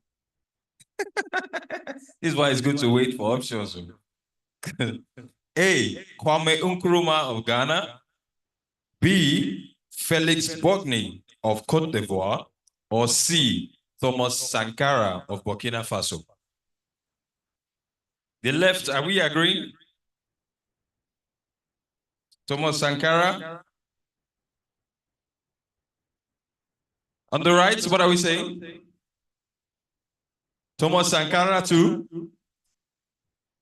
Cote d'Ivoire. You don't even know the guy's name, but Cote d'Ivoire.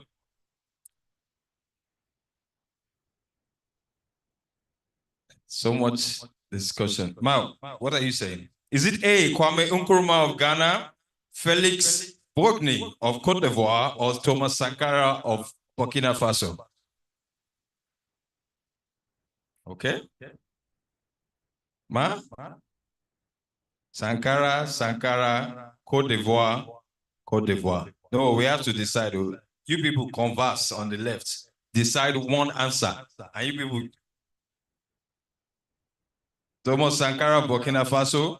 Thomas Sankara, Burkina Faso. I'll read the question. This question, TOEFL. I'll read it one more time.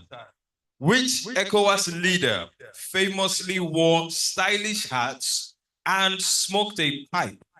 Remember, pipe. Yes, he had a cigar or whatever.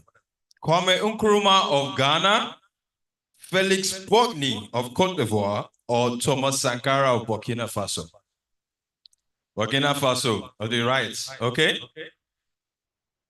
Thomas Sankara. Ladies and gentlemen, the answer, as my able president has said, is Felix Boigny of Cote d'Ivoire.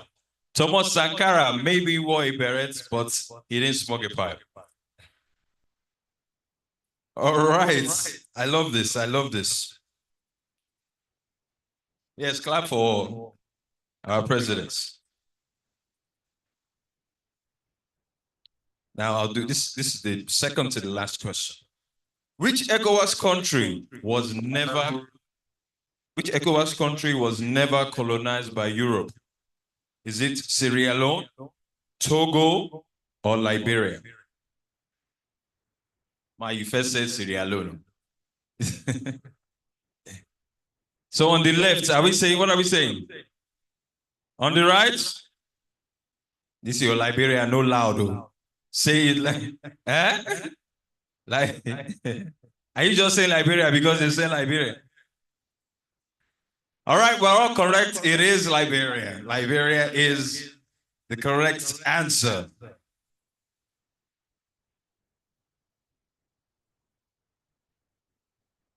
Yes. The last but not the least question. Now I can't find, okay. Which is the most widely spoken indigenous language in West Africa? Okay, let me not even read the options. Yoruba in West Africa. Sir?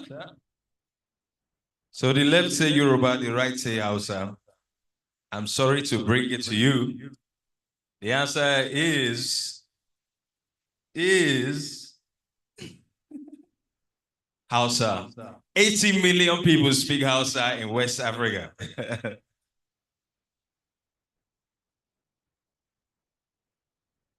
Yes, yes, yes. A big round of applause to everybody that participated. You all did well.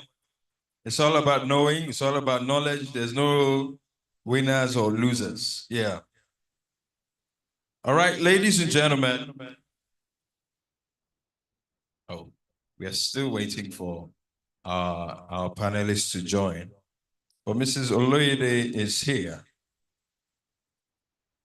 And I want to really apologize to her because she's been here since morning. This session should have started a long time ago. Sincere apologies, ma'am.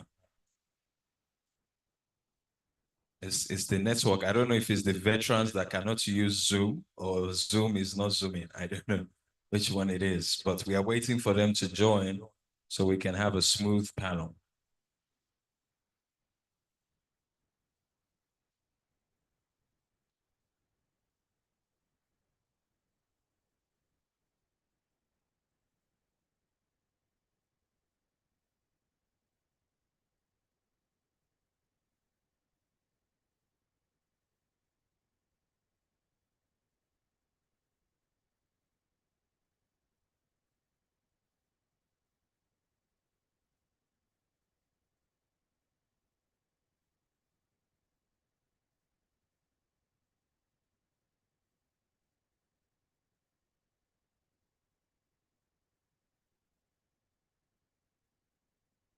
Still waiting.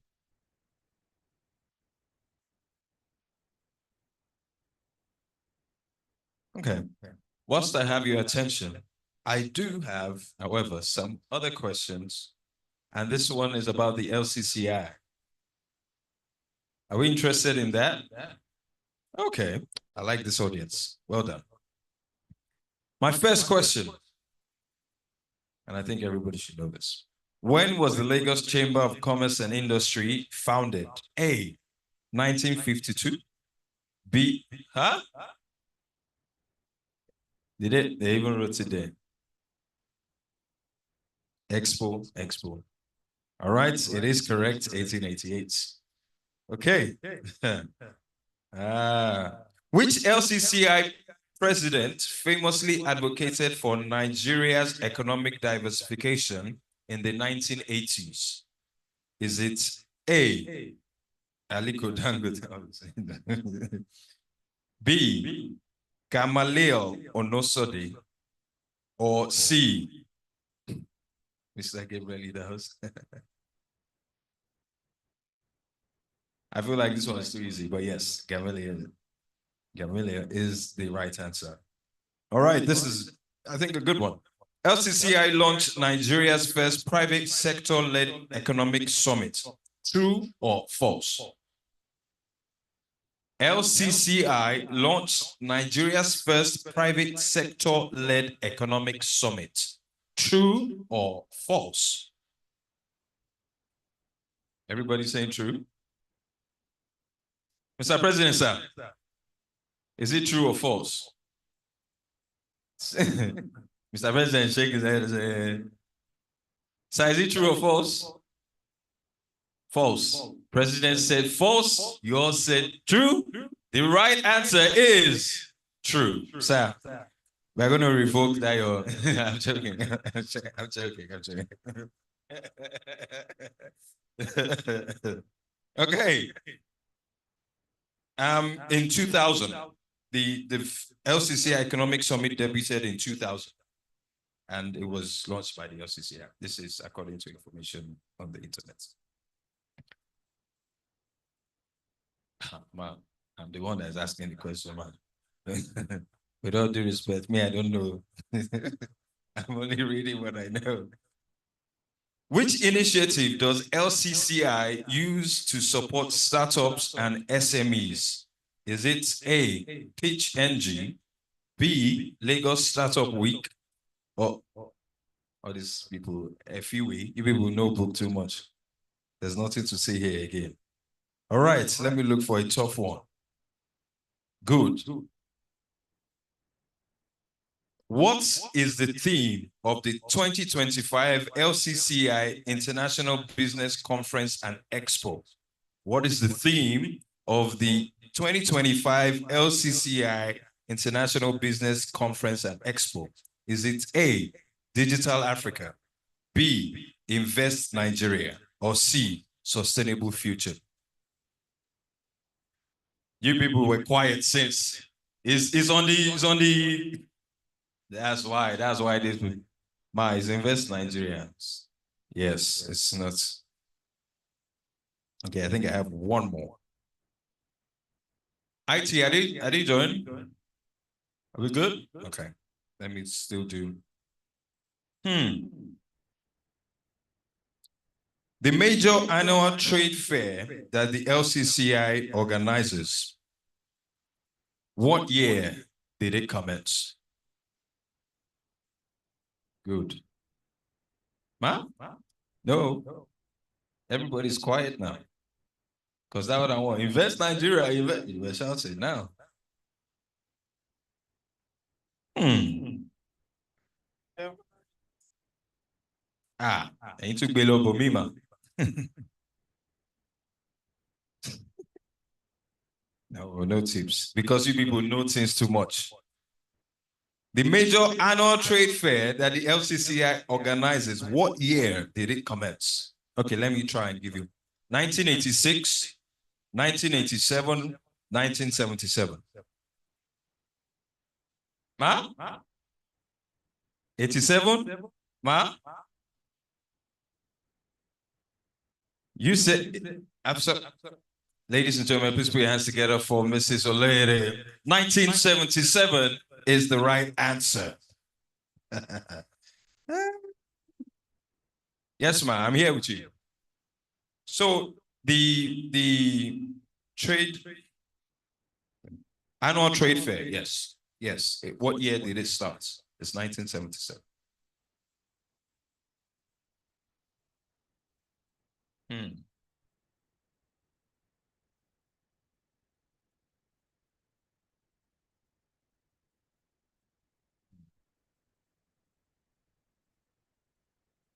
I need to tell Google that one. Google doesn't know.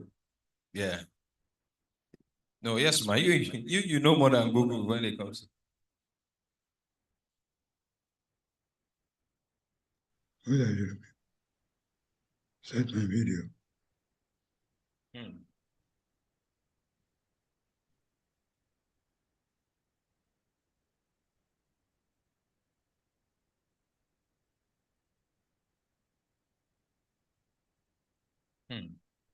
Please put your hands together for her. Very valuable insights. Okay. All right. I'm being told now that our panelists have joined our session, but let me do this one last question. And again, this should be a no-brainer. Which LCCI committee focuses on ECOWAS trade integration? Which LCCI committee focuses on ECOWAS trade integration? Is it A, Manufacturing Group, B, AFCTA Committee, or Energy Forum? Again, manufacturing on the low here. What are we saying on the right side? Manufacturing? We had the vice president. Unfortunately, we are wrong, man. It is AFCFTA Committee. And that is our last question. Please put your hands together for yourselves.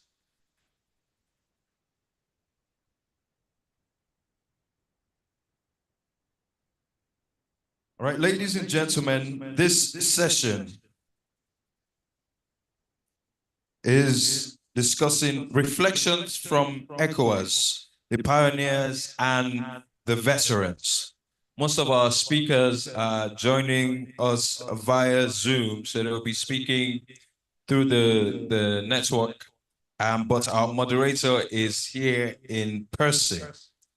And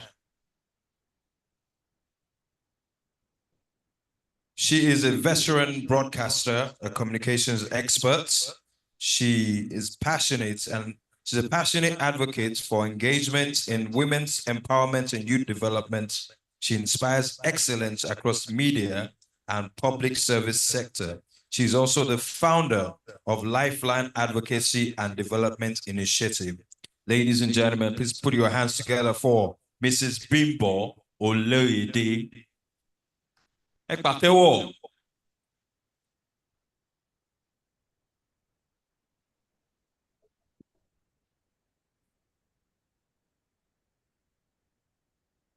She's an absolute professional.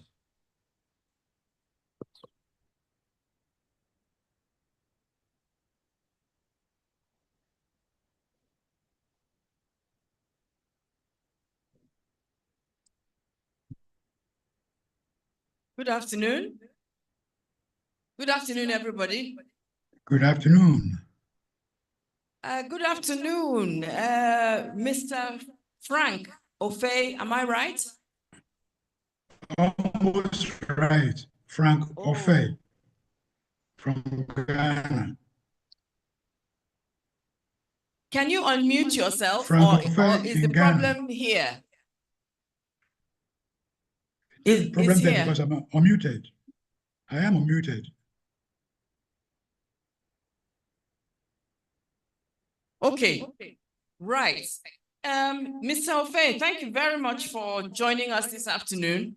I'm sorry that we had a bit of a hitch earlier on, but at least we are together now. Have you had your lunch? Thank you. Did you hear me? Have you had? You have. I'm going to now have your, I'm going to have your virtual lunch. Okay. All right. Now, you were a pioneer chief economist in Ecowas as far back as the late 70s. That's the information that I have here about you. Can you set the scene for us? What was it like at that time when you were working for Ecowas? What was the spirit of Ecowas? Thank you very much, Madam, and good afternoon to you all. I'm happy to be part of this panel, and I would want to thank you for the label pioneer, because in fact, I was part of the Ghana delegation that negotiated the Ecowas Treaty. We came to Lagos to sign the treaty May 28, 1975, Federal Palace. So you were Then part of 1.5 years later. You were part Sorry? of Ecowas. I was part of the delegation, Ghana delegation that negotiated the Ecowas Treaty. Right. Yes. And we were in Lagos to sign the treaty back in 75. Okay. Then 1.5 years later, in November 2076, the protocols, some initial protocols were signed. And this was very important because some of our countries, particularly some of the Francophone countries, were insistent on getting to know the content of those protocols before they would ratify the treaty. Okay. There were two particular ones that were critical for them: the rules of origin, and then the compensation mechanism and the Ecowas Fund. In fact, that's what it came to be. So 76, the protocols were signed, ratification started, and February 77, the first executive secretary, Dr. Ouattara, went around some 4 countries to get the pioneer officials, ministry officials, to help him set up what you call a task force to draw up the basic instruments.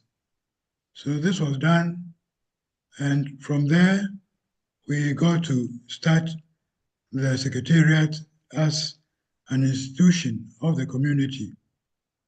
Okay. I must say, please go ahead. All right. You're giving us facts and information that is very crucial. But Asking a question. I want us to go beyond the facts I'm interested in how you felt at the time, because this was something new. You know, in the southern part of Africa, you had the frontline states. Their own movement was going on. Then in West Africa, ECOWAS was being established. How did you feel being a member of, being a pioneer of this kind of regional group?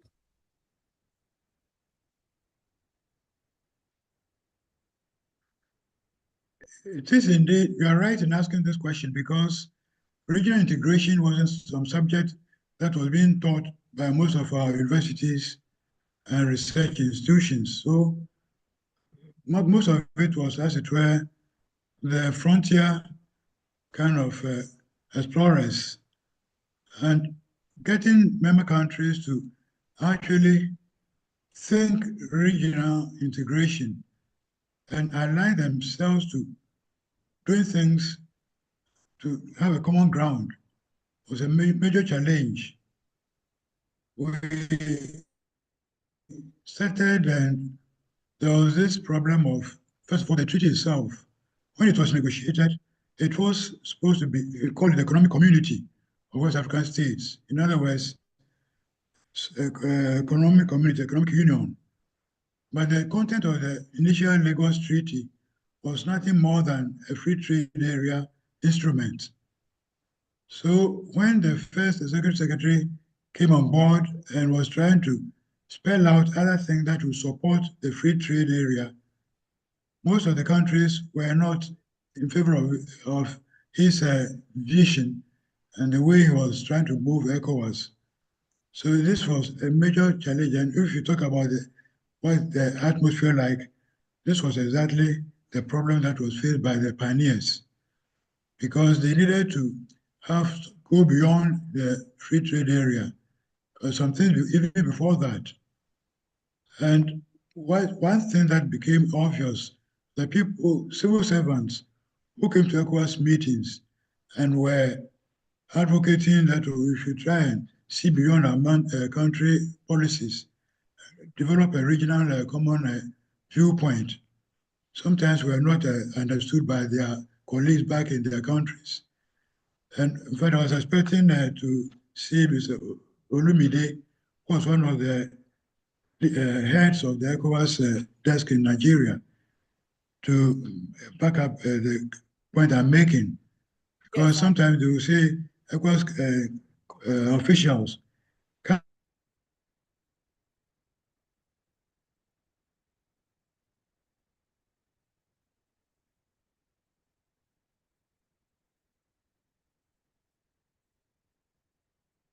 It's frozen.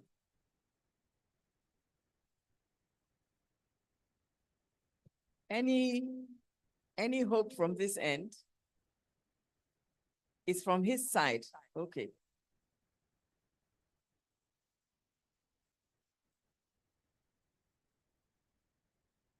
Yeah. He has to probably go out and come in again.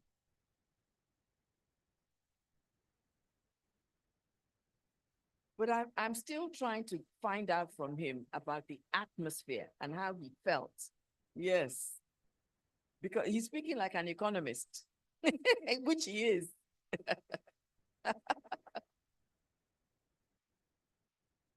Okay. Okay.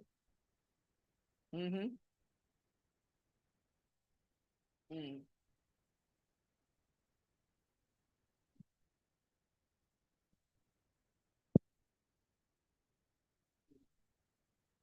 Okay.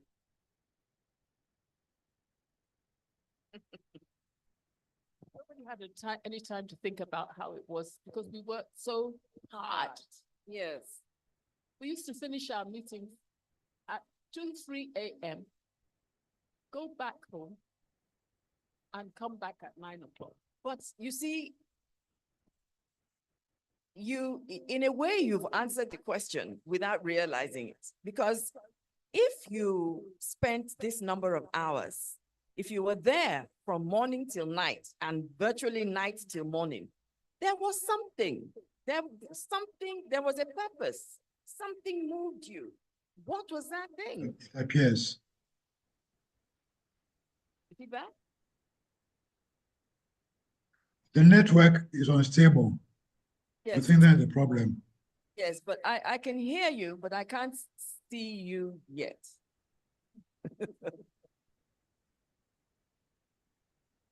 Okay, no, but sometimes you have to just use audio. All right, he's back. Okay, so. I'm back. Yes. Sorry. No problem. Welcome back. I was actually having a chat with Shade, who apparently worked with you at that time. Now, That's right. you were saying something about the problem that some delegates had gelling with their countries of origin. I am sure that there must have been also some other kind of obstacles. Well, I am imagining you had different ideologies, you had different religions, you had different languages. Those were all challenges, weren't they? There were indeed. There were major challenges. The language apart, there was the ideology, the socialist Africanization as against very conservative, pro-Western, more specifically pro-France kind of orientation. Yes. So this was a major challenge for us. One typical example of this was when we said we want to promote private sector initiative, we want to have a community enterprise so that they will have some benefits.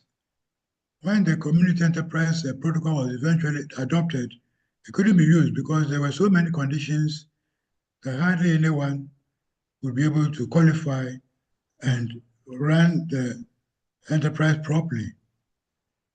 And then another thing was about the rules of origin. Okay.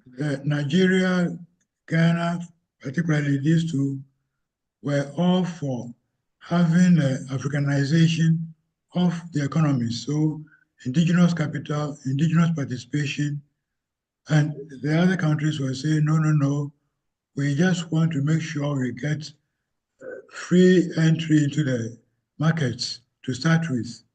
So that was another major obstacle. And all these are, as you can see, due to the political orientation and ideologies. But do you know, as you are talking, I'm thinking about things that were said maybe 2-3 hours ago here. The fact is that 50 years down the line, it's the same situation. It really hasn't changed. Is there, when you look back, is there anything that you would have done differently? Sorry, a good business. Can you hear me? Sorry, it's become a touch and go business. You said it became. Sorry, I didn't quite catch that. I said it's become a patchy. The connection. Oh, all right. So what I was trying to say is that some of the things that we've heard here today seem to echo what you said. Can you hear me? Yes, I did. Can you hear me? Oh dear. I can hear you loud and clear. Thank you. Okay, fine. I can hear you too.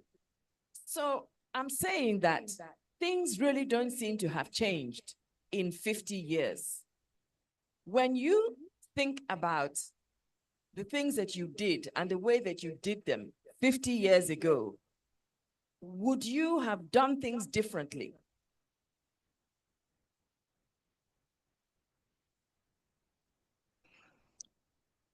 No, I wouldn't have done anything differently because that's the way to go. First of all, commitment of our member states is at stake. It's a major challenge, and one cannot rely on the commitment. After ECOWAS, I went to work for promotion of private sector promotion and involvement in the regional integration process. And you could see that most member countries had national policies which were contrary to the common regional policies that we had all negotiated together. Wow. And this is what is persisting. I remember very well back in 1999, when Nigerian President Olusegun Obasanjo became president again, the civilian president. This was 20 years after he had left ECOWAS back in 79. And the first thing that he remarked was that has changed where I left off. We are facing the same problems. So that is what it is. And as you say, 50 years after, very little has evolved. We've evolved by way of institutions. If you look at the Lagos Treaty 275, the 1993 revised treaty, you see a lot of difference where we spelled out many other areas because we realized that we should go beyond the initial conception of ECOWAS that was enshrined in that 75 treaty and brought in a lot of other things. But even there, if you read it carefully, you get to see that things were not very smooth because it was a compromise position that we took. So you find that we talk rather feebly about economic common currency. Then you have chapter 9 of the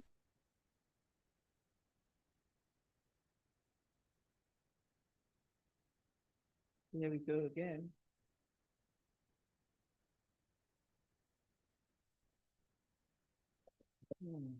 Sorry about this, this network. Would you? I don't think he can hear me. Maybe he should just try the audio on its own. Yeah.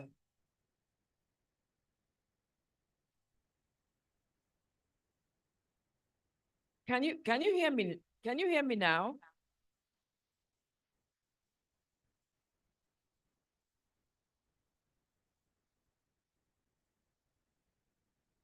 Hello? Mr. Faye, can you hear me now?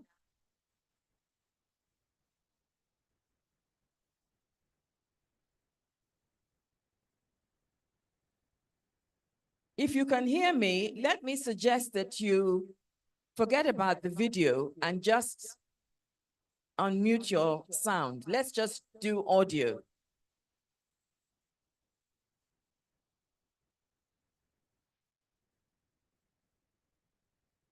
It's gone completely. Oh. Oh, gosh. But isn't it sad that 50 years down the line, the story really hasn't changed? Well, I mean, I really wonder. I wonder.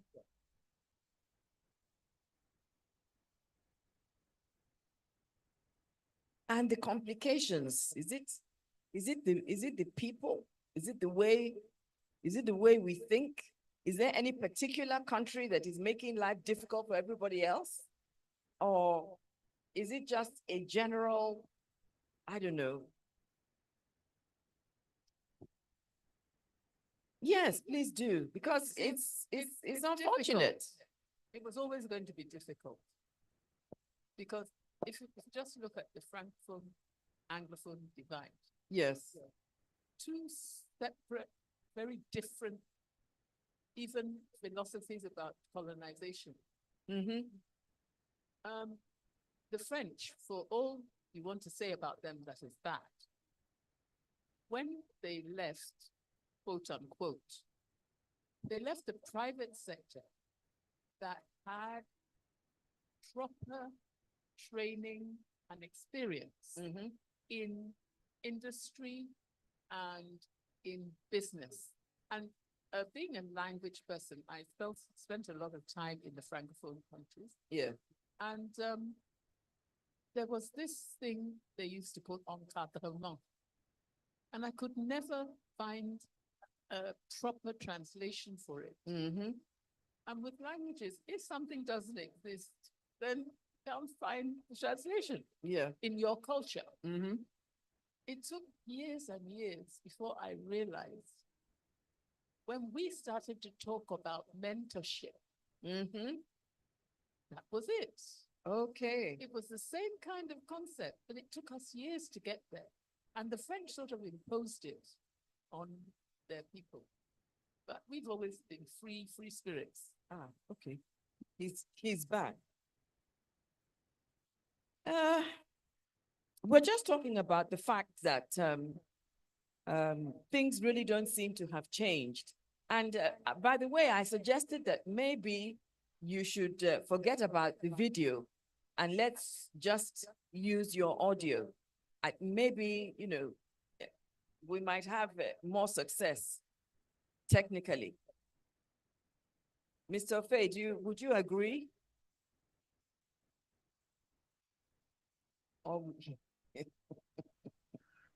Yeah, I couldn't, okay. I've closed off my video. All right, fine. So now that we realize that there hasn't really been that much change, I don't know. I'm not sure that this is a I'm listening. Yes, I'm thinking about the question. I'm not sure if I should ask it, but I will. What would you then say? Sure, go ahead. What would you say is your legacy in ECOWAS? What would you say you were able to establish that other people could build on? Because you worked hard. Well, I personally, my contribution in ECOWAS, first of all, my department was responsible for the negotiation of the monetary union. In other words, eco currency and all that. It was in my department. So that is something. But I wouldn't want to claim ownership of anything. We were a team, and I think that the fact that we were able to keep the ship afloat was a major achievement, because there are many factors that we don't seem to be aware of. The currency issue, for example, the gentleman who introduced the eco currency was asking if the conditions, the criteria were unrealistic, would you have done something differently? The thing is, if you have any serious attempt at a common currency, you need to have those conditions, and even better than that. The European Union and the Euro is the same thing. When Greece and one or two other, even including Team Portugal, not playing ball and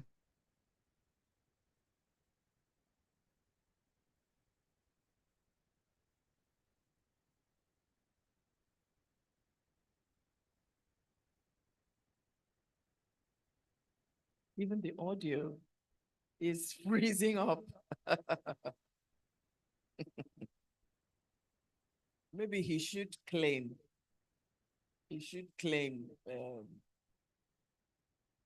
some victory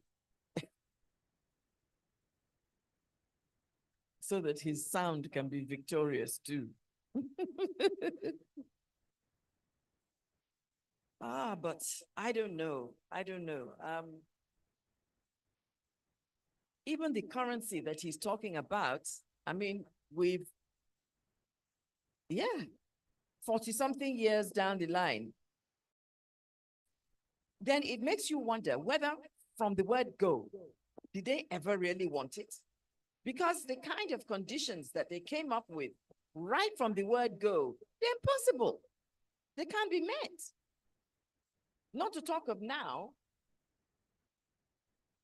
So, you keep on asking yourself, why do we keep shooting ourselves in the foot?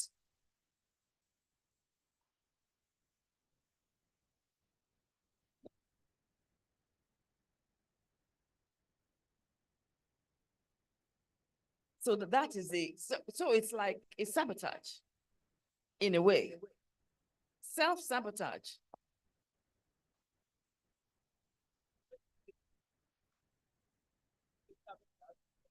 The saboteurs have a different agenda.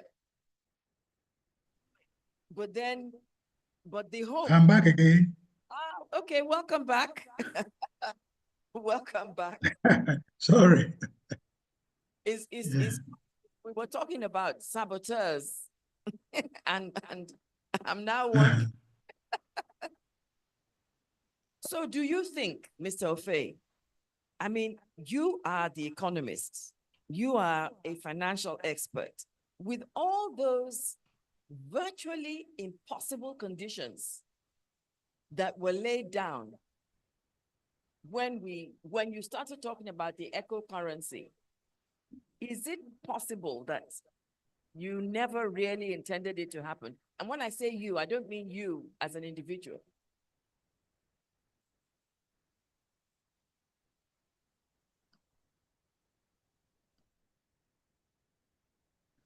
Are you asking a question? I'm saying. Are you asking a question? Yes, I am. I am asking the question. We have impossible conditions. You've referred to Dr. Adedipe, and he explained to us that yes, for eco currency will be very difficult to meet. And it would seem from what you said that right from the word go, the conditions have been difficult. So the question is, did they ever really want an eco currency?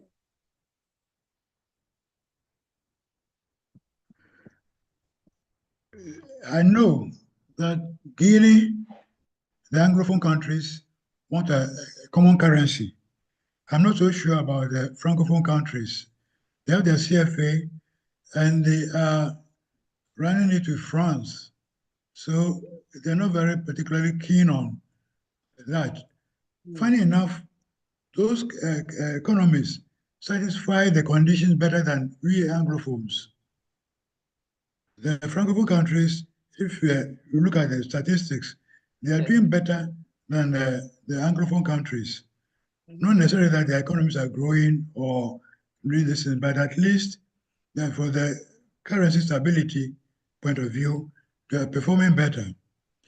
But when that's all referring to 1999, when President Obasanjo came into power in Nigeria, in June, he invited the Ecowas Secretariat to come and meet his new cabinet and talk about regional integration, Nigerian regional integration.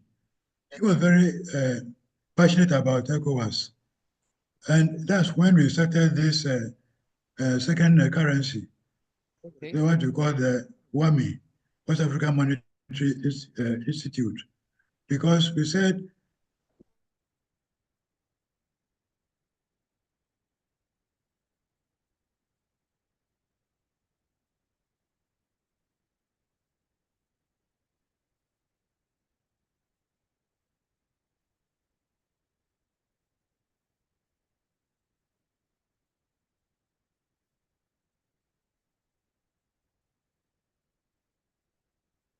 Hello, are you back?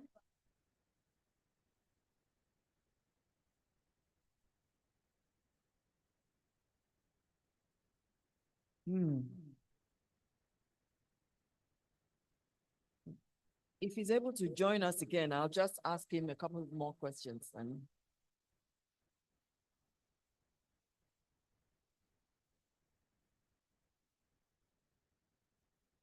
hello. Hi, I'm here. Are you there too? Okay, Mr. Ofei, how long? Hello. Yes, I can hear you. I can hear you now. Yeah. How long Let me continue. So President Obasanjo says, we know we Anglophone countries, our currencies are weaker than the CFA. Our economic policies need to be more harmonized than that. So let's start on our own, and then maybe the others, we can be strong enough to join the CFA. Maybe that's what we should have just continued doing. But when the Francophones woke up and realized that that was what's happening, said, no, no, no, that's divisive. We are all going to continue with the common currency without any second currency in West Africa. Because that way, we know we are all going to, knowing very well that they have their currency already, that maybe it is impossible for us to get that enough economic discipline. All it boils down to is discipline. That has always been our problem. Let me just let's bring this to a close now. But I just want to ask you one or two things about yourself. How long did you work for ECOWAS?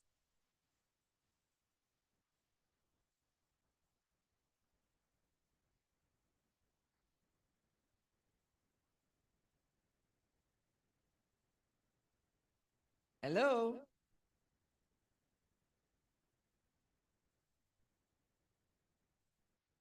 He's gone. Okay, if he comes back, what does he do now? And that will be the end of it.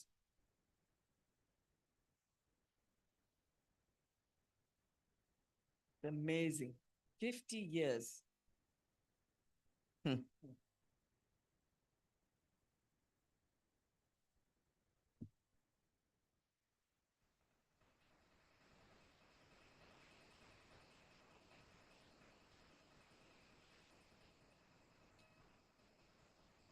It's I think the general attitude of government is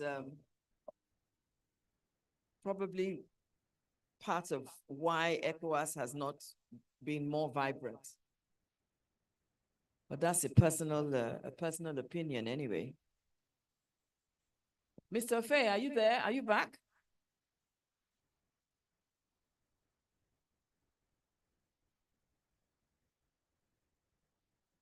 Any glimmering of none at all? Okay.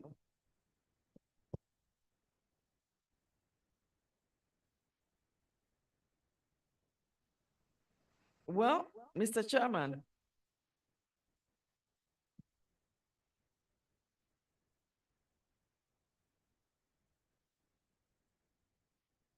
Yeah.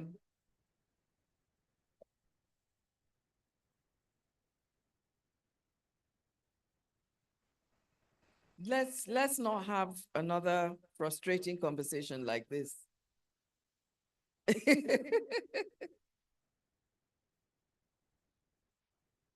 Yeah.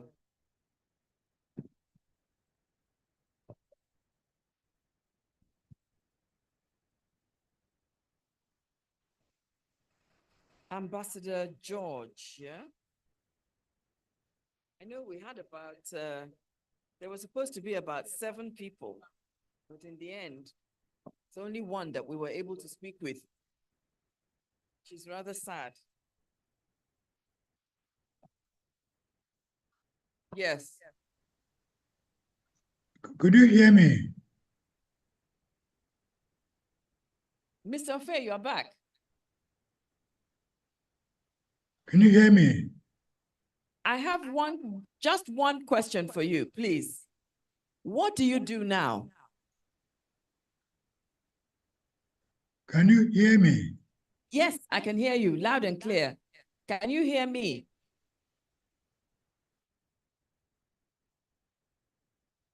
What do you do now?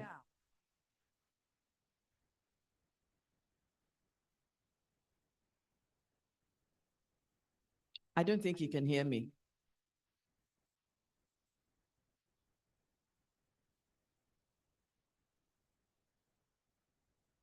Yep, he's gone. All right. Mr. Moderator, I think you better come and take your mic.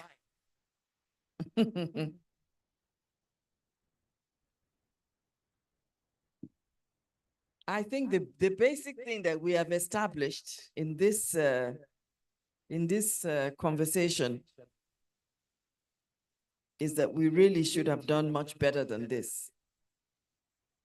I'm not sure that we have any real excuse, except that, well, he used an interesting word, which I think he's correct, and that is discipline. I think that has been lacking seriously.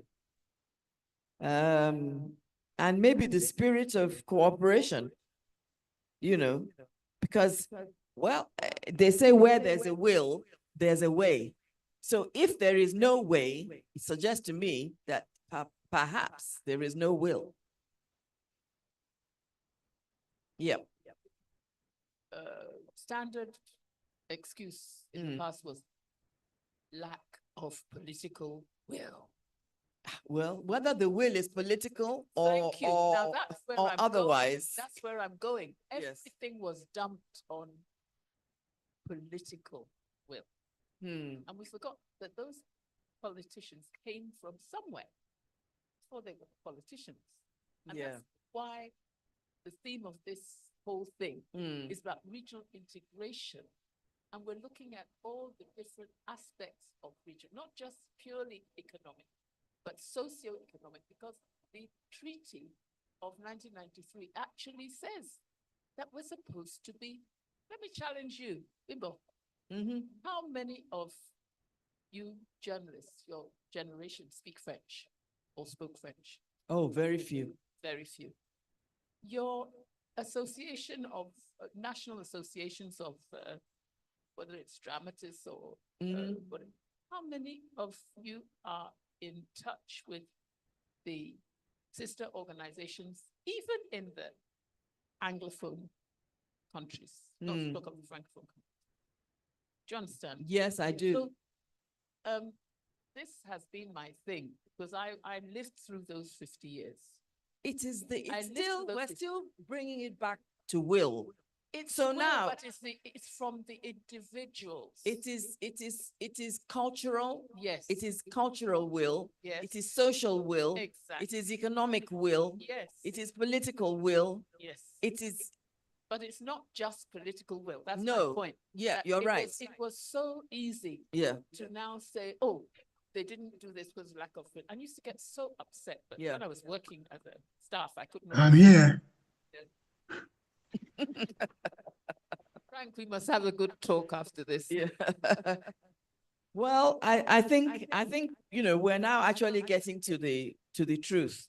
Hello. And it's back down to the individual. It comes back to the individual. If you want to do it, it will be done. And you will find a way to do it. So parting shot is this. I can share with you, because I wrote a paper in 1994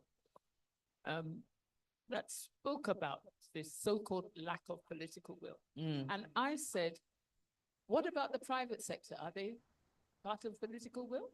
Because there was the lethargy in the private sector as well. And it's still there. So it's not just, so that shows that it's at every level. Yes. Professional, whatever. And until and unless we solve that problem through our wonderful first panel, that brought it home to us, that there's so many similarities. There's so many things that can bring us together. Why haven't we worked on those things?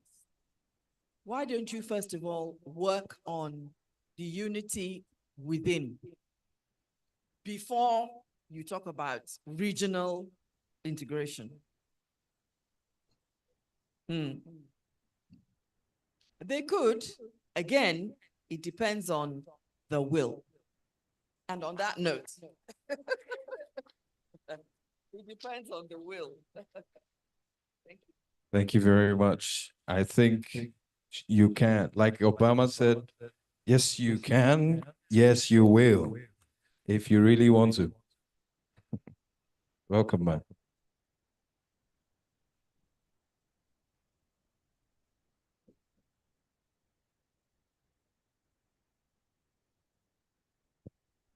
All right. On that note, ladies and gentlemen, first of all, let's put our hands together for the very brilliant Mrs. Bimbo Oloyede.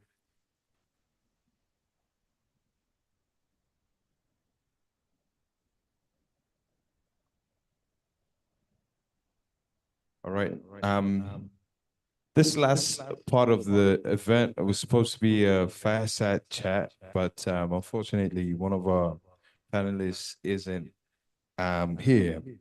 But in her, not in her stead, but a very capable mind to speak about the topic, which is one that I've been looking forward to, a very important one, because it involves women, and I like women, not in that way, Sam. Just I think women are a driving force in our economy, in our country, and in the sub-region.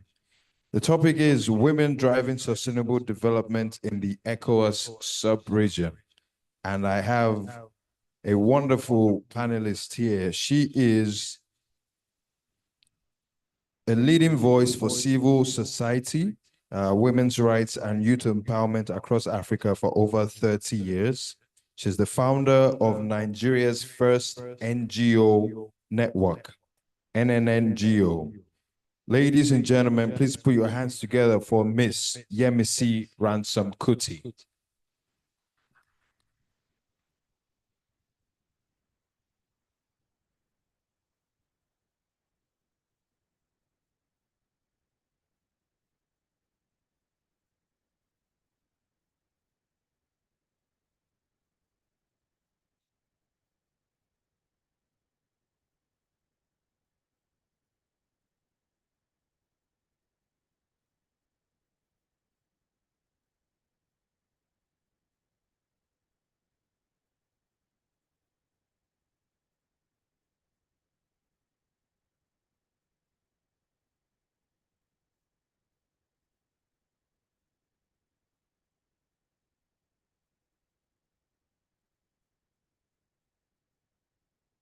Good afternoon. Or is it evening, Papa?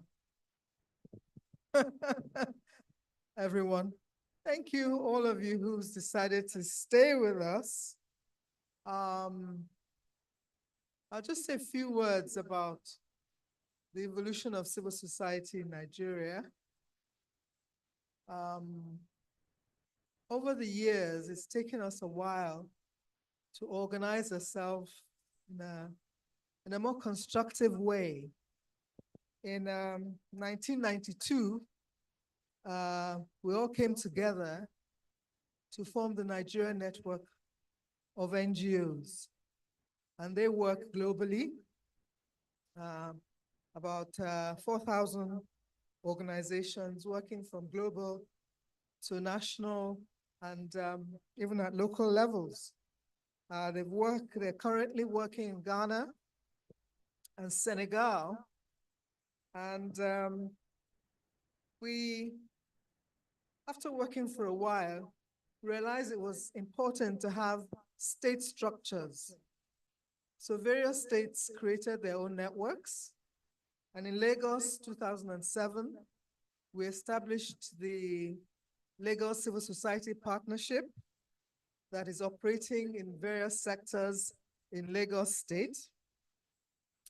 In 2019, in partnership with this august institution called Lagos Chamber of Commerce and Industry, and I'm happy to see our DG here, our president here, Mr.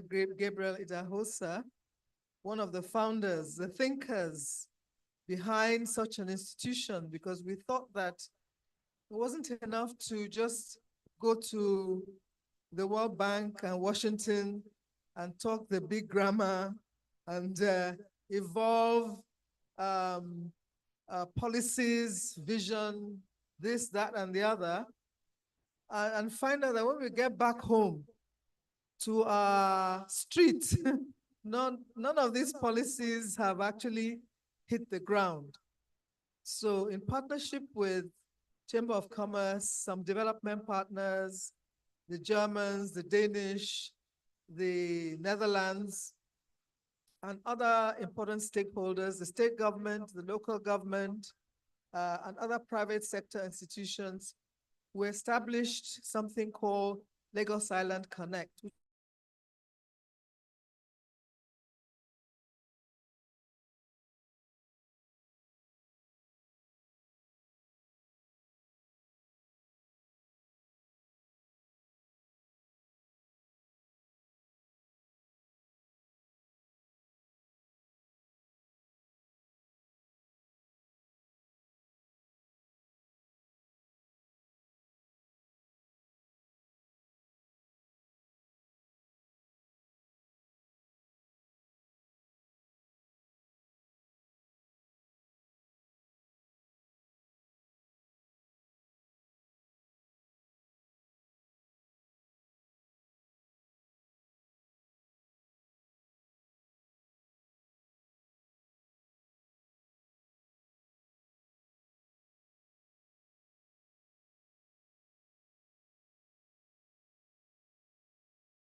A touristy area like Scheveningen in Holland. So we did a webinar, again hosted by the Chamber of Commerce, to identify the number one sector that local government should be focusing on. For Lagos Island, it was commerce. So since then, we've been partnering with the Chamber of Commerce yet again to support entrepreneurs to be part of the International Trade Fair every November. We have been partnering with the Chamber of Commerce to sponsor mentees to be part of the mentoring program. And gradually, we've begun to see that the young people, the business community are really hungry for this kind of support and have been responding so very well. It's a youth-driven organization. I'm happy to say two of our young folks are here. Mr. Kainde is over there, and Salami is over here. He has his own, they're all volunteers, by the way. You have to, please give them a round of applause. He has his own restaurant and he did business management. He's working with NPA, encouraging young people to come back to that spirit of volunteerism is really important, I think. Because young people these days, if you don't say money for hand, back for ground, Abby. If they don't see money, they're not ready to do anything.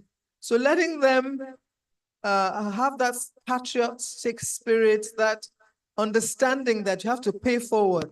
You have to put something in so that later on, as we did when we were growing up, when we were Girl Guides, Boy Scouts, original area girls and boys in our neighborhood where we protected the neighborhood. We contributed to making it clean, making it safe, without saying somebody should pay us. So they have to do that for their future as well. So that's the sort of thing we've been doing with the Lagos Island Connect and so many other programs, SDGs, upscaling businesses, looking at the entertainment industry. There's so many great entertainment industries also in Lagos Island. We just commissioned, the governor came to commission Q Dance in Q Dance Center in Lafiaji on Saturday. You know, looking at the SDGs and seeing how we can engage with the state to look at the water, sanitation, making it safe, promoting a clean environment, waste management, and all this climate change and circular economy issues. But let me say finally that underpinning everything we do is to promote ethics and values. Because we believe that whatever you do that is not grounded in good ethics and values is going to fail ultimately. Because you either become a crook or somebody who cannot even look yourself in the mirror.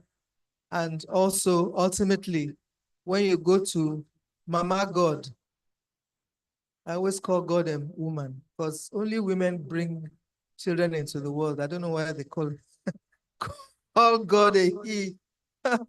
So ultimately, when you go and meet your maker, you'll be able to say, I was a good servant.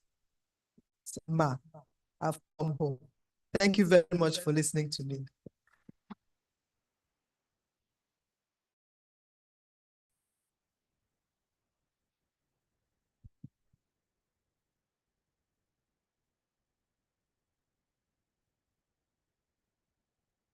Okay.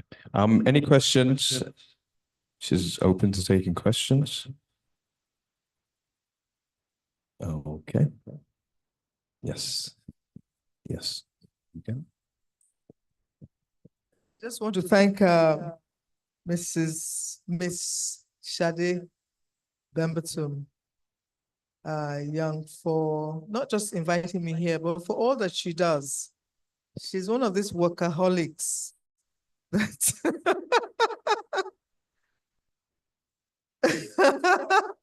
workaholics.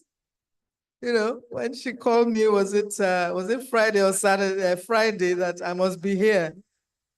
I had no choice. It was not in my plan, but I dropped everything to be here because I really believe in honoring women who are so committed to the development of our country that they are relentless. They will just like a dog to a bone, they will continue and continue and continue to focus on that thing, knowing that it may not happen today, it may not happen, you know, in next year, but this is the right thing to do. And if we do not consistently, you know, determinedly and energetically pursue that thing, it will not happen. It may not even happen in your lifetime. But whatever you believe in, don't give up. Give it your all. And of course, encircle your friends with people like me who will drop everything else they're doing to support you. She's also a trustee of the Nigerian Network of NGOs. She's very active with LIC. So we're together in this journey to make Nigeria great. And let me also thank all the young people because, like we said, I mean, I'm 78, she's near me as well. Mr. Gabriel Idahosa is very close, you know, he's not far behind us, you know, you know, so young people much opportunity learn and use us while we're still able to give. So please don't be shy. Always approach people like the president of the chamber and people like Miss Young, because they are passionate. They want to give. So don't be afraid. Have the courage to always ask for what you need. They may say no the first time. Don't keep asking. They will give it to you. So thank you, Shade, for what you do. And let me thank our great president of the chamber, Dr. Chief. Can we give him another title? Idahosa, for being, I mean, so many changes in the chamber. I mean, wow. Thank you so much for all the support and all you do and all the leadership you are giving to the young people and all the business community, not just in Lagos, but in Nigeria and the world. Thank you so much.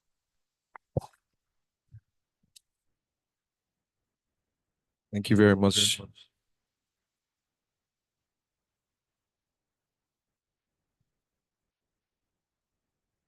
Let's give another round of applause to Ms. Yemisi Ransom Kuti.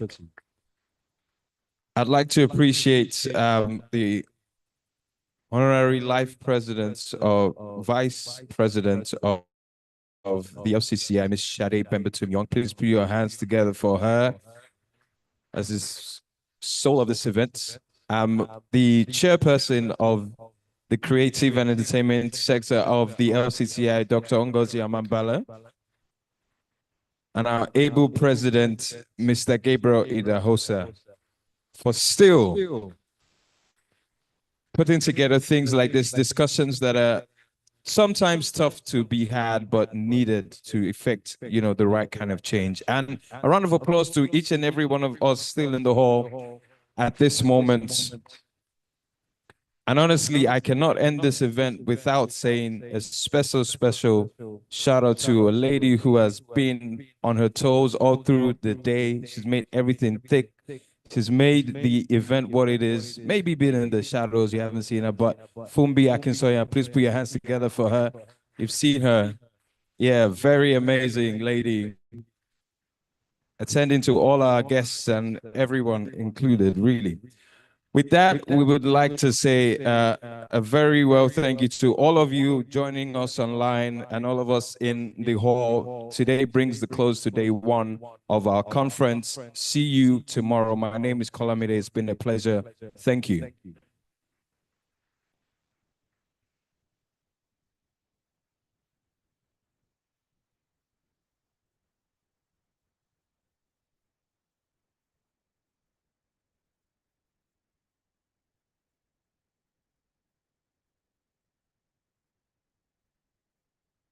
Put our hands together for the MC, please, who has worked very hard today.